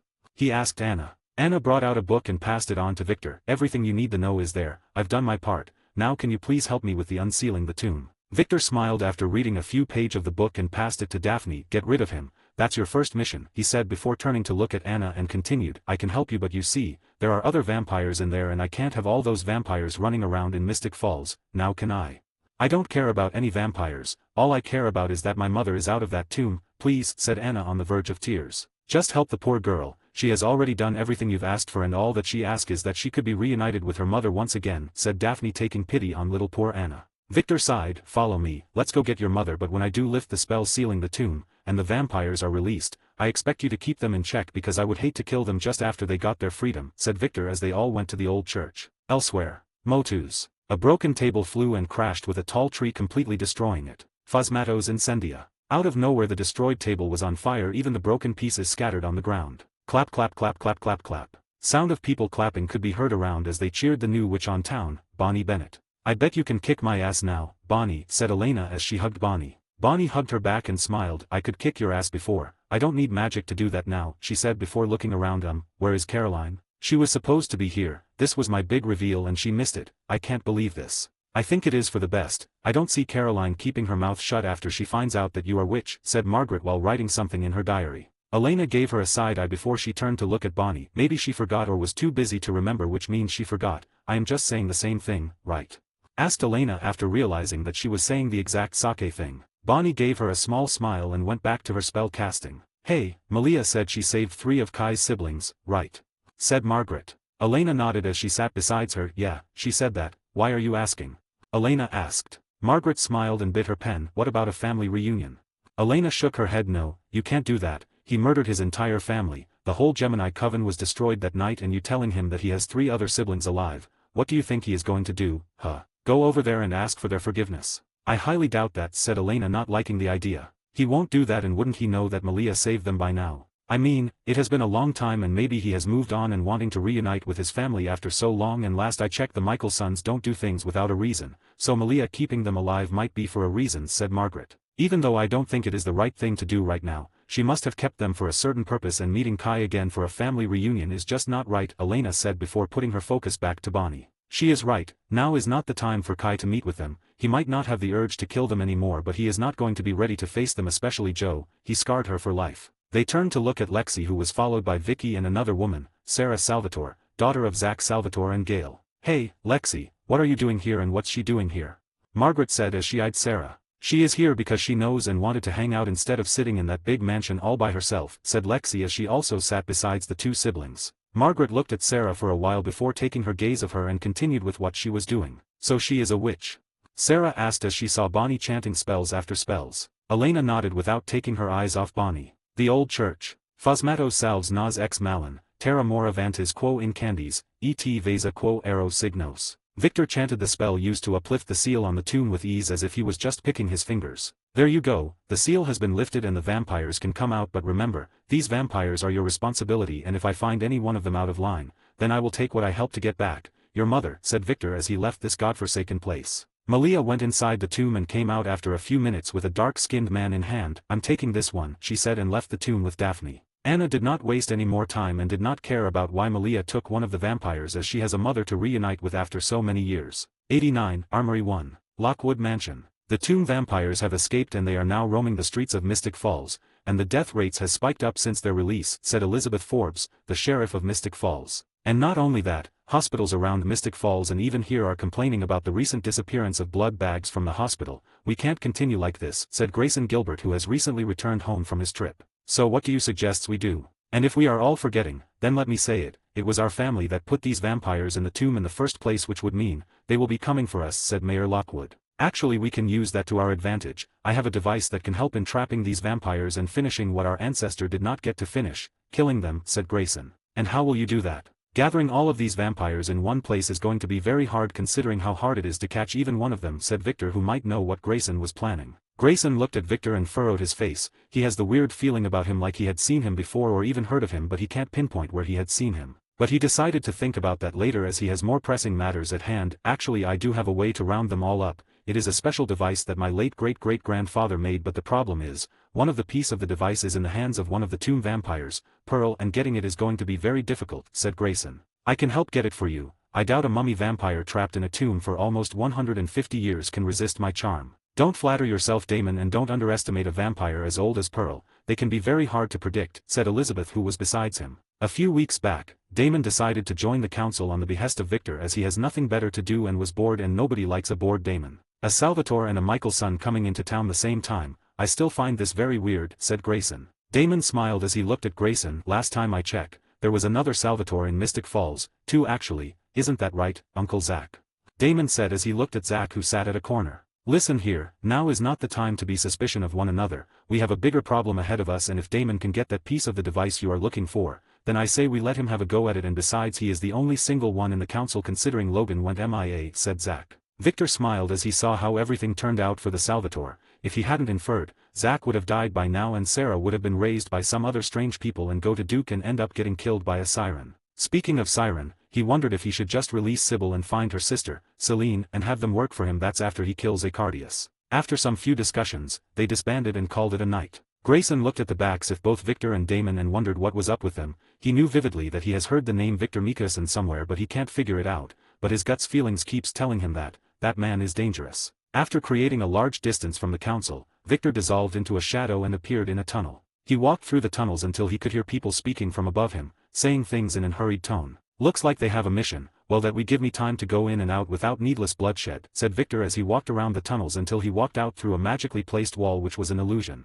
He made his way out of the tunnels into a room filled with people aiming their guns at him. And here I thought this was going to be very easy, said Victor. It will be, depending on how you respond. A man in his late 40s walked out of the crowd of men with 3 girls following behind him. Victor recognized 2 of the girls, but the man and the other girl, he did not know of. Well, I heard there was a secret organization here and I decided to come take a look for myself, and I have to say, you guys are effective as they say, but too bad you don't know who you are pointing that gun at, said Victor as he smiled at them. Actually, we do know who we are dealing with. You are one of the originals, or old ones some may call you, and that's why they haven't shit at you yet, said the man. So you do know of me, then you must know none of your weapons can hurt me, said Victor as he walked towards the old man. Seeing him approaching their boss, the men cocked their gods and were ready to rain down bullets on Victor, but the man stopped them. I know, that's why I wanted to go for the peaceful approach. I am Frederick St. John and these are my beautiful daughters, Alexandria St. John, Virginia St. John and Yvette St. John, and I am the head of the armories, said Frederick. Victor looked at the lineup and wondered if Enzo ever turned into a vampire, that would have completed their little St. John family.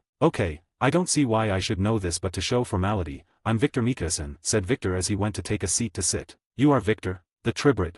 Asked Frederick, who was surprised to see the most dangerous men walking on the planet. He immediately told his men to put their guns down, not to offend Victor any more than they have already done. Good, you know of me, that makes it easier to ask for what brought me here, said Victor as he stood up and walked to the door leading to the vault. I want what's inside that vault, and the staff of Acardius, which you all know as the Tunning Bell, and a very special dagger. So who is going to help me out here?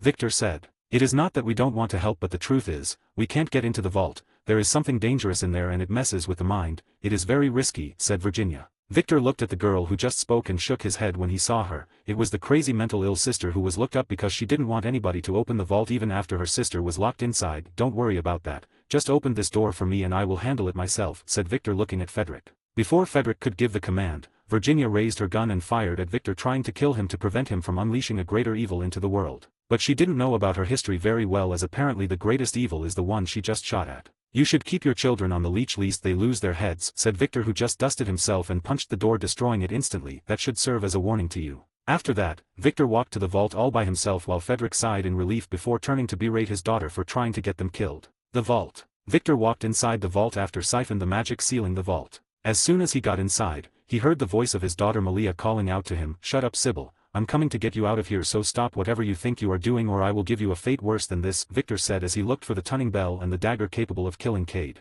After a while, he found the dagger and the staff of Acardius before seeing the skeletal Sybil. 90, Armory 2. Victor approached the skeletal form of Sybil, her gaunt features illuminated by the dim light of the vault. She looked up, her eyes empty, devoid of the life she once had. Victor moved with purpose, locating the tuning bell and the special dagger capable of killing Cade, ensuring he secured the artifacts before turning his attention back to Sybil. As he stood over her, he muttered a few incantations, breaking the enchantments that had bound her for centuries. Sybil's eyes began to clear, her form slowly regenerating as Victor's magic took effect. She remained silent, unable to speak or fully comprehend her situation yet. Victor stepped back, watching her transformation with a cold detachment. "Sybil," he said, his voice cutting through the silence. "Your freedom comes at a price. I have a task for you." Sybil looked at him, her eyes now reflecting a mixture of fear and curiosity. Victor knew she couldn't speak, but he also knew that her mind was keenly aware. He continued, "I need you to use your powers to serve me. Your abilities, they are unique, and I know that you are someone who would stop at nothing to get the job done." He held out a small vial filled with his blood. "Drink this. It will restore your strength and bind you to me. You will be free from this vault, but you will serve me." Sybil hesitated, but the promise of freedom and the overwhelming power emanating from Victor convinced her. She took the vial and drank, feeling the life force surge through her, revitalizing her completely. Victor smiled, a predatory glint in his eyes. "Good. Now, we have much to do. There are pests to be dealt with, and I need you at your full strength." As they left the vault, Frederick and his daughters watched with a mixture of awe and fear. Victor paused for a moment, turning to face them, his eyes cold and calculating. "Listen carefully," Victor said, his voice steady and menacing. "I have what I came for, and now Sybil is under my control. Stay out of my way, and you won't suffer. But interfere with my plans, and you will wish you were never born." Frederick nodded quickly, his face pale. "We understand. We won't interfere." Victor's gaze lingered on each of them for a moment longer, ensuring his message was clear. Then, with a swift motion, he turned and led Sybil out of the armory and into the night. Outside, the air was cool and refreshing. Victor turned to Sybil, now fully restored. "Your first task is to find your sister, Celine. Use your siren abilities to locate her. Once we have her, we can harness both of your powers to draw out your master, and kill him once and for all. There can only be one devil." Sybil nodded, understanding the gravity of her mission. She turned and disappeared into the night, her newfound strength and abilities making her task achievable. With a final glance at the armory, Victor dissolved into a shadow and disappeared into the night, leaving behind a silence filled with dread and the promise of impending chaos. Mystic Grill. Inside the Mystic Grill, the atmosphere buzzed with the usual hum of chatter, clinking glasses, and soft music playing in the background. Damon Salvatore sat at the bar, his eyes scanning the room with a mixture of boredom and curiosity. He sipped his bourbon, waiting for his contact to arrive. Pearl walked in, her presence immediately drawing attention. She moved with an air of confidence, her eyes sharp and watchful. Spotting Damon, she made her way to him, her expression a blend of curiosity and suspicion. "Damon," she greeted, sliding onto the bar stool next to him. "What is so urgent that you had to meet me here?" Damon smiled, a charming yet dangerous glint in his eyes. "Pearl, it's been a while. Let's just say there's a situation that requires your unique expertise." Pearl raised an eyebrow, clearly skeptical. "And what situation might that be?" Damon leaned in, lowering his voice. "The tomb vampires have escaped, and things are getting messy in Mystic Falls. We need to bring them under control. I heard there's a device, or rather a piece of it, that could be useful in dealing with them. And I believe you know something about it." Pearl's eyes narrowed, her suspicion growing. "And why should I help you, Damon, after everything your family has done?" Damon shrugged, his expression turning serious. "Because if we don't get this under control, there will be more bloodshed, and not just from vampires. Humans will start hunting us down, and none of us want that. Besides, if you help, you might be able to secure a safer position for yourself and the other tomb vampires." Pearl considered his words, her eyes never leaving Damon's. "And what do you get out of this?" "Information and leverage," Damon replied smoothly. "I'm not doing this for Grayson Gilbert. I need to know more about this device and what it can do. It's in my best interest to keep Mystic Falls from turning into a war zone." Pearl sighed, clearly weighing her options. "Fine, but don't think for a second that I trust you, Damon. I'll tell you what I know, but I'm not showing you the piece. Not until I know I can trust you." Damon raised an eyebrow, surprised but intrigued. "All right, fair enough. What can you tell me?" Pearl glanced around to ensure they weren't being overheard before leaning closer. "The device you're talking about is in several pieces. I have one of them. It's a Gilbert invention, designed to incapacitate vampires. But putting it together and making it work is another story." Damon listened intently, nodding. "And you have a piece of it. Do you know where the other pieces are?" Pearl shook her head. "Only vague rumors. One is said to be with another family in Mystic Falls, but I can't be sure." Damon leaned back, considering her words. "All right, Pearl. This is a good start. Keep your piece safe, and if you hear anything about the other pieces, let me know." As Pearl stood to leave, she gave Damon one last, hard look. "Remember, Damon, if you betray us, there will be consequences." Damon watched her go, pondering her words. He finished his drink, his mind racing with the new information. Things were finally starting to fall into place. Just as he was about to leave, his phone buzzed. He glanced at the screen and saw a message from Victor. "Hibble is free and on the move. Prepare for the next phase." Damon's smile widened. It seemed like things were about to get even more interesting in Mystic Falls. "Good news, I'm back to updating my fanfics once again, but I won't be updating it frequently. I will be able to only upload at most 2 chapters per week. Thank you for your patience with me and also and my other fics. More importantly, I just dropped a based on the Flash, you are going to love it. 91, Return." The night had settled uneasily over Mystic Falls, casting long shadows that mirrored the town's growing fears. While the days passed with a semblance of normalcy, the nights were stained with blood. The recent string of brutal killings had sent a wave of terror through the community, driving the citizens indoors as soon as the sun dipped below the horizon. It was a fear that gripped the entire town, making even the most mundane evening stroll a distant memory. In Mayor Lockwood's living room, the tension was palpable. The council members gathered, their faces etched with concern. Mayor Lockwood, usually composed, was pacing back and forth, his movements sharp and restless, reflecting the pressure mounting on him from all sides. "We have to do something about these vampires," he said, his voice carrying the weight of desperation. His hands clenched into fists at his sides, the lines on his forehead deepening as he continued to pace. "They're becoming uncontrollable. The citizens are demanding action, and we can't keep stalling them. Elizabeth Forbes, sitting with her back straight and arms crossed, exchanged a worried glance with Grayson Gilbert, who was seated beside her. Grayson, usually a man of few words, exhaled deeply, running a hand through his hair as if searching for the right words. I hate to bring this up, Grayson began, his tone measured but heavy, but I think our best bet lies with the same vampires who are terrorizing us. His gaze moved across the room, landing on each council member before continuing. Which means we might have to resort to extreme measures to get the other piece of the device from her. Elizabeth nodded slowly, her lips pressed into a thin line. Her blue eyes were filled with a mix of resignation and resolve. He's right, she said, her voice quieter but no less firm. We might not have any other choice.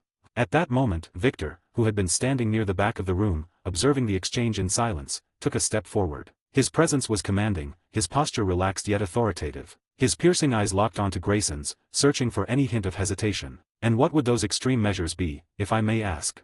Victor inquired, his tone calm but edged with a dangerous curiosity. Grayson shifted in his seat, his jaw tightening slightly. He looked up at Victor, the weight of the suggestion pressing on him. We need to force Pearl's hand, Grayson replied, his voice steady but tinged with unease. If she won't willingly give us the piece, we might have to make her.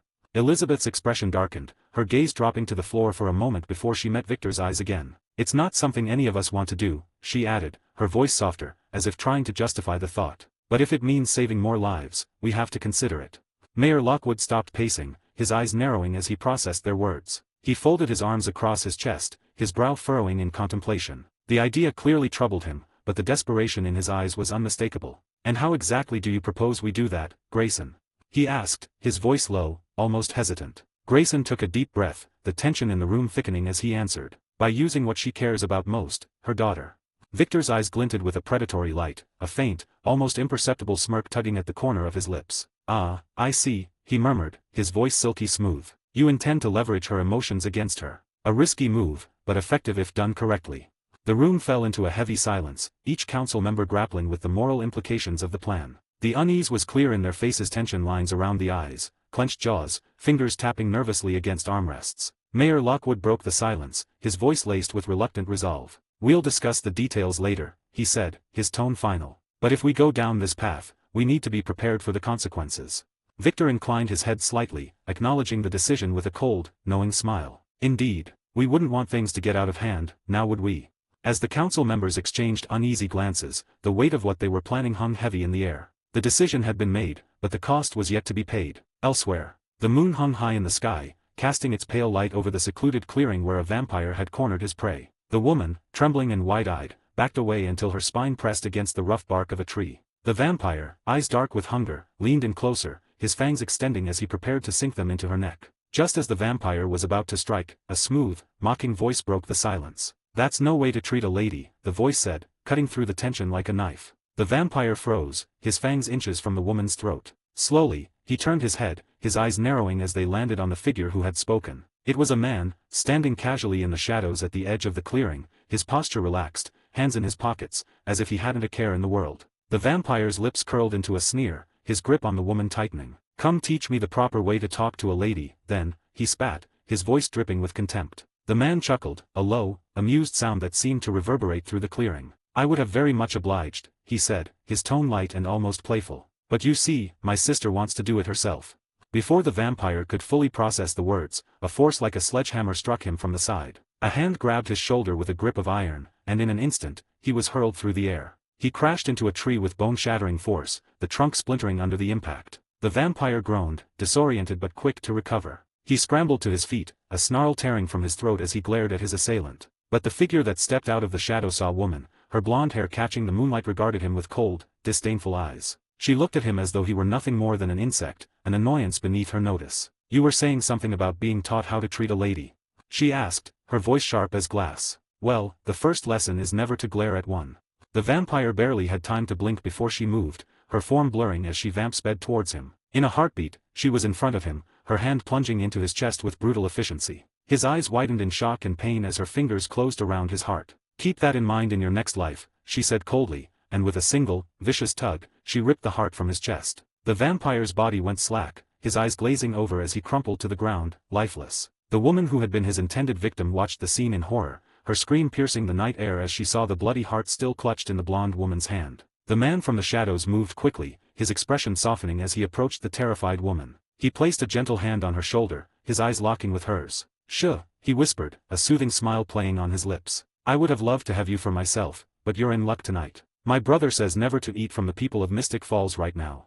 The woman's terrified expression began to relax as his compulsion took hold. Her body seemed to go limp, her eyes glassy as she stared up at him. "You'll forget everything that happened tonight," he continued, his voice smooth and hypnotic. "You're going to go home, sleep, and wake up tomorrow like it's any other day." She nodded slowly, her mind blank and obedient. Without another word, she turned and walked away, disappearing into the darkness of the night. The man watched her go, his smile fading as he turned back to his sister. "Clean your mess, Rebecca," he said, his tone now laced with a mixture of annoyance and fondness. Rebecca looked down at the lifeless vampire, her lip curling in disgust. With a flick of her wrist, she conjured a small fireball in the palm of her hand. The flames danced in her eyes as she tossed it onto the corpse, the fire quickly consuming it until nothing remained but ashes. "Done," she said, dusting her hands off as if she had just finished a trivial task. "Now let's get out of here. It's time for some family reunion." Cole grinned, his eyes glinting with a mix of excitement and mischief. "Couldn't agree more, sister. Let's go make it a night to remember." With that, the two originals vanished into the night, leaving behind nothing but the smoldering remains of the vampire who had dared cross their path. 92. Return to. Why aren't you stopping the council from getting their hands on the last piece of the device? Malia's voice was edged with frustration as she leaned against the doorframe, her arms crossed tightly over her chest. "Won't it blow our cover if they manage to put it together?" Her father, Victor, sat calmly at his desk, the warm glow of a lamp casting shadows across the room as he flipped through the pages of an ancient text, preparing for his lecture the next day. He didn't look up immediately, as if her question was of little consequence. Finally, he paused, closing the book with a soft thud and met his daughter's eyes, his expression as unreadable as ever. "There's no need to worry about that," he said in a low, measured tone. "The device has no effect against us." He picked up his pen again, his gaze returning to the papers in front of him. "Who you should be worried about is Vicky. She will be affected by the magical properties of the device once it's activated."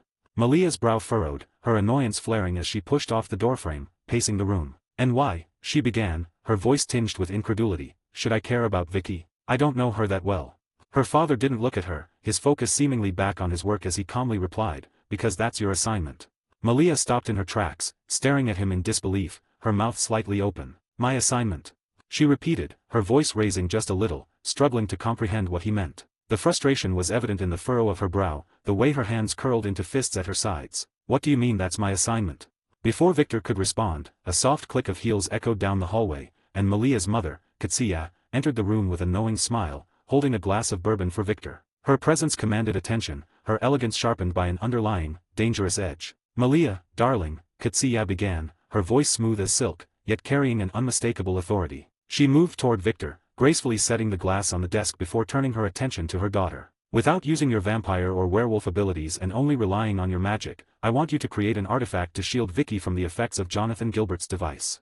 Malia's eyes widened, her shock evident as she stared at her mother. "You can't be serious," she muttered, blinking in disbelief. But before she could argue further, Katsia's lips curled into a terrifying grin, her dark eyes flashing with amusement. "Oh, we're very serious," Katsia said, her tone almost teasing as she exchanged a glance with Victor. "Your father and I discussed it, and we agreed. No arguments." Malia's gaze darted between her mother and father, searching for some sign of mercy from Victor, but all he offered was a slight shrug, as if the decision had already been made long ago. He picked up his glass of bourbon and took a sip, his expression utterly relaxed, as though the conversation were no more important than the weather. "You're both really on board with this?"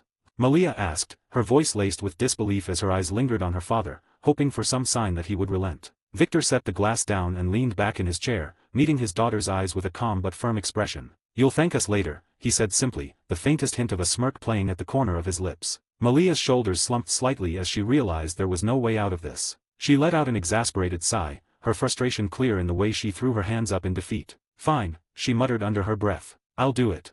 Katsia's grin widened, satisfaction gleaming in her eyes as she stepped closer to Malia, placing a hand on her shoulder. "That's my girl," she whispered, her voice dripping with pride and a hint of mischief. "Now, let's see what kind of magic you're truly capable of."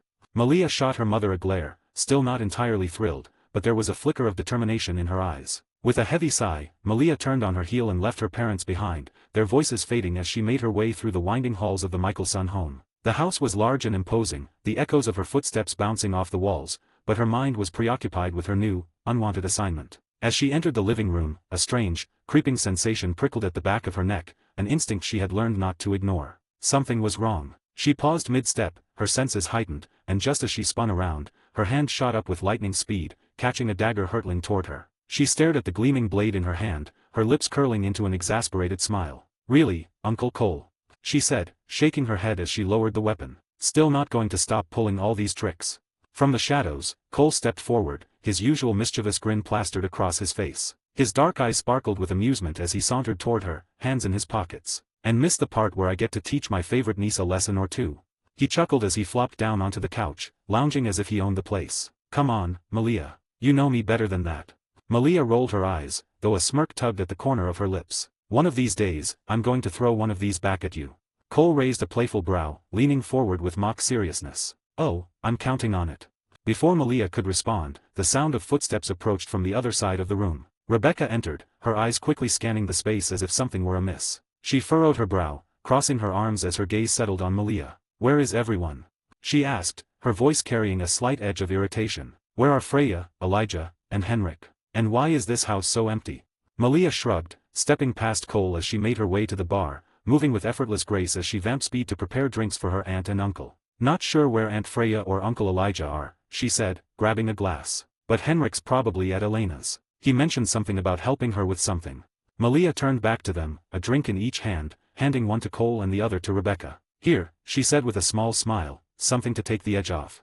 Cole accepted the glass with a dramatic flourish, lifting it in a mock toast. "To family reunions, secret assignments, and dodging daggers. Cheers, Malia." Rebecca's lips quirked into a small smile, though her eyes held that ever-present glint of wariness. She took a sip from her glass, her gaze lingering on Malia for a moment longer. "Cheers," she echoed quietly, though her thoughts seemed to be somewhere else. 93. Talking to Pearl. Stefan and Damon approached the large, weathered building with purpose, the moon casting long shadows behind them as they strode up to the door. Damon's eyes sparkled with his usual mischievous glint, while Stefan remained focused, his expression neutral but tense. The old house, worn down yet still imposing, seemed to loom over them, and Stefan could feel the tension in the air. Damon was the first to knock, rapping his knuckles sharply against the wooden door. A few seconds passed before the door creaked open, revealing an older woman standing in the dim light of the doorway, her eyes narrowing slightly as she took in the sight of the two men before her. Damon's lips curved into a sly smile, his eyes flicking over her with obvious amusement. "Well, would you look at that," he said, his voice dripping with sarcasm. "They kept the old hag. How charming." He chuckled to himself, as if entertained by his own remark. "Guess Pearl doesn't want other vampires getting too cozy in her little territory." The older woman's eyes darkened slightly at Damon's words, but she said nothing, holding her posture stiff and composed. Stefan, sensing the tension, stepped forward with a calm yet firm tone. "We're here to see Pearl," he said, his gaze steady. "Tell her the Salvatore brothers are here." The woman raised an eyebrow, her gaze lingering on Stefan for a moment longer, as if sizing him up. "And who should I say is calling?" she asked, her voice rough and unimpressed. Stefan met her gaze evenly, his tone steady but with a hint of impatience. "Just tell her the Salvatore brothers. She'll know who we are." The woman gave a slow nod, her movements deliberate, almost as if she was weighing whether to actually comply. She turned on her heel, her back hunched slightly with age, and began to shuffle back into the house. As she retreated, Damon leaned in toward Stefan, his voice a low murmur filled with amusement. "You'd think after all these years, they'd upgrade their doormen. Maybe someone less ancient." Stefan shot his brother a warning glance, shaking his head slightly. "Focus, Damon," he muttered under his breath. Damon merely shrugged, his usual smirk never leaving his face as he leaned casually against the doorframe, waiting. After a few minutes, Pearl appeared in the hallway, though she kept her distance, standing at the threshold of the dimly lit room. She didn't trust the Salvatore brothers not fully, and her instincts told her to be cautious. Her gaze flickered between them, sharp and calculating, her hands folded in front of her as if to maintain an air of control. "To what do I owe this pleasant visit?" she asked coolly, her voice laced with suspicion, though she maintained a polite demeanor. Her eyes narrowed slightly, studying their expressions as if waiting for the trick she was certain they were hiding. Stephen, not wanting to waste time, stepped forward, his expression serious. "We're here for the other half of the device," he said plainly, his voice steady and direct. "And this isn't just a request from you, it's coming from higher up. He saved you, Pearl. On the behest of your daughter, no less. It would be a waste if you died, so he's giving you a chance. Take your daughter and leave town as fast as you can." Pearl's eyes darkened at his words, her brow furrowing as she took in what Stephen was saying. Her lips pressed into a thin line, her posture stiffening with indignation. She wasn't one to respond kindly to threats, no matter how veiled they were. Her fingers twitched slightly, betraying her irritation. "I'm afraid I'll have to refuse your generous offer," she replied, her voice cool but firm. Her eyes locked onto Stephen's, unyielding. "And you can tell whoever sent you that if they want something from me, they can come here themselves." I don't negotiate through intermediaries, especially ones I don't trust. Her words were sharp, final, as she turned on her heel, preparing to leave. But before she could fully turn away, Damon's laughter rang out, cold and mocking. It echoed through the hallway, causing Pearl to pause in her step. Damon stepped forward, his eyes flashing with amusement as his lips curled into a smirk. How laughable, Damon drawled, his tone dripping with sarcasm. His gaze shifted from Pearl to Stephen, as if to emphasize how ridiculous he found her response. You think refusing us is safe? Us being here, Pearl, was already a risk to your little sanctuary. His smirk faded, replaced by a deadly seriousness as he took another step toward her. When he arrives he's going to burn your so-called safe haven to the ground with nothing but a snap of his fingers. Damon's eyes turned dark, his vampire features emerging, veins bulging beneath his eyes, his fangs visible as he spoke. So I'm going to say this one last time, he hissed, his voice low and menacing, hand over the piece and get out of town, before you force me to make you. The room grew tense as Damon's words hung in the air, thick with the weight of his threat. Pearl's face remained composed, but there was a flicker of uncertainty in her eyes as she processed his words. For a brief moment, her fingers twitched at her side, as if debating whether to strike back or stand her ground. She stared at Damon, her resolve wavering, though her expression remained defiant. Stefan, watching the exchange closely, remained silent, but his gaze flickered toward Damon, sensing the shift in the atmosphere. He knew his brother well enough to understand that the playful banter was over. This was now a dangerous game. Pearl's expression hardened as she turned away from the Salvatore brothers, her posture rigid, refusing to give in to their threats. Do your worst, she said icily, her voice resolute. Without another glance, she strode down the hallway, her footsteps echoing ominously in the stillness of the room. She motioned to the older woman standing nearby. Close the door on our visitors. The old woman nodded obediently and began shuffling toward the door, her movements slow and deliberate. The tension in the air was palpable, as the brothers stood unmoving, their eyes following her every step. Stefan sighed heavily, his gaze narrowing on the old woman's retreating form. Big mistake, he muttered under his breath, his eyes darkening with a sudden, lethal intensity. Before anyone could react, a wooden stake flew through the air with terrifying speed. The old woman barely had time to turn before it impaled her chest, pinning her to the wall with a sickening thud. Her eyes widened in shock, and within seconds, her body went limp, lifeless. The threshold that had kept the vampires at bay flickered and vanished. Damon's lips twisted into a devilish grin, his fangs glinting as his vampire features became more pronounced. He turned his head toward Stefan, his voice smooth yet menacing. After you, Ripper. Stefan met his brother's gaze, his once calm demeanor dissolving as his own face contorted into a wicked grin. His eyes gleamed with a sadistic hunger, veins creeping beneath his skin. Oh, with pleasure, he growled, the thrill of violence electrifying his voice. In a blur of movement, Stefan Vamp sped into the house, his body moving with terrifying precision and speed. Damon followed closely behind, his expression one of cold amusement as he watched his brother revel in the chaos. Stefan's movements were fluid, controlled but brutal, as he targeted the remaining vampires inside, his eyes gleaming with the familiar bloodlust that earned him the name Ripper.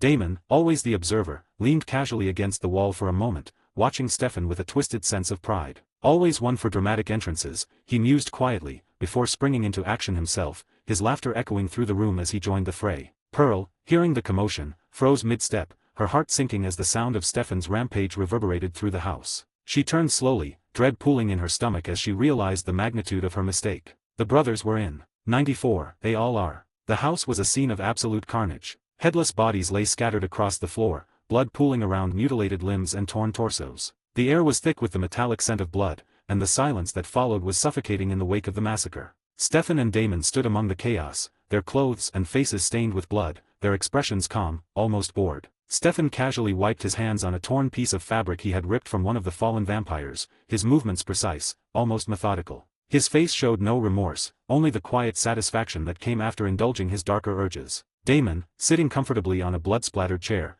grinned as he licked the last drop of blood from his fingers, his eyes glinting with mischief. Well, that was fun, Damon remarked, his tone light and nonchalant, as if they had just completed a trivial task. He glanced over at Stefan, who merely shrugged, his face still twisted into a predatory smile. Damon then leaned back, crossing his legs as if he hadn't just participated in a massacre. Turning his attention toward Pearl, who stood frozen in shock and horror, Damon raised an eyebrow. He reached into his jacket pocket, pulling out a handkerchief to dab at the blood on his neck, then gave her a sly, almost mocking grin. So, Pearly, Damon said, emphasizing the nickname with a playful lilt, I suppose it's time for you to hand over that little piece of the device we're looking for, His tone was light-hearted, but the dangerous edge behind his words was unmistakable. He didn't need to threaten her directly, the carnage surrounding them spoke volumes. Pearl's eyes darted from one mutilated body to the next, her breath catching in her throat as she took in the gruesome scene. Her chest heaved with a mix of anger and fear, but she kept her expression steely, unwilling to show weakness in front of the brothers. "You're out of your mind if you think I'm just going to," she started, but Damon interrupted, his grin widening as he leaned forward slightly, his eyes narrowing in on her. "Pearly, Pearly, Pearly," he said, dragging out her name with a mocking purr. "Look around you." He gestured to the mangled bodies around them, his hand moving lazily as though it were all a trivial matter. "This was just the opening act. Imagine what we could do if we were really trying. Or worse, imagine what he could do if he decides to pay you a visit." Stefan chuckled darkly from his seat, his eyes gleaming with a cruel amusement. He cracked his knuckles, as if signaling that he was ready for more if necessary. Pearl swallowed hard, trying to maintain her composure as she met Damon's gaze. But the cold, calculating look in his eyes unnerved her. She knew they weren't bluffing. Damon leaned back again, watching her intently, his smile never fading. "So, how about you stop wasting time and just hand it over, Pearly?" His voice was soft now, coaxing, but there was an unspoken threat beneath it that chilled the air between them. Pearl clenched her fists, her jaw tight, knowing she had no real choice. Pearl, her face pale, tried to keep her composure. She glanced briefly at the massacre around her, the weight of her situation pressing down on her like a vice. "Fine," she replied, though her voice wavered slightly. She straightened her back, clinging to the last shred of control she thought she had. "But I want to know what you intend to do with the piece." Stefan's chuckle was low and menacing as he leaned forward, his cold gaze locking onto Pearl. His usually calm demeanor shifted, his eyes darkening with the promise of violence. "You think you're still in a position to ask questions?" he said, the amusement in his voice barely masking the threat. "Let me clear this up for you. There's only a third of your little tomb vampires left. Those who remain are a liability. They're reckless, putting all of us at risk of exposure. We're going to use this device to take care of them. Now," he paused, his eyes glowing a menacing red, "hand it over." Pearl's heart raced as she felt a shiver run down her spine. Any facade of power she held onto crumbled under Stefan's cold stare. Her fingers trembled slightly as she reached into her pocket and pulled out the piece of the device. Her eyes darted nervously between the two brothers, fear overtaking any thoughts of resistance. Without a word, she handed it to Damon, her movements quick, desperate. Damon's grin widened as he took the device from her, spinning it lightly in his fingers as though it were a prize. He shot a glance at the mangled bodies strewn about the room and shrugged with mock sympathy. "Now, see, this wouldn't have happened if you'd just been a little more cooperative earlier," he said smoothly, his tone almost playful. His eyes flicked to the corpses, then back to Pearl. "But no harm done, right? Well, maybe for them." He gestured carelessly toward the carnage. Pearl didn't respond, her gaze fixed on the blood-soaked floor, knowing fully well that any resistance she could muster now would be futile. The brothers had won. Damon and Stefan wasted no time heading straight to the Gilbert house after acquiring the final piece of the device. Their approach was swift, their expressions focused, though Damon couldn't resist a smirk tugging at the corners of his mouth. He knocked on the door with a casual flick of his wrist, and within moments, the door swung open, revealing Miranda Gilbert. Miranda's face lit up with recognition, her warm smile directed at Damon. "Damon, what brings you here?" she asked, her tone friendly, though there was a slight curiosity in her eyes. She glanced briefly at Stefan, her gaze lingering a bit longer on the unfamiliar face. Damon, ever the charmer, flashed one of his signature smiles, his blue eyes twinkling. "Ah, Miranda, always a pleasure," he said smoothly, his voice velvety. "We're here to see Grayson, actually. And this," he gestured to Stefan, who gave a polite nod, "is my little brother, Stefan." Stefan gave a polite smile, his hands folded neatly in front of him, a contrast to Damon's laid-back posture. "Nice to meet you," he said, his tone soft but firm, his eyes scanning the room subtly. Miranda nodded, her smile still in place as she stepped aside to invite them in. "Of course, come in. I'll go fetch Grayson for you," she said, gesturing toward the living room as she turned to head upstairs. As they stepped inside, the brothers immediately noticed a heated conversation unfolding in the living room. Henrik, Elena, and Margaret sat around the table, their voices low but intense. Margaret, in particular, was the most animated, her hands flying through the air as she passionately made her point, her face flushed with frustration. Damon's eyebrow quirked in amusement as he leaned slightly toward Stefan. "Looks like we've walked into a family drama," he whispered with a smirk, though his voice was low enough not to interrupt the ongoing argument. Miranda gently pushed open the door to their bedroom, her eyes landing on Grayson seated by the window. He was hunched over, his back tense, and a journal lay open in his trembling hands. His face was pale, eyes wide with a mixture of disbelief and fear, fixed on the words scrawled across the pages. His lips moved faintly, barely above a whisper as he muttered, "They are vampires, they all are." 95. Jonathan Gilbert's Journal. Journal entry of Jonathan Gilbert. Date, September 18, 1864. The past few days have revealed troubling news in Mystic Falls, much of it centered around Giuseppe Salvatore's suspicions of Victor Michelson and his family. Giuseppe, always a man governed by his instincts, seems convinced that Victor is not merely one of us but something far more dangerous. His paranoia has grown to the point where he is ready to act on it, despite the lack of substantial evidence. Yet, there are oddities surrounding the Michelsons that we cannot ignore. Giuseppe has grown insistent, claiming that Victor and his family are vampires or worse. His latest accusation, that the Michaelsons are somehow aging slower than ordinary folk, has some truth to it. Though none of us have witnessed anything directly implicating Victor, it is undeniable that he, his wife, his sister Freya, and even their young daughter Malia, seem to defy time. I, like the others, dismissed it initially, for no evidence surfaced of vampiric behavior. Vervain has had no effect on them, and neither have they shown the aversion to sunlight that vampires are known for. Still, Giuseppe remains firm in his belief, and I cannot shake the feeling that perhaps we should dig deeper into the matter. Tonight, as the council gathered, Giuseppe once again shared his suspicions,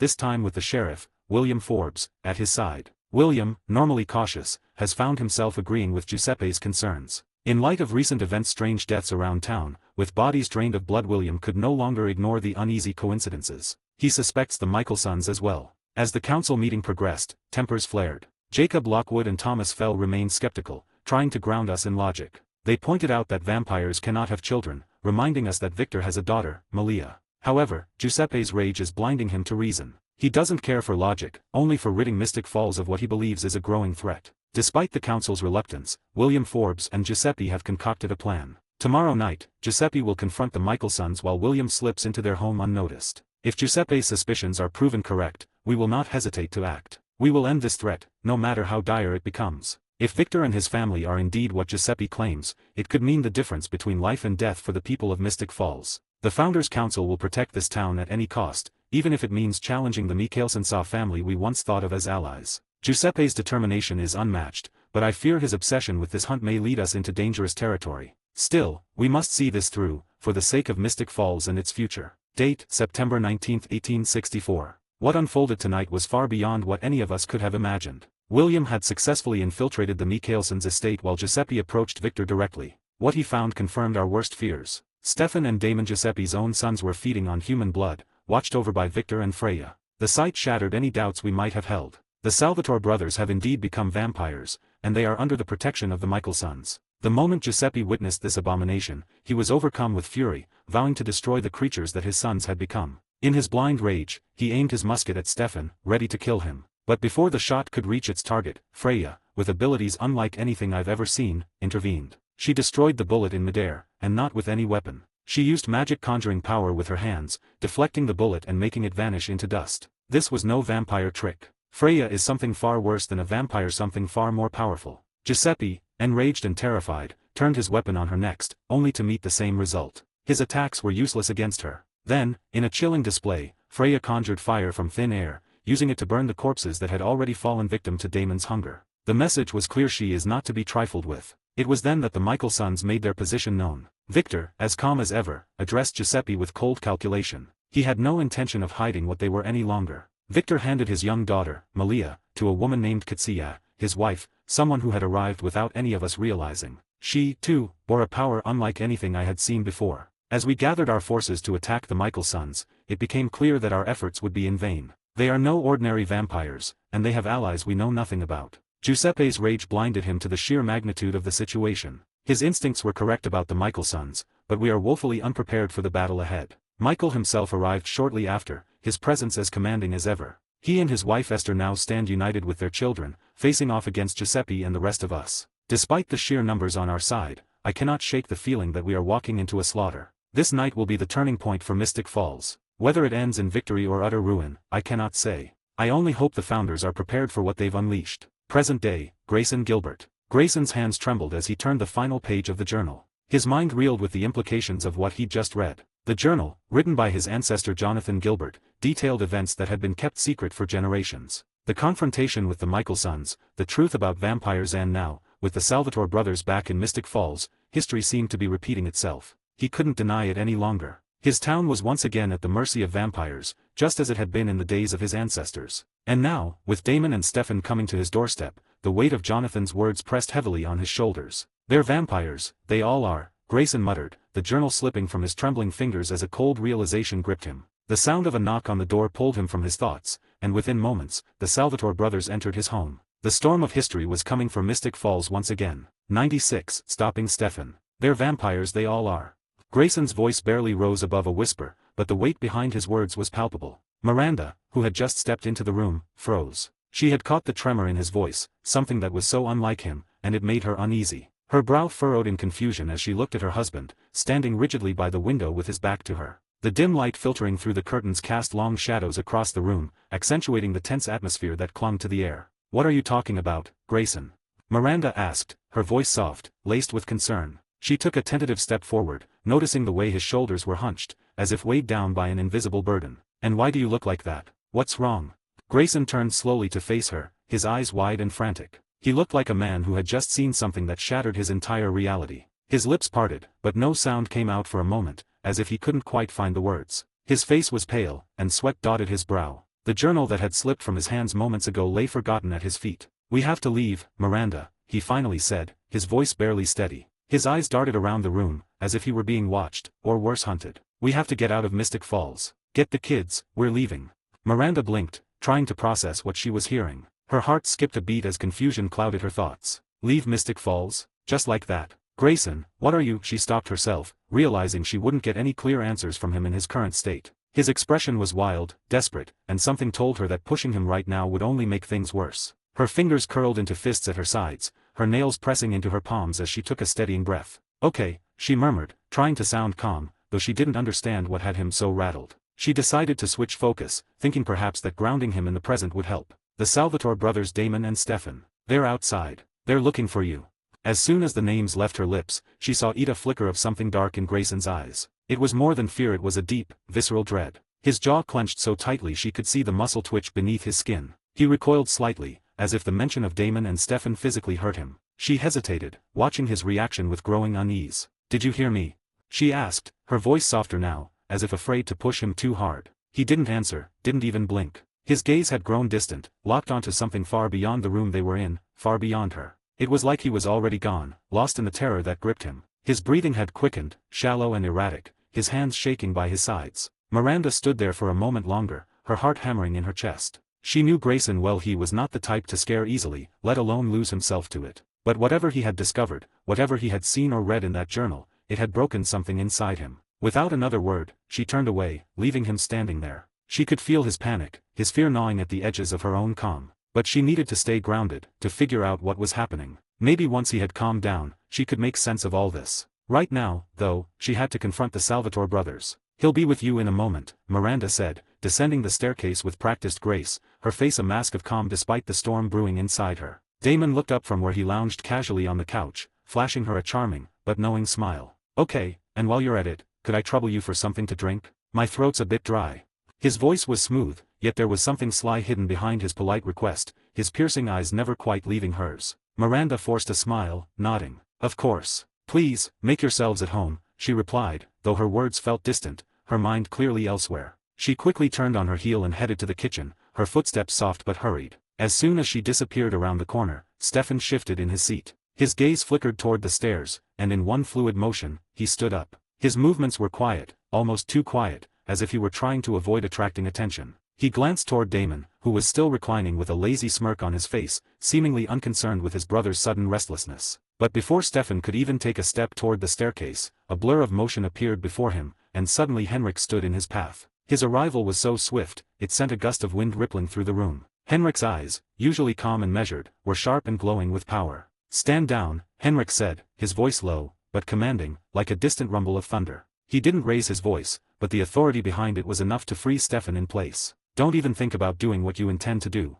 Stefan blinked, his brows furrowing in surprise. He hadn't even heard Henrik approach, and now he was standing directly in front of him, blocking his path. His jaw tightened in frustration, but he said nothing. From the other side of the room, Elena and Margaret, who had been engaged in a quiet conversation with Henrik moments ago, suddenly felt the shift in the air. Elena glanced over, her expression shifting from mild curiosity to concern when she realized Henrik was no longer with them. She turned toward the source of his voice and saw him standing between Stefan and the staircase, a tension she hadn't noticed before now filling the room. "What's going on?"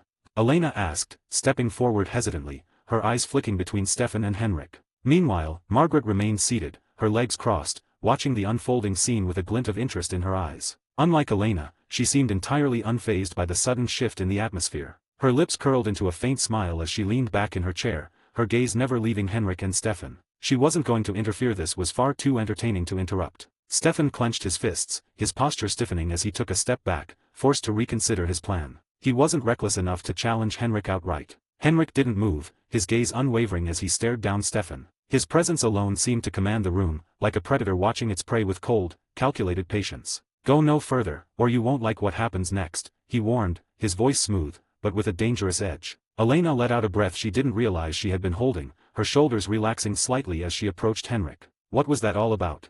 she asked softly, her eyes still darting between him and Stefan. Henrik's face softened slightly as he glanced at Elena, but the underlying tension in the room still lingered. "Just making sure everyone stays where they're supposed to be," he replied cryptically, before turning his attention back to Stefan, his gaze a silent warning that the matter wasn't entirely over yet. "Sorry to keep you waiting, gentlemen."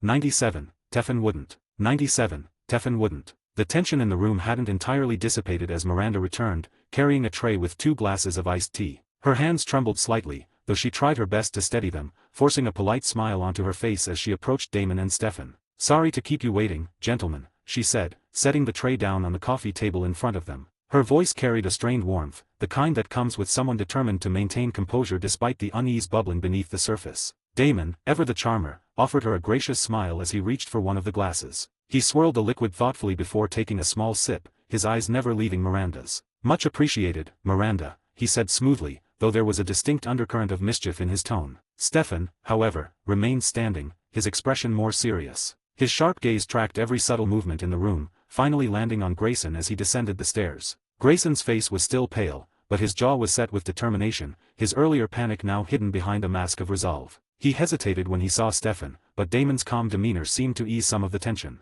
Damon rose from his seat with an almost lazy elegance, placing the glass back onto the tray with a soft clink. "Grayson," he greeted, his voice light but with an edge of knowing. He reached into his pocket and pulled out a small, intricately carved box. It was old, its wood dark and polished with age, and the faint scent of cedar wafted into the room as he held it up. "This," Damon continued, taking a deliberate step forward and handing the box to Grayson, "is the final piece. Straight from Pearl."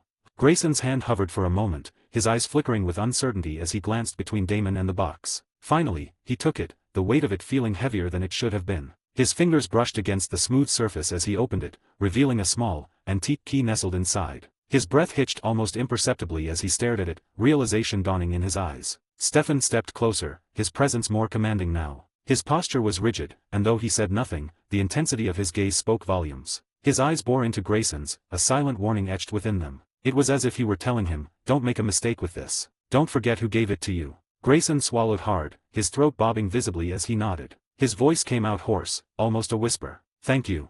Damon tilted his head slightly, his lips curving into a faint smirk. "Don't mention it," he said, his tone almost mocking, though there was an undercurrent of sincerity in his words. He turned toward Stefan, clapping him lightly on the shoulder. "Time to go, brother." Stefan lingered for a moment, his eyes narrowing just slightly as they met Grayson's. His jaw tightened, and his lips pressed into a thin line before he turned on his heel and followed Damon toward the door. As they reached the threshold, Damon paused and glanced back over his shoulder, his grin widening. "Oh, and Grayson," he called out, his voice dripping with nonchalance. "Try not to lose it this time. It's not like we can just pick up another one at the store." With that, he strolled out into the fading light, Stefan close behind him. Grayson stood frozen for a moment, the box still clutched tightly in his hands. Miranda stepped closer, her brows knitting in concern as she placed a tentative hand on his arm. "Grayson, what's going on?" she asked softly. But he didn't answer, his eyes fixed on the key as if it held answers to questions he wasn't ready to face. His shoulders sagged slightly, and a faint shiver ran through him. Whatever had just transpired, Miranda could tell it was only the beginning of something much larger. Outside, Damon and Stefan walked in silence for a few moments, the evening air cool against their skin. Finally, Stefan broke the quiet, his voice low and sharp. "Do you think he'll figure it out in time?" Damon chuckled softly, his hands slipping into his pockets. "If he doesn't, that's his problem. We've done our part."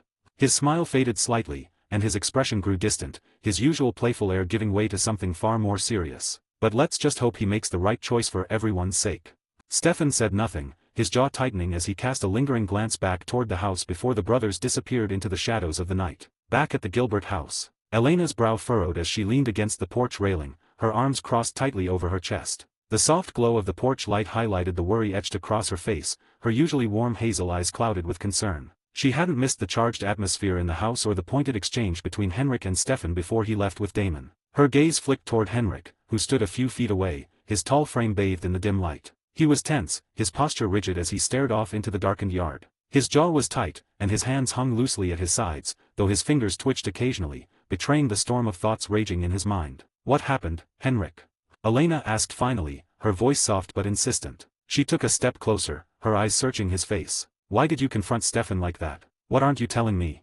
Henrik sighed deeply, running a hand through his tousled hair. His shoulders slumped slightly as if the weight of the question was too much to bear. He hesitated, his lips parting and closing again, the struggle evident in the flicker of doubt that crossed his features. Finally, he turned to face her fully, his expression shadowed with worry. Grayson found out, he said, his voice low and steady, though there was an edge of frustration simmering beneath his words. He knows about us, about what we are.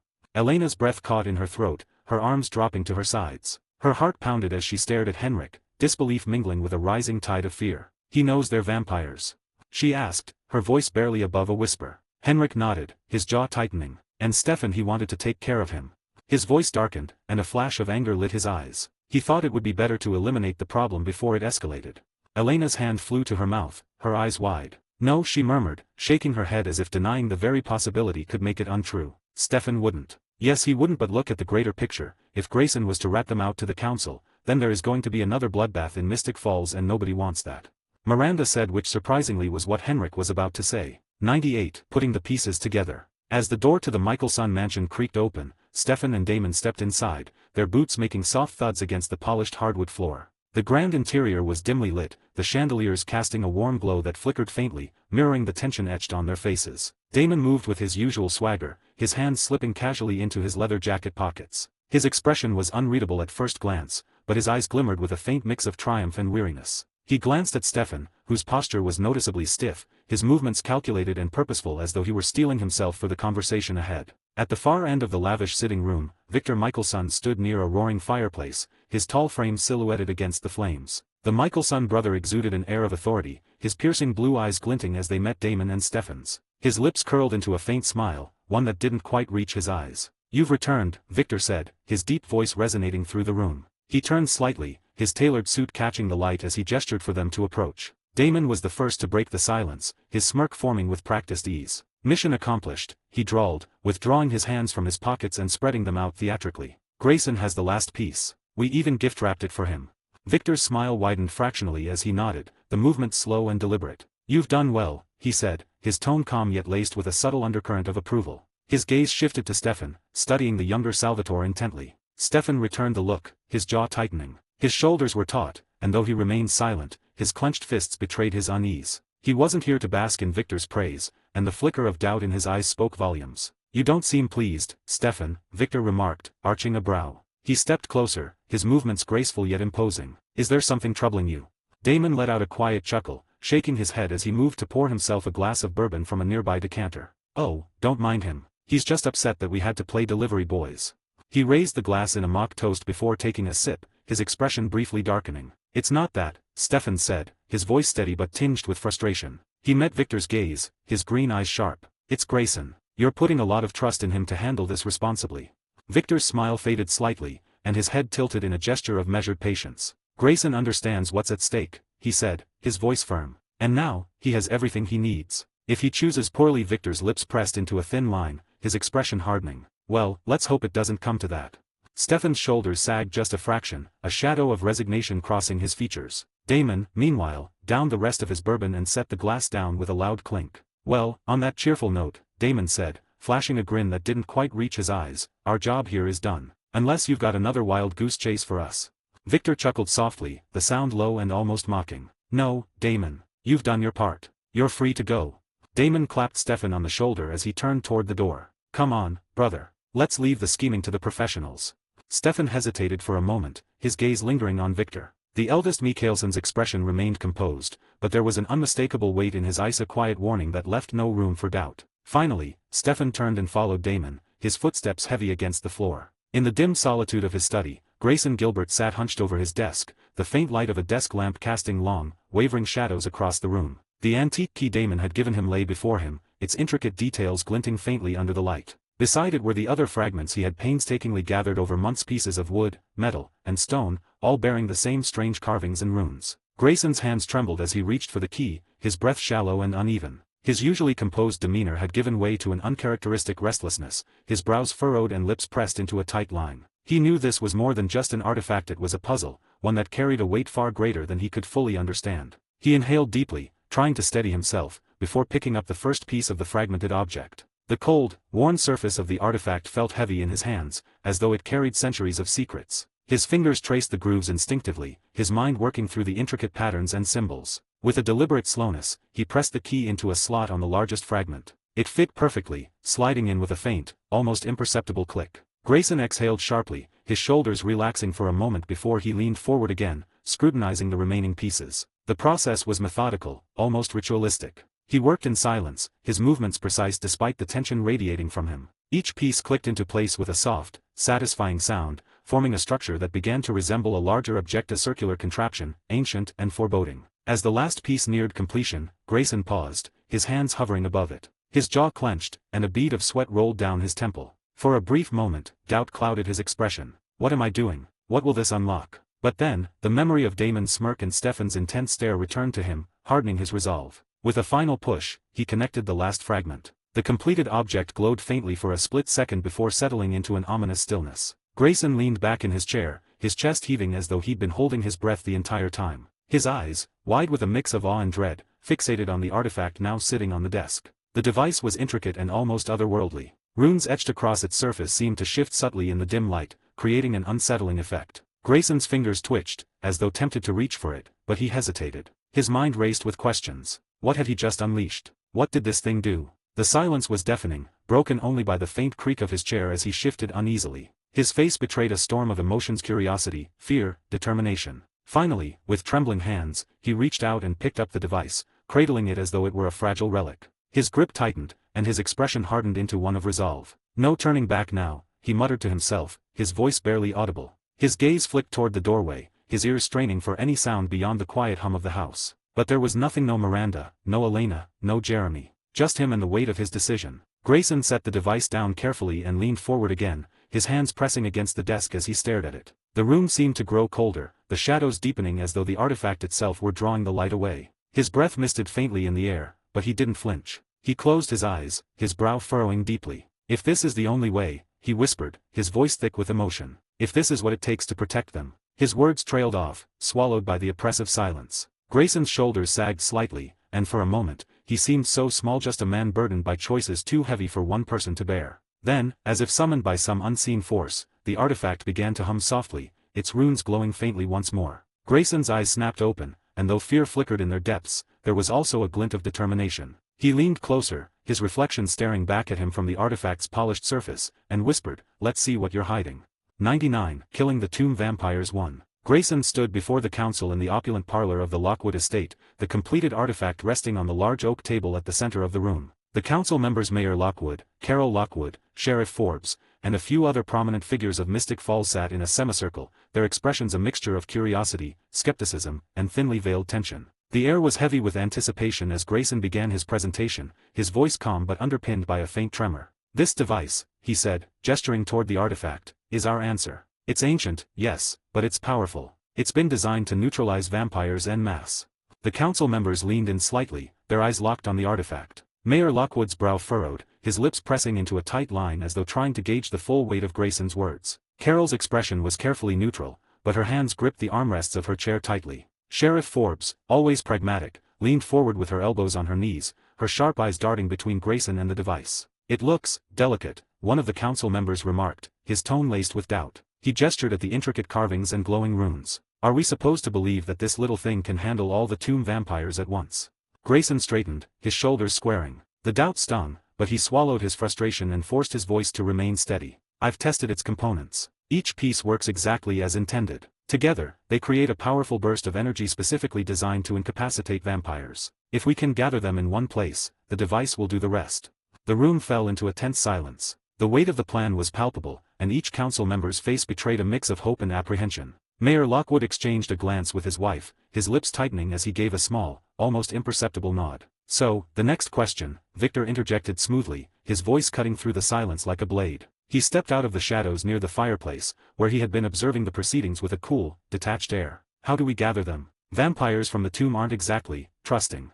The council's attention shifted to Victor. His tall frame was as commanding as ever, his piercing blue eyes flickering with a dangerous intensity. His lips curved into a faint smile, but it was a calculated expression, measured and deliberate. He radiated confidence, yet there was a subtle edge of amusement, as though he found the entire situation mildly entertaining. Grayson frowned slightly, his fingers twitching as he resisted the urge to cross his arms defensively. "We need bait," he admitted, his voice low. "Something that would lure them out of hiding."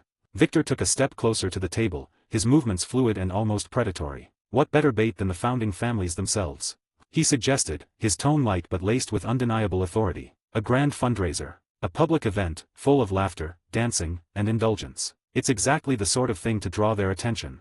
The council exchanged wary glances. Carol Lockwood's lips parted slightly as though she wanted to protest, but she hesitated, her gaze flickering to her husband. Sheriff Forbes sat back in her chair, crossing her arms as she regarded Victor with an unreadable expression. The idea was bold, dangerous even, but it carried a certain logic that was hard to deny. Grayson's jaw clenched. "You want to use innocent people as bait?" Victor's smile widened, though it didn't reach his eyes. "The tomb vampires harbor a deep grudge against the founding families. If we ensure they believe the event is an opportunity for revenge, they'll come willingly. And when they do..." His gaze flicked to the artifact, his smile sharpening. "We'll be ready." Mayor Lockwood nodded slowly, his expression grim. "It's risky, but it might work." Sheriff Forbes exhaled sharply, her jaw tightening. "We'll need to control every aspect of the event. Security, escape routes, contingencies, everything."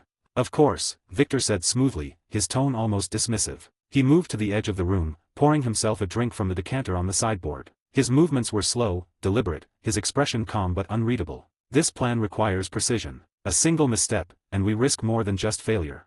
Carol Lockwood finally spoke, her voice quiet but firm. "If we do this, we're all in. There's no room for hesitation." The council murmured in agreement, their collective resolve hardening. Grayson, still uneasy, ran a hand through his hair and sighed heavily. His shoulders sagged slightly as the weight of the plan settled on him, but he nodded. "Then we start preparations immediately," he said, his voice firm despite the doubt flickering in his eyes. Victor raised his glass in a mock toast, his smile as sharp as ever. "To the success of our little soir." His gaze lingered on Grayson for a moment, a silent challenge flickering in his piercing blue eyes. Grayson stared back, his expression hardening. He knew Victor's suggestion was the best chance they had, but he couldn't shake the feeling that the Michelson brother had his own motives. Still, there was no turning back now. The council members rose one by one, their movements stiff but purposeful. Each of them bore the weight of their decision in their expressions: Carol's quiet determination, the sheriff's steely focus, the mayor's grim resolve. Grayson remained seated for a moment longer, his hands resting heavily on the table as he stared at the artifact. Victor watched him with an amused smirk before draining his glass and setting it down with a soft clink. "Don't look so troubled, Dr. Gilbert," he said, his voice low and almost mocking. "This is just the beginning." Grayson's jaw tightened, but he didn't respond. He simply stood, his movements slow and deliberate, and followed the others out of the room. 100, killing the tomb vampires too. As the council filed out of the room, the tension clung to the air like a suffocating fog. Grayson trailed behind the others, his shoulders stiff and his hands clenched at his sides. His mind raced with a mix of determination and unease. This plan was dangerous, morally questionable, and yet, he couldn't deny its potential for success. Mayor Lockwood paused at the door, his hand resting on the polished brass handle as he glanced back at Grayson. His face was a mask of stoicism, but his eyes betrayed a flicker of doubt. "We'll meet tomorrow to finalize the details," he said, his voice gruff but laced with a hint of weariness. Grayson nodded tightly, his jaw clenching as he watched the mayor leave. He turned back to the room, his gaze falling on the artifact still sitting on the table. The runes etched into its surface pulsed faintly, casting a ghostly glow that seemed to mock his uncertainty. From the corner of the room, Victor's voice broke the silence. "Second thoughts, Dr. Gilbert." Grayson turned sharply, his eyes narrowing as he met Victor's gaze. The Michelson brother leaned casually against the ornate fireplace, the dim light casting sharp shadows across his angular features. He swirled the remnants of his drink in his glass, his expression unreadable but for the faint, ever-present smirk tugging at his lips. "None that concern you," Grayson said evenly, though the edge in his voice was unmistakable. He moved back to the table, his fingers brushing over the artifact as though seeking reassurance from its cold, unyielding surface. Victor's smirk deepened, and he straightened, the movement fluid and predatory. "Good. Because hesitation is a luxury we can't afford. If you falter, the consequences won't just fall on you." Grayson's eyes flashed, his temper flaring. "I know what's at stake," he snapped, his voice low but heated. "You don't need to remind me." Victor stepped closer, his presence almost overwhelming despite the calm in his demeanor. He tilted his head slightly, studying Grayson with an intensity that made the doctor's skin prickle. "Good," he said softly, his tone carrying a dangerous undertone. "Because the vampires won't hesitate. Neither should we." Grayson exhaled sharply, the tension in his chest threatening to suffocate him. He turned away, his hand gripping the back of a chair as he tried to steady himself. Victor's words were calculated, designed to unnerve him, and they were working. Victor watched him for a moment longer before turning away, his movements as graceful as ever. He set his empty glass on the sideboard with a soft clink, then adjusted the cuffs of his tailored jacket with deliberate precision. "Get some rest, Dr. Gilbert," he said over his shoulder, his tone almost dismissive. "Tomorrow, the real work begins." Without waiting for a response, Victor strode toward the door, his posture radiating unshakable confidence. Grayson's gaze followed him, his jaw tightening as a wave of frustration and resentment bubbled to the surface. Victor had a way of making him feel like a pawn in a game he barely understood, and it grated on him more than he cared to admit. The door closed behind Victor with a soft click, leaving Grayson alone in the room. He stared at the artifact for a long moment, his thoughts a chaotic swirl of doubts and determination. The council was counting on him. Mystic Falls was counting on him. He couldn't afford to fail. Grayson straightened, his expression hardening as resolve replaced his uncertainty. He had no choice but to see this plan through, no matter the cost. With one last glance at the artifact, he turned and left the room, his steps echoing in the empty halls. The following day, preparations began in earnest. The Lockwood estate buzzed with activity as staff moved about, setting up for the fundraiser. Elegant decorations adorned the grand ballroom, and a sense of urgency hung in the air. The council worked tirelessly behind the scenes, their expressions tense as they reviewed every detail of the plan. Carol Lockwood oversaw the arrangements with meticulous precision, her calm demeanor masking the turmoil beneath the surface. She moved with purpose, issuing instructions to the staff while casting occasional glances at the other council members. Her fingers fidgeted with the delicate clasp of her necklace, a subtle tell of her unease. Sheriff Forbes stood near the entrance, her sharp eyes scanning the room as she spoke in hushed tones with her deputies. Her posture was rigid, her arms crossed tightly over her chest. Every so often, her gaze would drift to the artifact, now hidden in a secure case, as though silently willing it to work. Grayson worked alongside them, his movements brisk and focused. His face was pale, the dark circles under his eyes a testament to a sleepless night. He barely spoke, his mind consumed with thoughts of the device and the weight of his responsibilities. Victor, as always, remained on the periphery, watching the proceedings with an air of detached amusement. He leaned against a column, his arms crossed and his piercing blue eyes taking in every detail. His presence was both reassuring and unnerving, a constant reminder of the stakes they faced. As the sun set and the first guests began to arrive, the tension in the air reached a fever pitch. The council members exchanged tense glances, their expressions a mix of determination and fear. This was its moment of truth. Hello everyone, this is Shadow. Due to copyright restrictions on YouTube, I can't publish many of the audiobooks you love. That's why I've created a special paid service where you can enjoy over 300 high-quality audiobooks from platforms like Webnovel, Pocket FM, Audible, Wuxia, and more. Each novel comes as a one-time purchase, no subscriptions, no hidden fees. After payment, you'll receive full access via Telegram, along with all future updates for that novel. You'll find a wide selection of your favorite genres and titles, always in premium audio quality. Check the full list of available novels in the description. DM me now to get your favorite stories in audiobook form and start listening today.